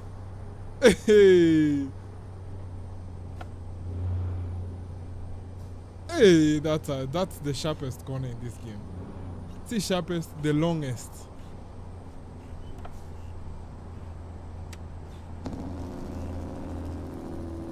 Where is that again? This is the longest corner in the entire game. This one here. I don't think there's any other corner any sharper than. See, sharper, longer. Nice drive so far.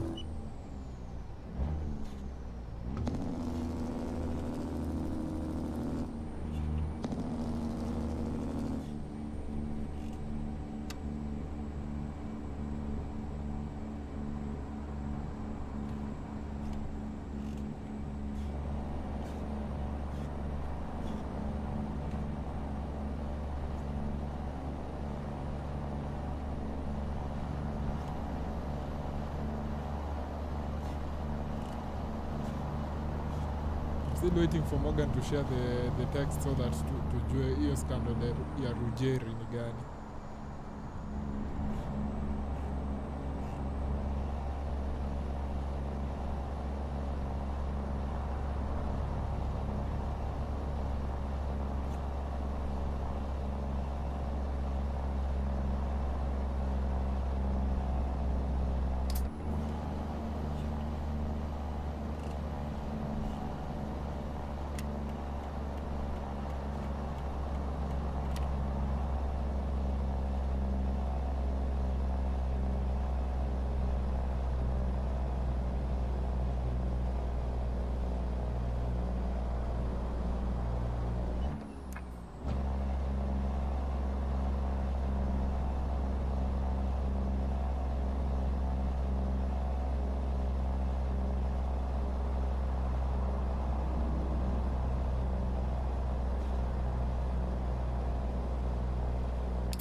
Very beautiful roads.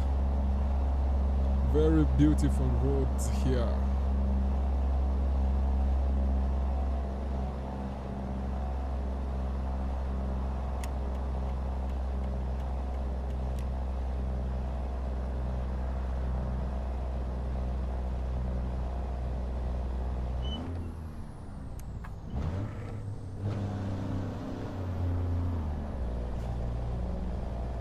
What happened?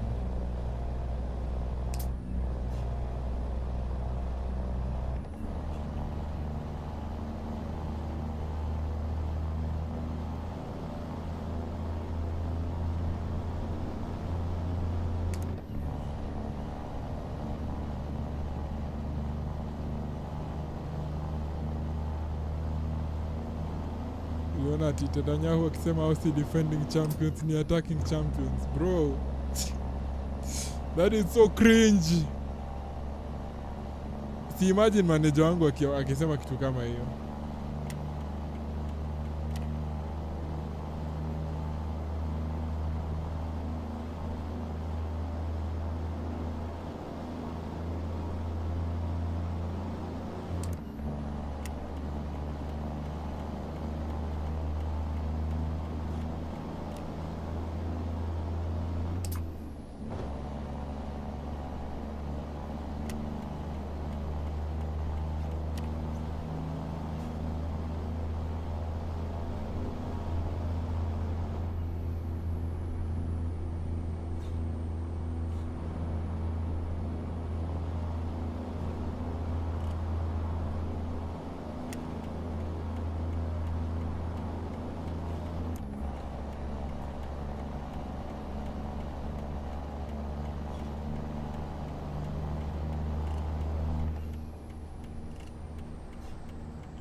Ateta is lucky EPL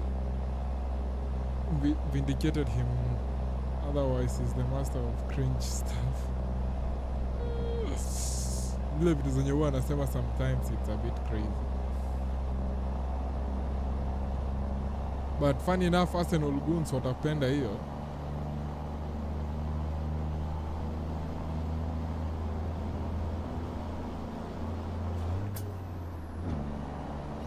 Goons wa Arsenal watabambika sana na hiyo.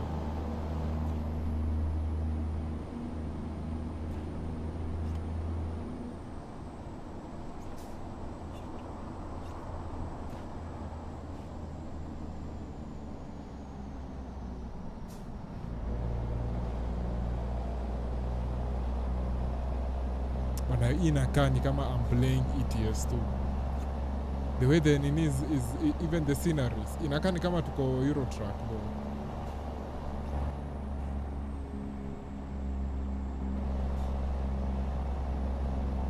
I'm thinking to rudi Euro Truck for a week or so.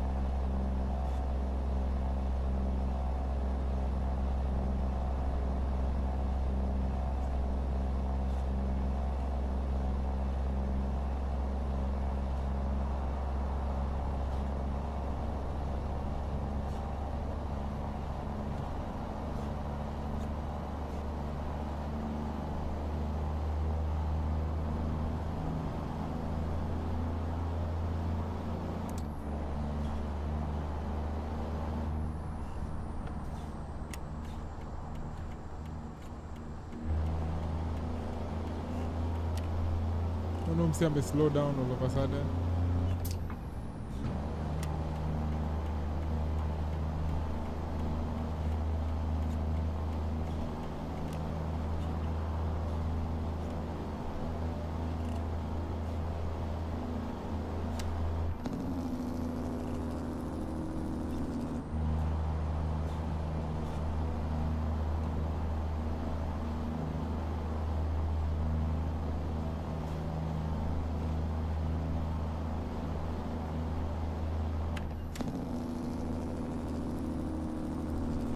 Wallahi hii inakaa Euro Truck.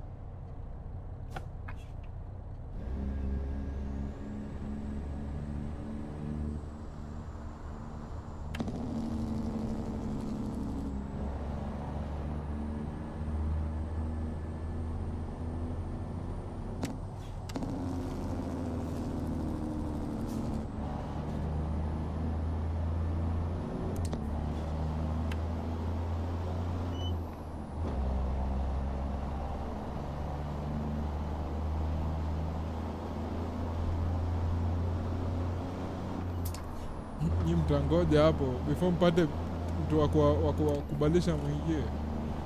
Hizo trucks zote ziko hapo waiting for someone to pave way.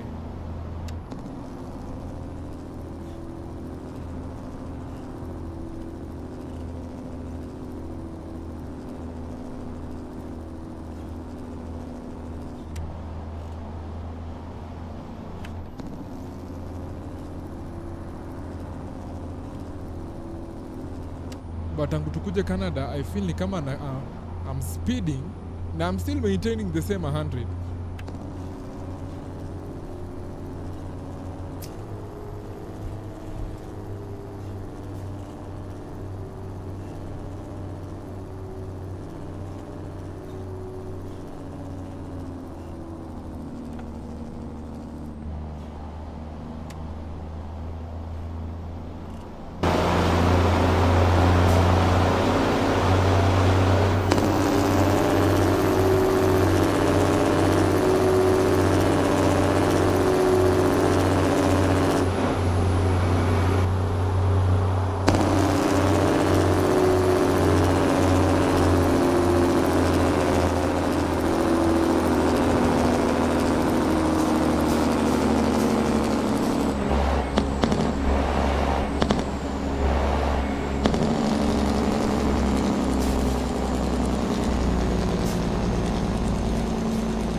Speed limit is 60.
Remember, you can take right turns if it's safe.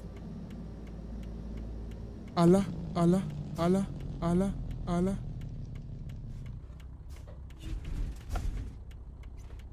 What's happening here?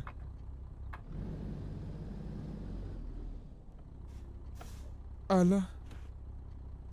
I think they were having a disagreement.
I will take it. I will take it. I will take it. 100. Haikuwa 100, ilikuwa kitu 108. Right? Ilikuwa kitu kama 108. Ilikuwa kitu kama 108 kilometers. Hapo amenicheza. They have played me. They have played me. What else? I don't think I'm doing another run. Oh, it's tempting. But I'm so tired. Had a not a very tired, not a very what. I wasn't very tired after work, but I'm feeling tired now. Yeah, almost 6 hours here. Fun stuff as always. Maybe next time when we come back, we do something like this. A run like this. This one looks nice. But we'll see. We'll see. It's not fixed on anything. Is there anything yenye nilikuwa nataka kuonesha? Oh, kidogo. I want to confirm which of our track has a sunroof. Kidogo. Let me save the game. Sometimes unapatanga unaenda view track, it goes crazy.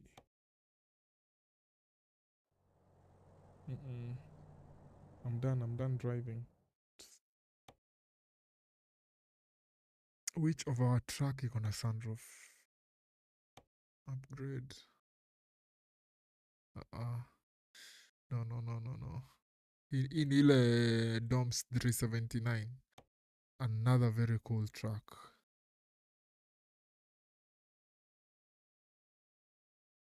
Very, very cool track, this one. But haina sunroof. Haina option ya sunroof. Ultra day cab. Doesn't matter. Hapa tunatumia engine gani? Transmission inajua. Engine.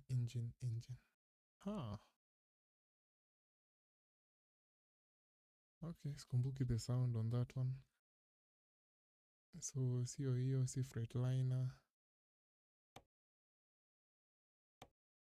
Ama ni 389. 389 iko na sunroof kweli? Haina sunroof hiyo. Ama I'm hallucinating sasa. At this point I'm hallucinating. Hakukuwa na track yenye ilikuwa na sunroof. I'm seeing my own things. Can't seem to find it. Sida ama ni W900 hiyo ingine, because we have two W900s. Pia hii haina. Unaona hii W900 hii, unaona venye kwa windshield iko split. This W900. You see the way it looks, blah blah blah, split. The other one that we have, this one, haiko split in the whole. So unaona windscreen is full kwa hii ingine. Everything else is the same. But yeah, perhaps I was daydreaming or something in terms of having a track that has a sunroof. But it's okay. I'll figure it out. Thank you guys for being here. Thank you for the support. Again, I'll keep on thanking you guys for the 200 subscribers. Fun, and more fun coming up. I appreciate you guys for being here. Like the video on your way out. Subscribe, share with all your good friends. And yeah, we'll meet on which day? Tomorrow is Saturday. Saturday watch along, I don't think so. Sunday watch along will be there. I appreciate you guys. Have fun. Have a good night. A good morning, good evening, whichever time you're watching. I'll see you on the next one. Adios.